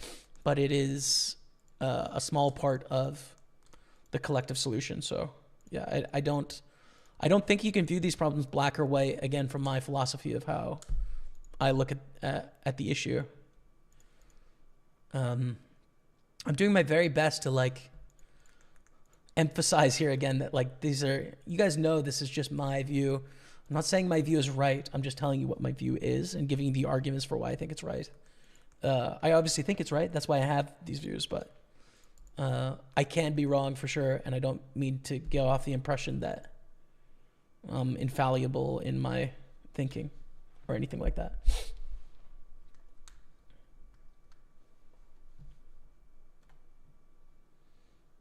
Oh, Royal Goat. You're only here for the money and fame. Becca, get over it. Rebecca, if that's why you're here, you're terrible at it. You could find someone much richer and much more famous. No, we are in love, Royal Goat. There's no need to be rude, dude. Just because we have a different view just because we have a different view on climate change, which is I think it's real and you think it's not, doesn't mean that you have to insult my family, dude. Right? It's engage with the problem that is the problem. Don't attack the character. So I think it's a bit rich when you insult my family and then you call me naive. It's like, let's look at the evidence.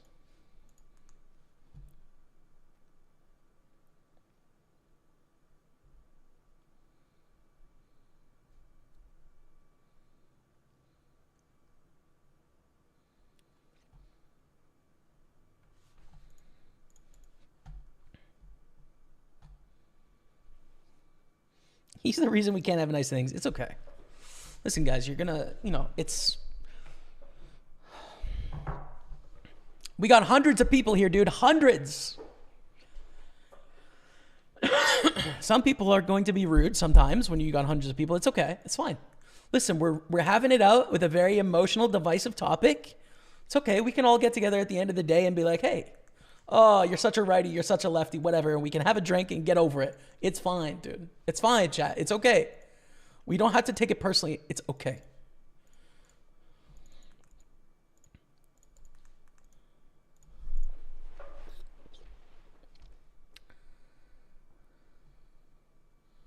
Final table of the Super 215. Whoop, whoop. Yorkshire Ace. Get it done, brother. I've got the nuts in the 55 Bounty Hunter 6 max. So take that.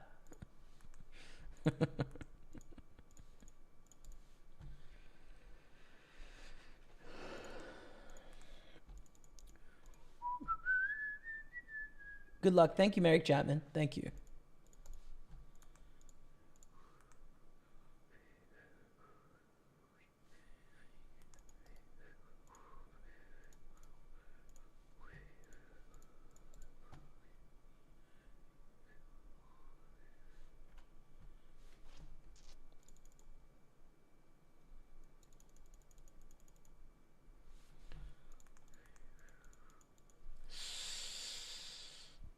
Jam. Yeah, $28 bounty on their head, I think makes it clear. It's 22 blinds here. Yeah, 21.7 blinds, which makes ace-9 suited really close as to the right choice, but I'm going to go for the jam. Close, right? Close spot. Call by ace-queen. We need a heart. Yep, we get it. Suck out here, 28-12 coming our way. We've definitely had some suck outs as of late, recently. We're on the bubble here of the 215. $200 in bounties, which is great. And Lord Vaquero is all in $75 bounty. We're going to call both players now, right? Like if they jam, we're going to still call with the 75 bounty. We're on the bubble, but like getting all the bounties is important in a small field like this. It's worth gambling in this hand. So we will call even a rejam here. Good luck. For a lot of money, $200 here. King, queen, ace, 5, ace, 7. Love the lineup. Just need a king or a queen. Hold it. Come on. Love the lineup, chat. Double knockout on the bubble. We've got $400 in bounties, $342 cashed, $742 locked up, three-handed. Now, can we go the distance? Next pay jump is 342 up to 700, and then you play for the bounties. But we are bounty kings, which is nice. Limp in.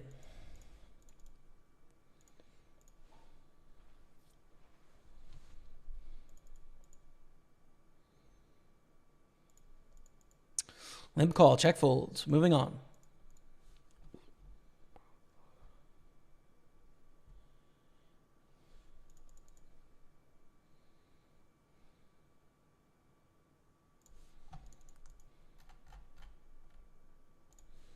Let's rebet there. All right, we're going to go on break. When we come back, three-handed in this 215 Bounty Hunter. Heads up, it's going to be another 700 plus what we've already earned. So, big amount of money here up for grabs. I'm excited, dude. Let's play the Kings before we go. I'm just going to grab a drink, and then we'll continue on our journey. All right. Kings against what? Queens. Pokerstaples on Twitch, YouTube, and Facebook. Be back in just a few minutes. This is our moment, chat. Are we destined to win this or not? I'm nervous. But on the surface, he looked calm and ready to drop bombs. Ace. Spade! Spade! Call with Queen 10 in position. King 7 deuce. Board is boring. Do we want to continue here? So, yes. Theoretically, yes, we do with Queen 10. We're going to choose all of our backdoor flush draws, ace highs, our Queen Jack, Queen 10, Jack 10, 10 9 backdoor flush draw, 9 8 backdoor flush draw, all of that. You got to think like we're getting 4 to 1 in position, right? That's significant. We're talking blind versus blind ranges. The ranges are wide. So we don't want to fold very much of our range at all. Probably the bottom 25% for that sizing, 20%. Is Queen 10 in the bottom 20% of a blind versus blind range? Absolutely not, right? It's definitely not. So we're going to bet for value here. I think I value on myself against ace 10 only, and I beat everything else that takes this line, is my guess.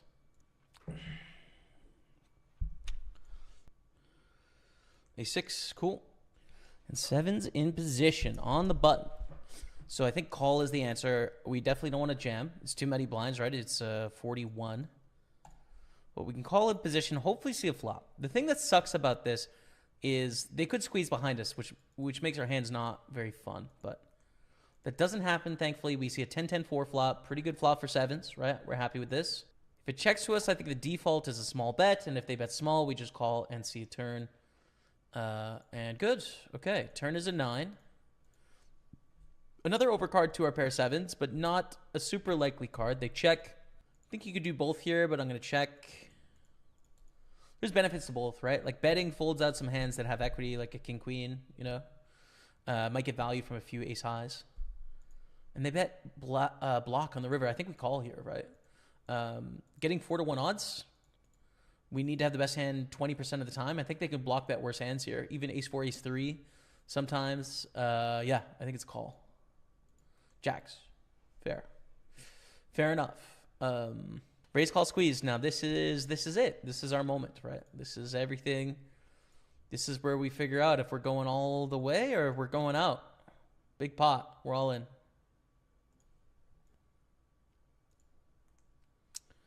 It's a very good hand to see.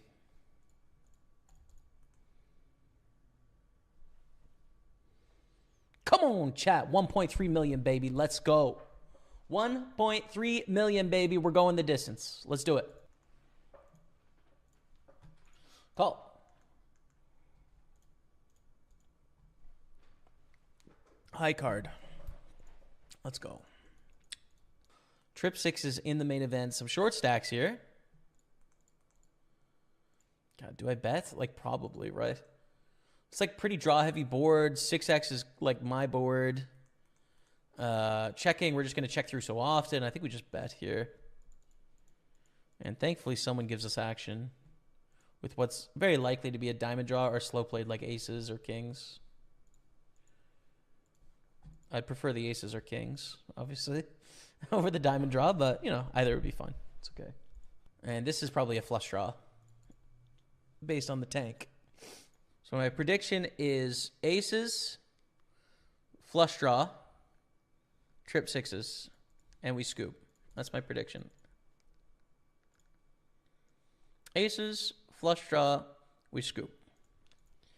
Listen, dude, sometimes you just play this game for a long time. You know what's going on. You know what I'm saying? Listen, you may think that's edited. Nope. Sometimes you just know what's up.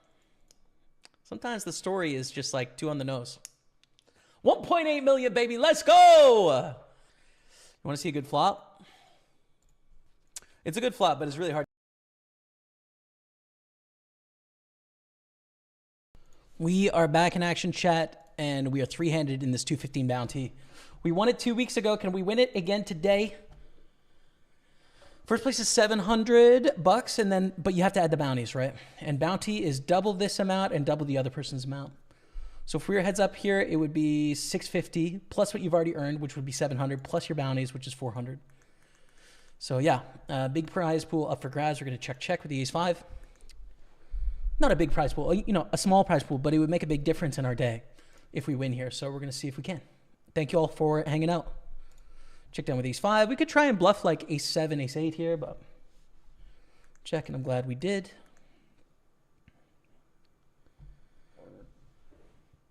And we get a walk. Okay.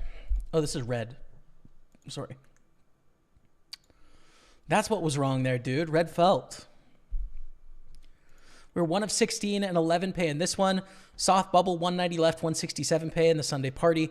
And then the $11 big quarter. 33 players make it to day 2 in the money. And so we're in a good spot, 19 of 44. So we're pretty close.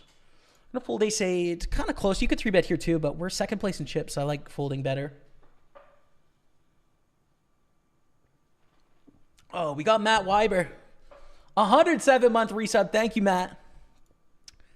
Appreciate you, brother. Get some love in the chat, you guys. For a long-time friend of mine, we went to high school together. We used to grind online poker in my first ever basement apartment on Sunday. And now he organizes my books for the Pokerstaples company. Long history. Thank you, Matt. Appreciate you, brother. Guess I'll love in the chat. And I also think I'm going to find out what my corporate tax return is going to be today, right? Or ish. Excited. Thank you, man. For the 7 deuce.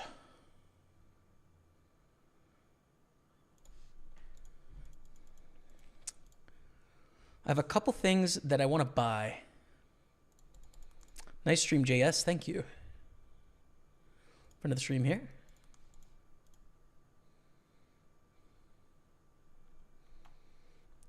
Good luck. Let's go with that.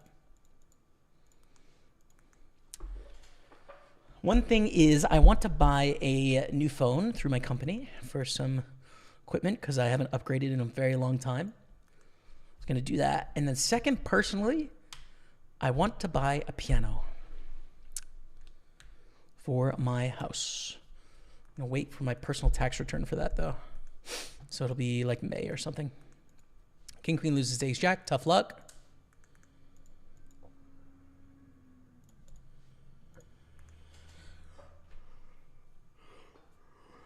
€100 of winnings today from Kevin Martins. Glad to hear it, man. Going to sleep now. See ya. Good luck, Poker God. Thank you, brother. Have a good rest. We're 3-handed, Kevin. Are you sure you want to leave right now, Kevin? We're 3-handed. It'll be just short.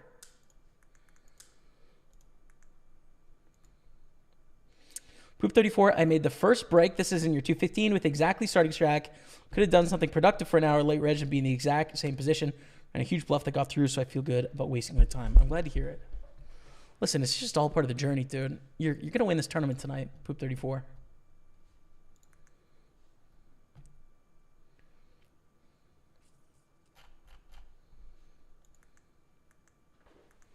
Fold, I think, when it goes bet call. If it was bet fold, we would call. But 3 ways, I don't think our hand is doing very well.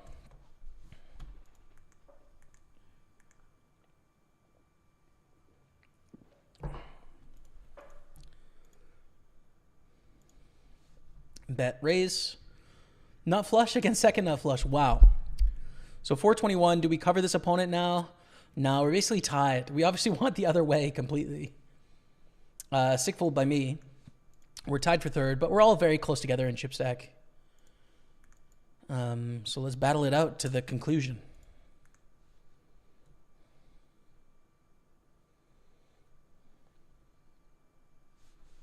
Battle it out. on the party poker tables.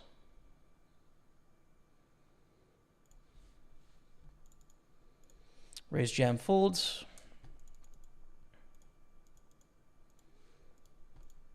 Fold do 7.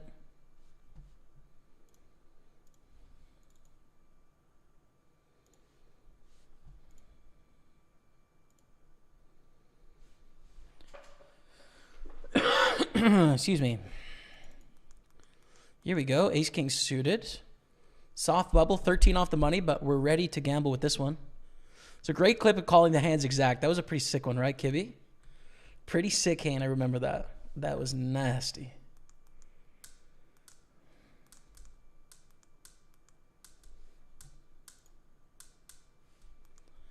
I'm going to 3-bet less than all in here, I think, clearly. Oof. Wow. Okay. That's some action. Yeah, so we're going to 3-bet. 84,000, I think, is good.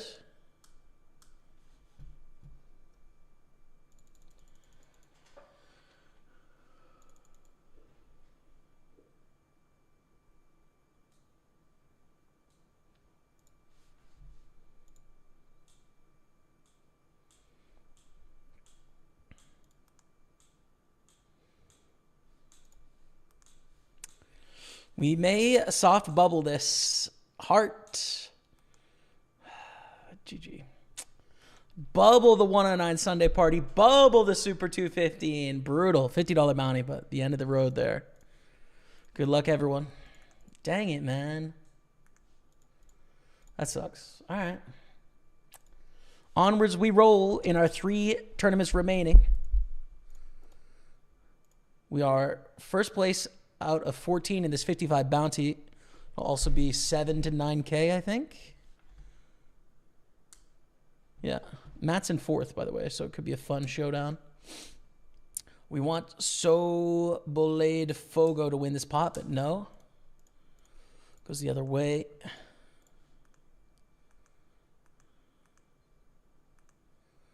We win that pot. Gonna fold King 4-0.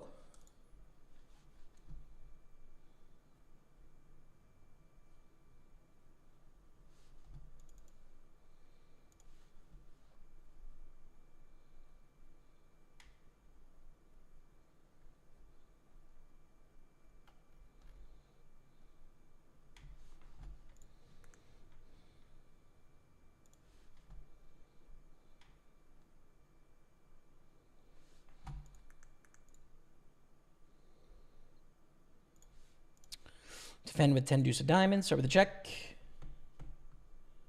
you have a favorite type of shark? I've never thought about it, actually. I don't know. Hammerhead is pretty interesting. John Erickson, good luck, Jimmy. Thanks, man. Appreciate you. How's the food allergy thing going? Still a work in progress. I have some food challenges in the hospital coming up. Likely. So I'll get to take food in a hospital setting, and it's sort of a blind taste testing. So you eat a thing of food and you eat another thing of food. One of them is the food, one of them is not. And you're not sure which it is, to try and sort of like make the body outcome blind. And so that will be coming up, and I'll be trying a bunch of sort of challenging foods for me. So work in progress, but I found a really good healthcare provider in town that has made a really big case for me. So I'm really hopeful, and so we'll see. I don't know, and still, you know, other sort of eating disorder related therapy, nutritionist work outside of that as well. So. Piano is very impractical if you're planning on staying there forever. Yeah, I am aware. But I do want to play piano, unfortunately.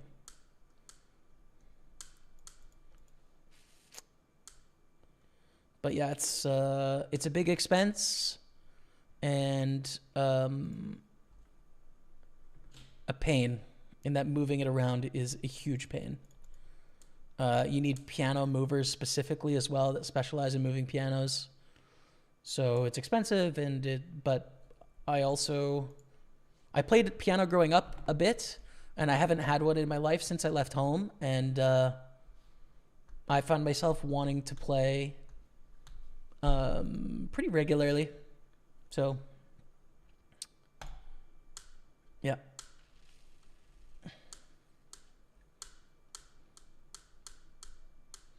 Perhaps a keyboard or a harmonica would satisfy the same urge. Excuse me.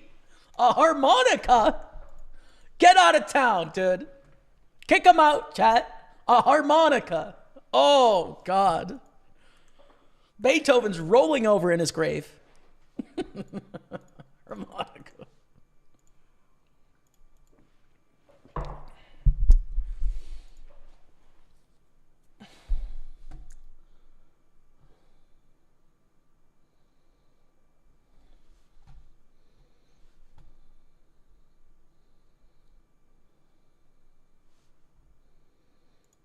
Chip. Fold. Nice. 273.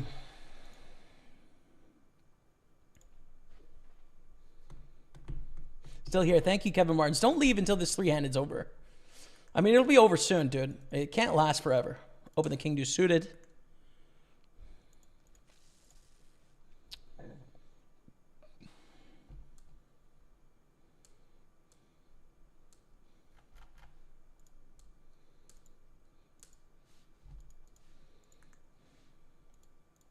I think I got your answer on YouTube, Name Pantry. It's just coming through the delay, the food allergy thing, so I'll just wait for that.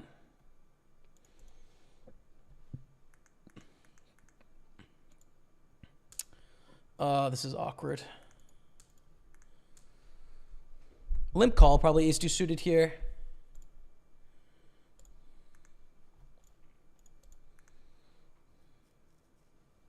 Take it.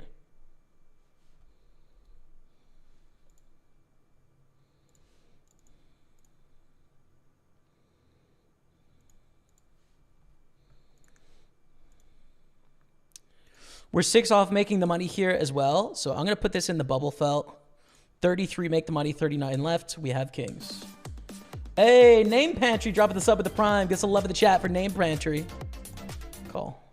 Oh, that's so crazy. They jammed with top set as well. So sick. Okay, we're out. We're going to have to play the big quarter next week. GG, dude. So sick. It's okay. It's an $11 tournament. I like getting another chance. Anyways, to give it a go. I think limp call or limp jam here is good. I think I like limp call better, especially with the stacks the way they are. I really don't want to raise fold for sure. They bet 18,000. We call 5. Oh, great turn. Don't have ace king. Don't have ace 8. The rest is gravy. Blocking the strong hand, quick fold. Okay, now we've got some distance between third and second, which is very nice. Folding.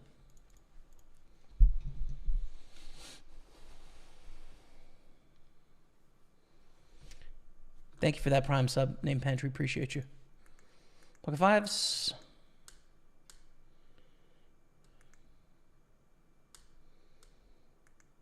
Not sure you mentioned in the video, do you recall what caused it? Not one specific incident, quite a few, I would say. A flat in the small blind.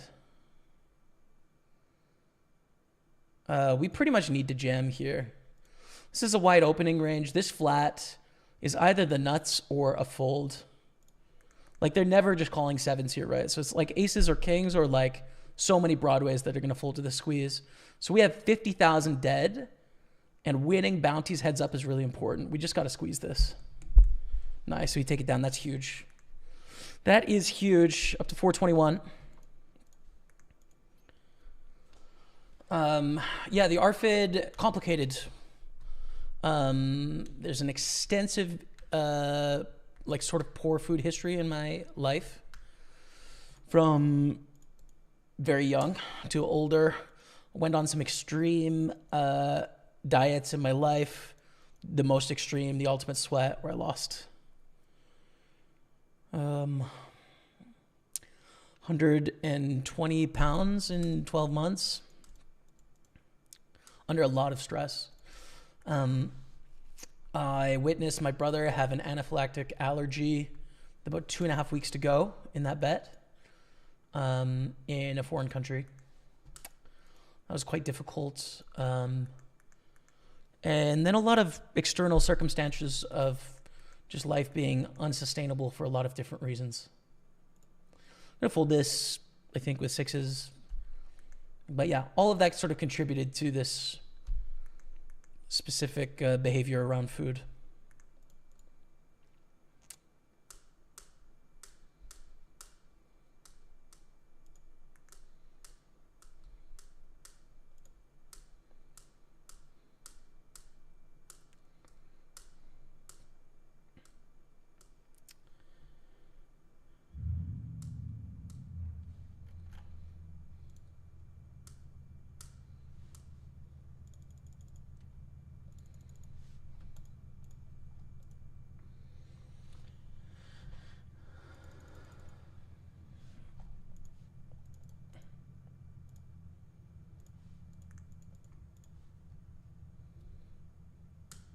A7, queen nine to get heads up.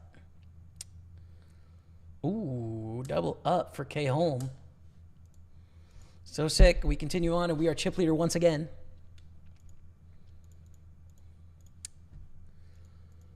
Okay. I think we wanted the ladder there, honestly, for the $300. Like, this bounty's not worth that much. The bounties are surprisingly a small part of the story right now. I guess a lot of people with bounties just busted kind of early in this tournament.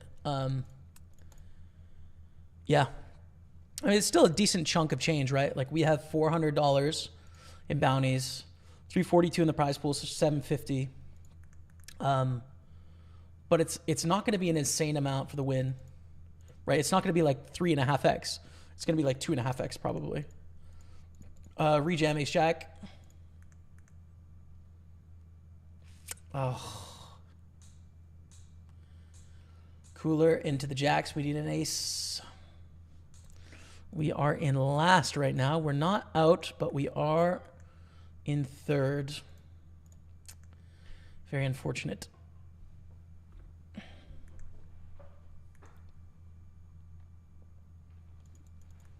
And in this one here, Matty Ice on our table, we are chip leading. On the bubble, fold queen nine. And we get it through. Okay, we get moved to another table.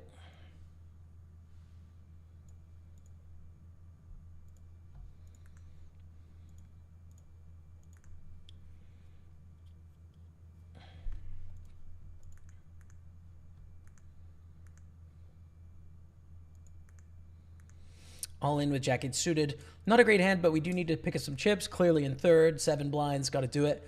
38% against the queen 10. We need a jack or an 8.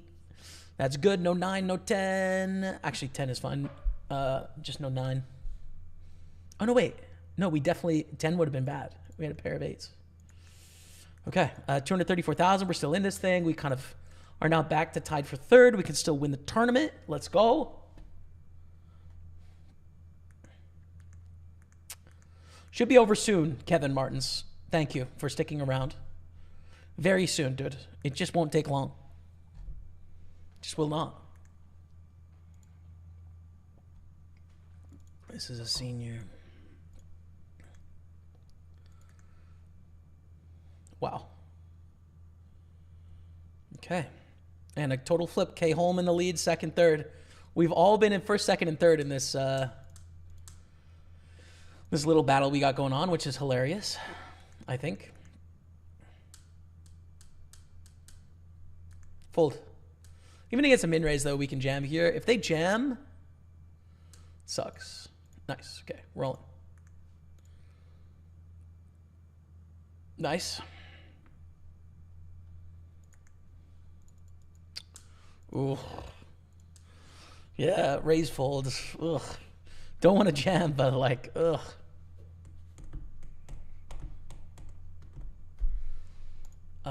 Small bets.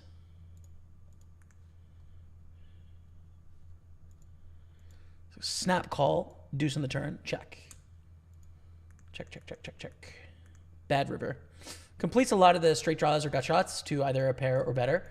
I think fold is clear, especially against this type of opponent who we've seen do some things. Makes me think they're probably not a professional player.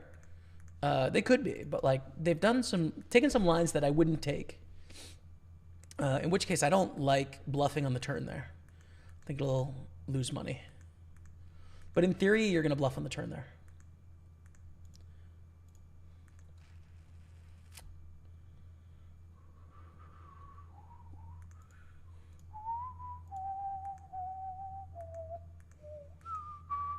Jam the queen 8. We get a rejam the small blind. Not what we want to see. This should be pretty strong. Risking it on the bubble. King 5. This is a bad rejam, I think. This 253 bounty is pretty relevant, but actually, it probably is a good rejam with that bounty. No, I like it, but my first impression was too wide. Fold. Okay, we want queens to win to get it heads up. Okay, we are heads up. 708 plus our voice cracks plus our 400 in bounties. So 1100, right? The heads up is double this and double this. So it's a $700 heads up match. We've cashed for 1100.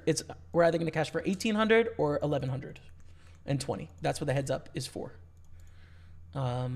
So good luck us. Fold 5-9. We are in the money here as well. 1 of 11. 65 cashed, $40 in bounties. First place will be 700 to 1100 there. Limp. I'm going to jam King 5. Think fine for 12.5 blinds. Take it down. Limp.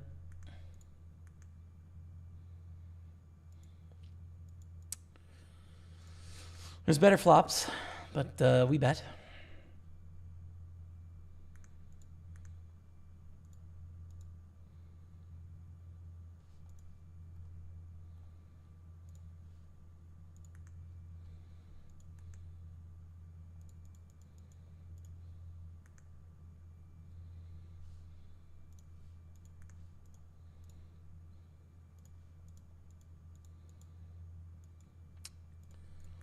I think king high is not the best hand to bluff here. Fold on the turn. I think we could bluff our queen high, 10 high sort of hands.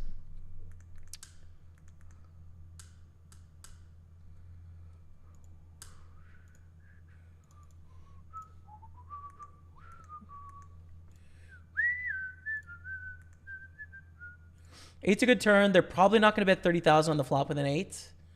And I'm going to go for a small bet because I think they have air balls. And trying to induce bluffs here. Call. They have an 8. Full house. GG. Second place, 11, 14, 51. Decent. I will take it. Solid result there. Ace King against Ace King. Okay. Solid second place. Would have been really nice to get the win. Wins are big in those, but not bad. Now let's win this tournament, though, because we are leading. We are leading the tournament.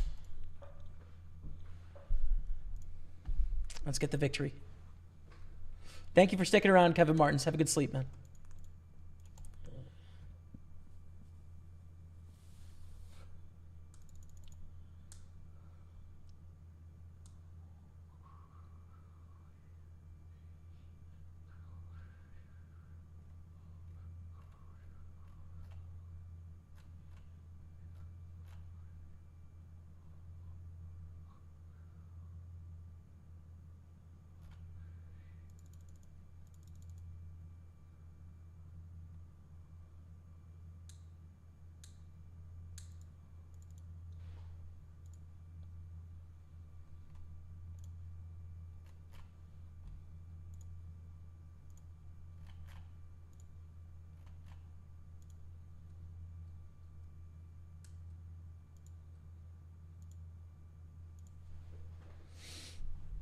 All right.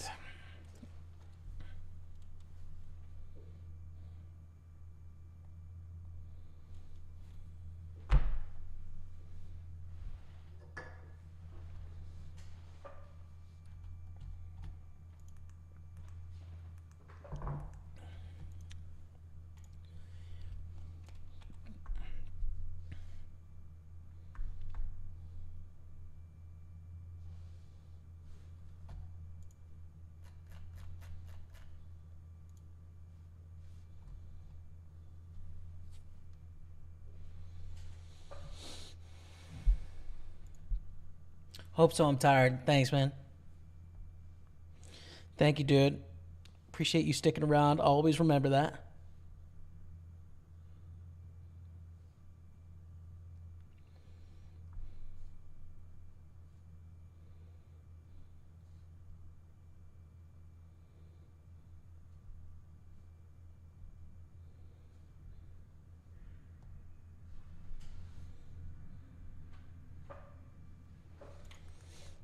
Okay, 6-5 suited, or no, 9-8 suited. That's close. Close.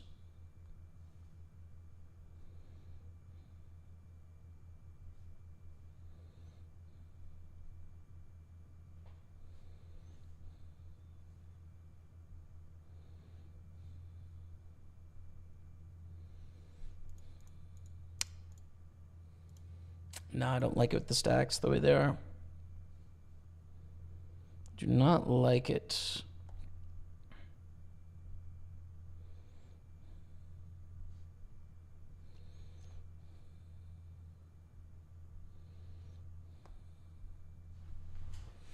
$10-5 is whatever.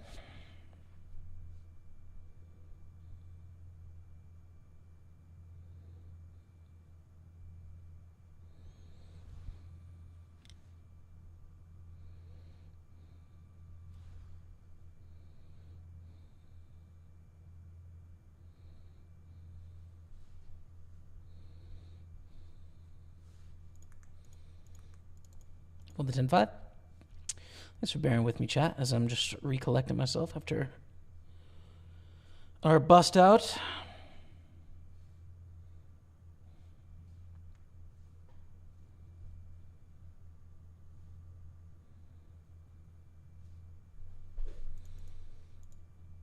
Ooh. $53 bounty. I think I want to jam this, actually. It's a pretty big bounty. It's a frisky jam. I don't think I'd shove King 10 in a non-bounty, but I think we can go even a bit wider here. Go for King 9.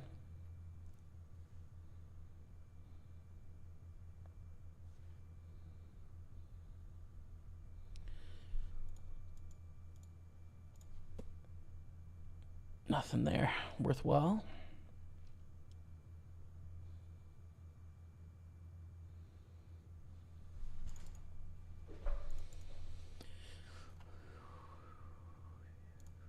Three-bet ace-5 suited.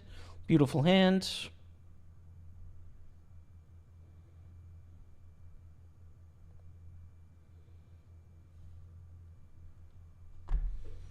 All right.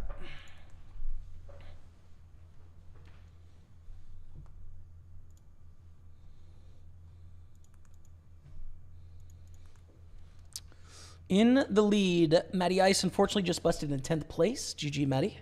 Hope you had a good session, though. We've had another decent day, but, like, we haven't, you know, we didn't crush.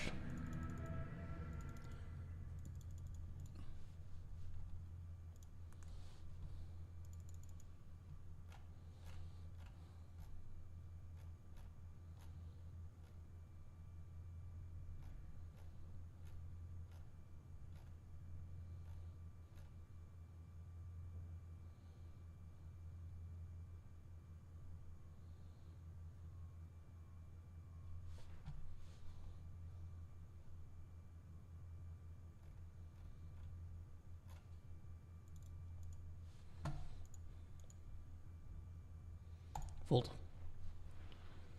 Hope you win this. You still owe me a McDonald's. Let's go, Dottie. All right, Sean Aston Bevan. All right, man. Hell yeah. Second isn't a bad payday. Now just cruise through this last one. Exactly. This effing guy again. Exactly, brother. How's it going? Did you start that Vonnegut book yet? Breakfast of Champions. Not yet, dude. Not yet. I'm reading Crying of Lot 49 by Thomas Pynchon right now. I have 30 pages left. Really looking forward to finishing it tonight. Probably tonight, maybe tomorrow. Mathematics and Poker going on. I'm going to make some progress on that tonight too. And about to start a new book tomorrow called Romance in Marseille.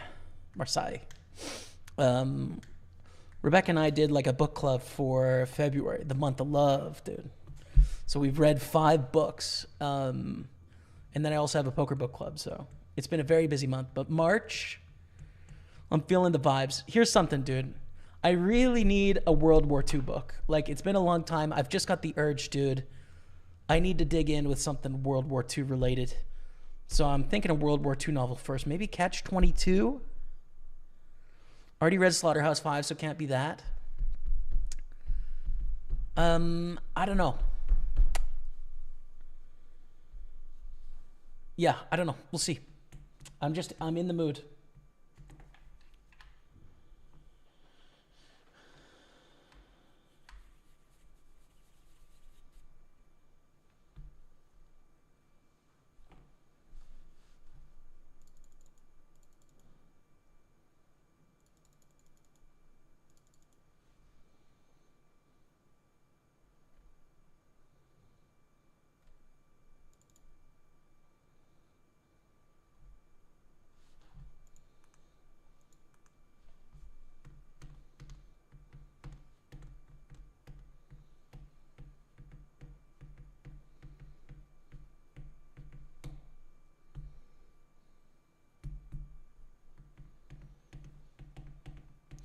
How'd you get on the other tourneys today? Okay. We just small stuff, right? We had one cash for 322. The 1100 is the big cash, and then a couple other like tiny min cashes. So nothing crazy. But yeah, it was a chill day, evenish. Unfortunately, as we're hand for hand here. Just waiting on the other table to finish up. You can start sweating the other table now. I'll put a cover on it. Keegan.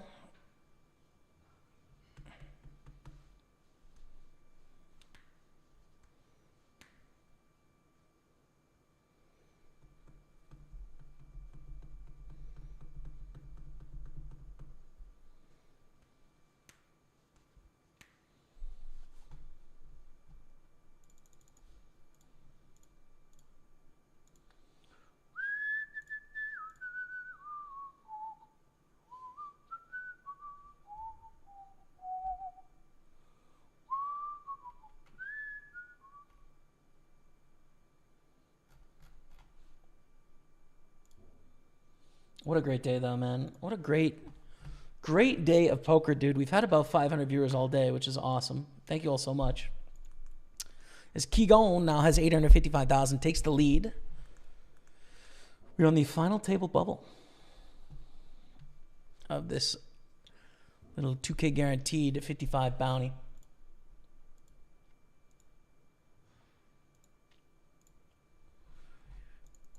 All into the other table. Queen 7, Ace King. Ace King with the double. Keegan loses some chips. Are we back in the lead? Yes. We take the lead back, Dottie. Let's go. Raise up Queen Jack here.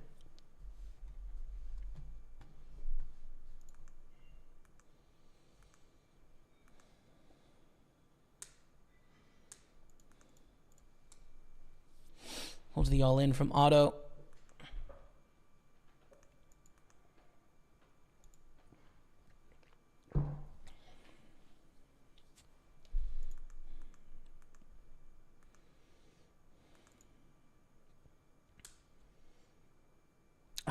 Maybe we do want to raise. We need to raise a lot of hands out of the big blind. When you add in the final table bubble here, they won the last hand. Probably we want to riff here. Probably weights us towards bluff. Nice.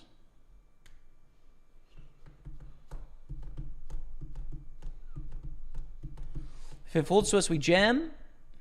If Otto raises, we 3-bet. And that's all we got to consider now. Ship it. Take it down on the other table. What do we got? The flip against Keegan. Or Queegan en anglais. Keegan en français.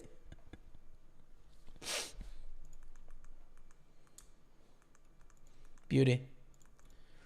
Raise call. Raise call. Raise call both. Could also just open jam, but I think it's good to induce action with sevens here. It's a strong hand. Especially in a bounty. Oh, go for the jam, mate OS.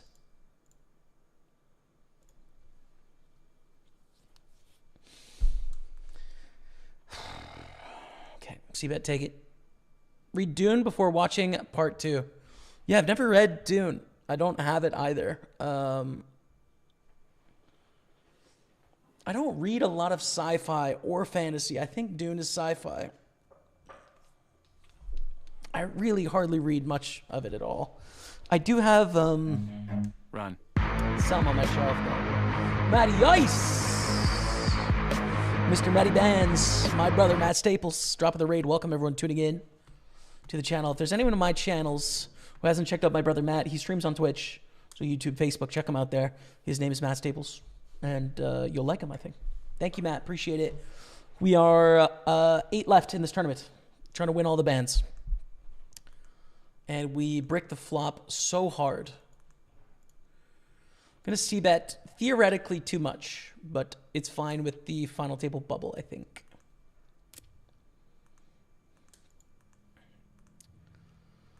Chip up again, 840 in the lead.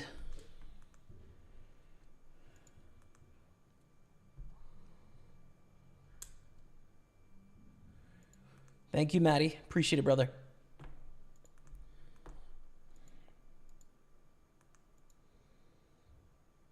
Check. We don't need to bluff with King 8, and it's too thin to value bet.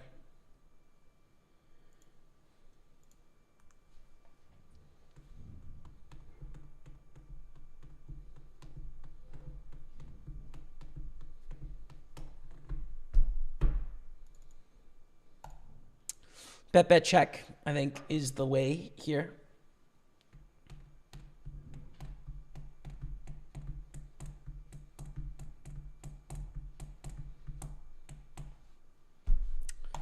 Really bad river. Ace high is a reasonable hand they could have. But we get it done against the 6s. Let's go.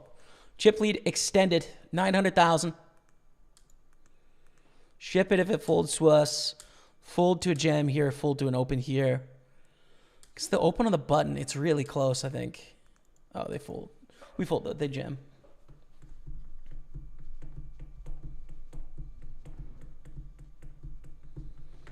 Check out the other table. Excuse me. So across our 3 streams, I think we got 700 viewers right now. Thank you guys so much. Appreciate you all. Welcome. If it folds to us, jam. If they open, rejam. Yeah. Okay. Good stuff. Call by Fando Dragon. We need some clubs. Some clubs or a deuce. We could get a running 9 king would work, but no. Okay, too bad. Don't lose too much though. We're still fine. Just under 800,000.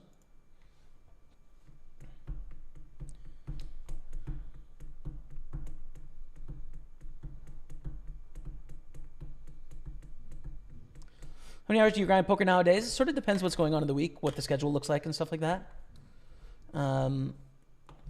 Lately, I've been struggling to put in more than 4 to 5 hours, which is probably not good enough for long term. Today, I've been playing for just under 6 hours, which is when this is going to end because this tournament won't last all day.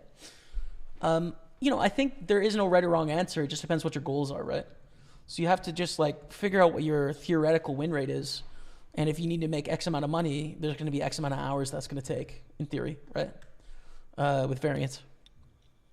So, you know, there's a lot of high-stakes ballers that only play twice a week. That's what all they do. Or once a week. And then there's some people that play 6 days a week. I think both are reasonable setups. Both are totally doable. It just depends what you want.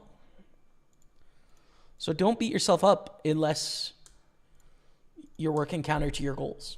In which case, we'll then change, I guess, you know? Figure out how to change. Check, check, check, check. Call river. Probably. Value bet river. Call by ace 4. Call by king 3. Call by 7-4. Check raise. What? What is this? What is this?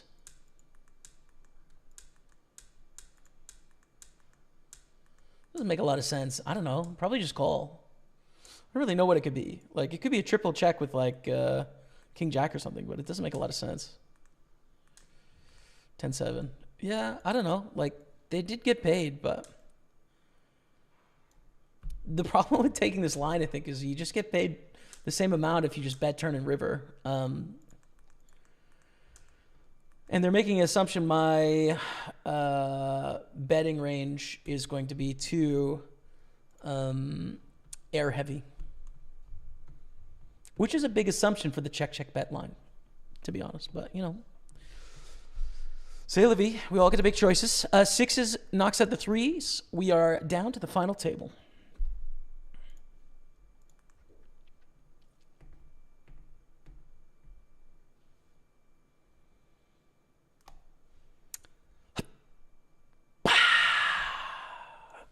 Final table hype. Now, this hand has knocked us out 3 times today. Is it going to be 4? It's an interesting one because ICM-wise, this is pretty extreme, actually. With jacks, this is the chip leader. We're in second place. There's a bunch of short stacks. I think the right answer pre-flop here is definitely call. Definitely. But if one of these stacks shoves, I don't think we can fold anymore, which is hilarious. Hilarious. We have busted 3 times with jacks today. It's lost us a lot of money. Let's not make it 4. Yo, Maddie says Pete Hall. Exactly, brother.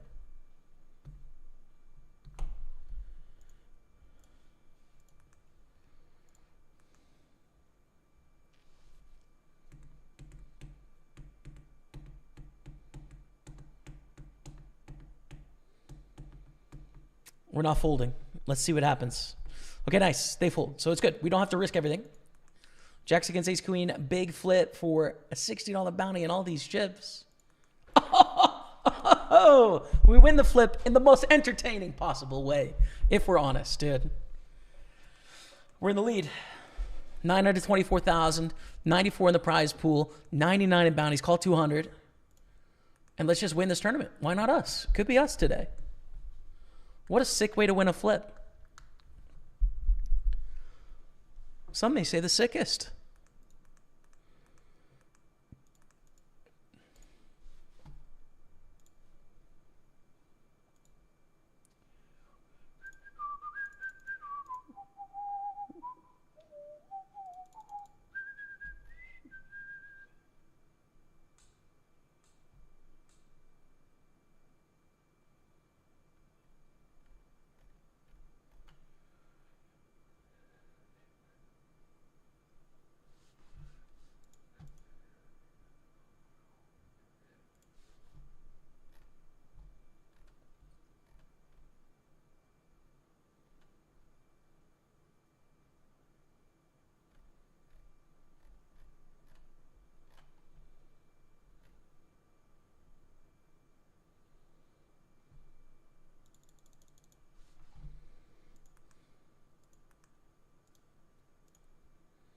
Raise with the queen jack suited. What's your favorite poker tourney or party you like to play? Probably the 215 Big Sunday now. It was the 1K Sunday Grand, and I think the 215 is the direct descendant of that tournament. So yeah, I like the 215 Big Sunday. Folded this all in. Can't call off. Not getting the right price. No bounty in play. Onwards.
What's up, Stork Streams? How are you?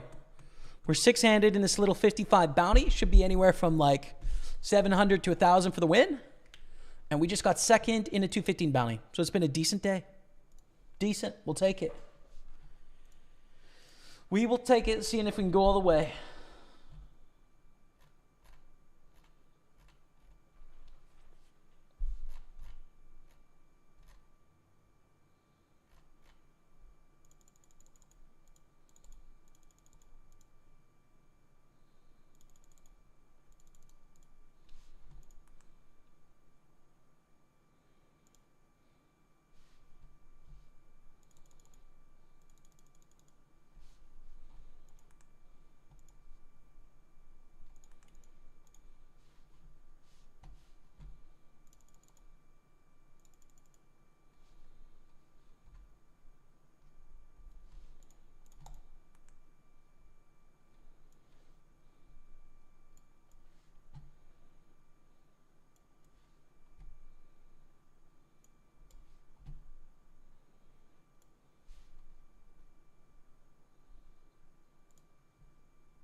Sixes, nines.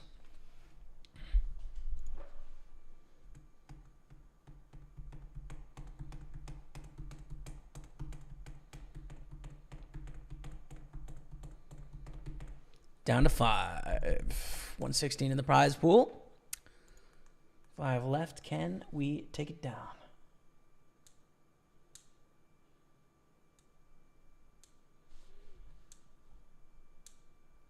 Love your and Spraggy content. Thanks, man, but I don't remember making any content with Spraggy.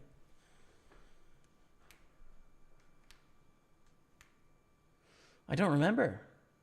Mikkel Munch. But thanks anyways, man.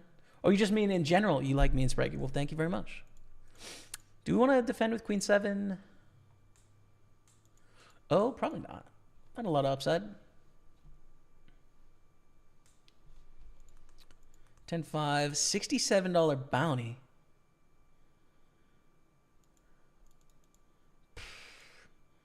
We're going for it. This is pretty wild, man. I don't know. That's a big gem, but the 67 bounty is big, and there's got to be at least some payout pressure, even though they're the shortest stack. It doesn't work out. Jamie, you want to play chess on break? If you win, I sub. Dude, I haven't played chess since like grade 5, man. I've watched a few chess TikToks recently, though. So maybe we'll make an appearance one day, but yeah, I don't know. We are now down on 581,000. Our bluff at 10-5 did not succeed. Full House Fold has a question on Twitch, a first-time chat as well. Hey, Jamie, I wanted to get your input on what may cause players that used to stream really high stakes to be playing smaller stakes these days. People at some point take their bankroll and make it personal income, or do they more often just take a bad run of years, lose a lot of it, or is it generally people that pull back on how much they're playing becomes just for fun instead of a primary source of income? You probably have to ask them. It could be any of those things. I think there is a thing with online poker where you see a lot of players focusing on mid stakes that used to play high stakes. Game integrity in small fields and a lot of places on the internet is a concern. So at least, I know that there's 2 sites because I've worked with both of them that I can completely trust with game integrity, right? PartyPoker and PokerStars. I know I trust what they do. I understand the amount of work that they put into game integrity. But I don't have any desire to load up GG and fire a 1K. Right. I don't. I can afford it bankroll wise, but there's enough people that are getting around game integrity. It's just not worth it. So yeah, I don't know. For me, that's the reason where it's just first of all, I'm a Party Poker team member. I want to do everything I can to make us succeed. And then the second thing is small field, high stakes. It only takes a few people succeeding at breaking the rules for it to have a big effect on your bottom line. So for me, it's hey, I can tell interesting stories in smaller tournaments. And, when the time is right, when there's good spots to fire big, we can fire big. It's just there isn't one right now. So that's my take on it.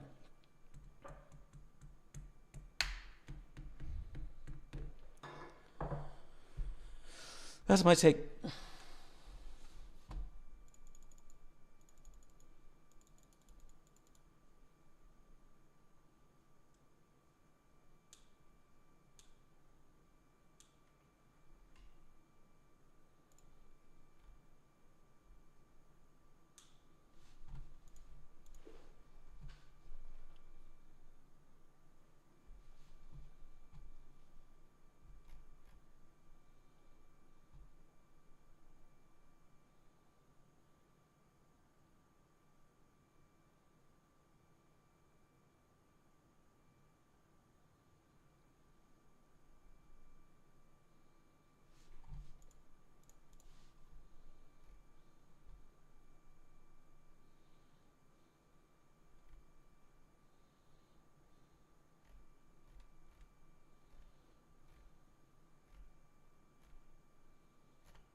Have you ever tried the Montreal restaurants Europea or Play de Cochon? No, I haven't. I'm not the right guy to ask. I haven't done a lot of the culinary scene here. Been to a few spots, had smoked meat at Schwartz's, like the bagels, and been to Moish's when it was on. Blanking on the name, Saint Laurent, I think, right? The one that goes sort of Montreal north-south by Schwartz, but it's been closed for a while. So I've been to a few spots, but like mostly have not experienced the food vibes. Went to Les Boucans 8 years ago as well. That was kind of nice.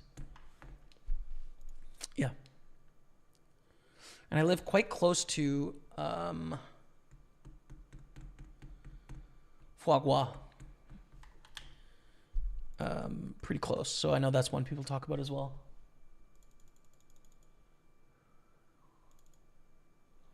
And the Green Spot, another one.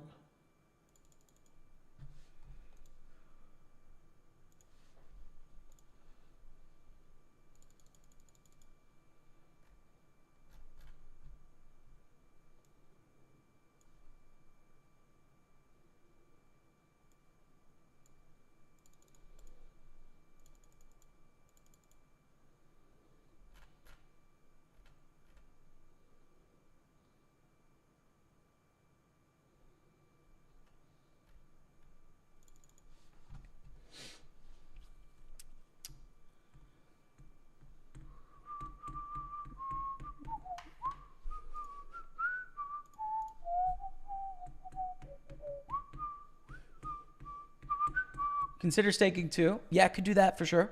I've used stake kings in the past to sell action to some bigger stuff. But watched a few chess TikToks recently. Oh, we're full screen. I don't know why. AKA I'm a grandmaster now. Yes. Yes. No, there's a few pieces of content that I find really interesting. I don't know. I don't really want to get into chess though, if I'm honest.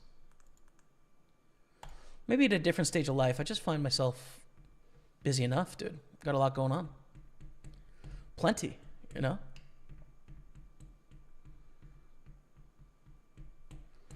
The flip. Call with nines here, the flip. Call with nines would be perfect.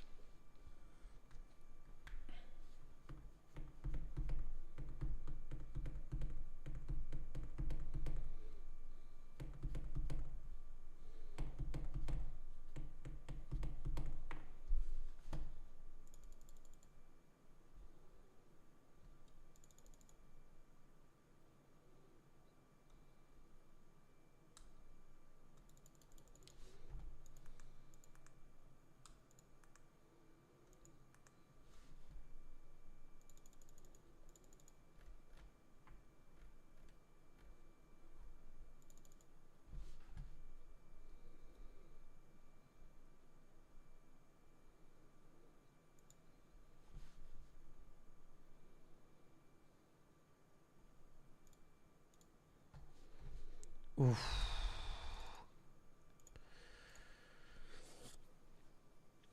GG. We are out in 5th place. 215.77 is our finish. That is the end of the day. Thank you all so much for watching. Another break-even-ish Sunday. What are you going to do, man? What are you going to do?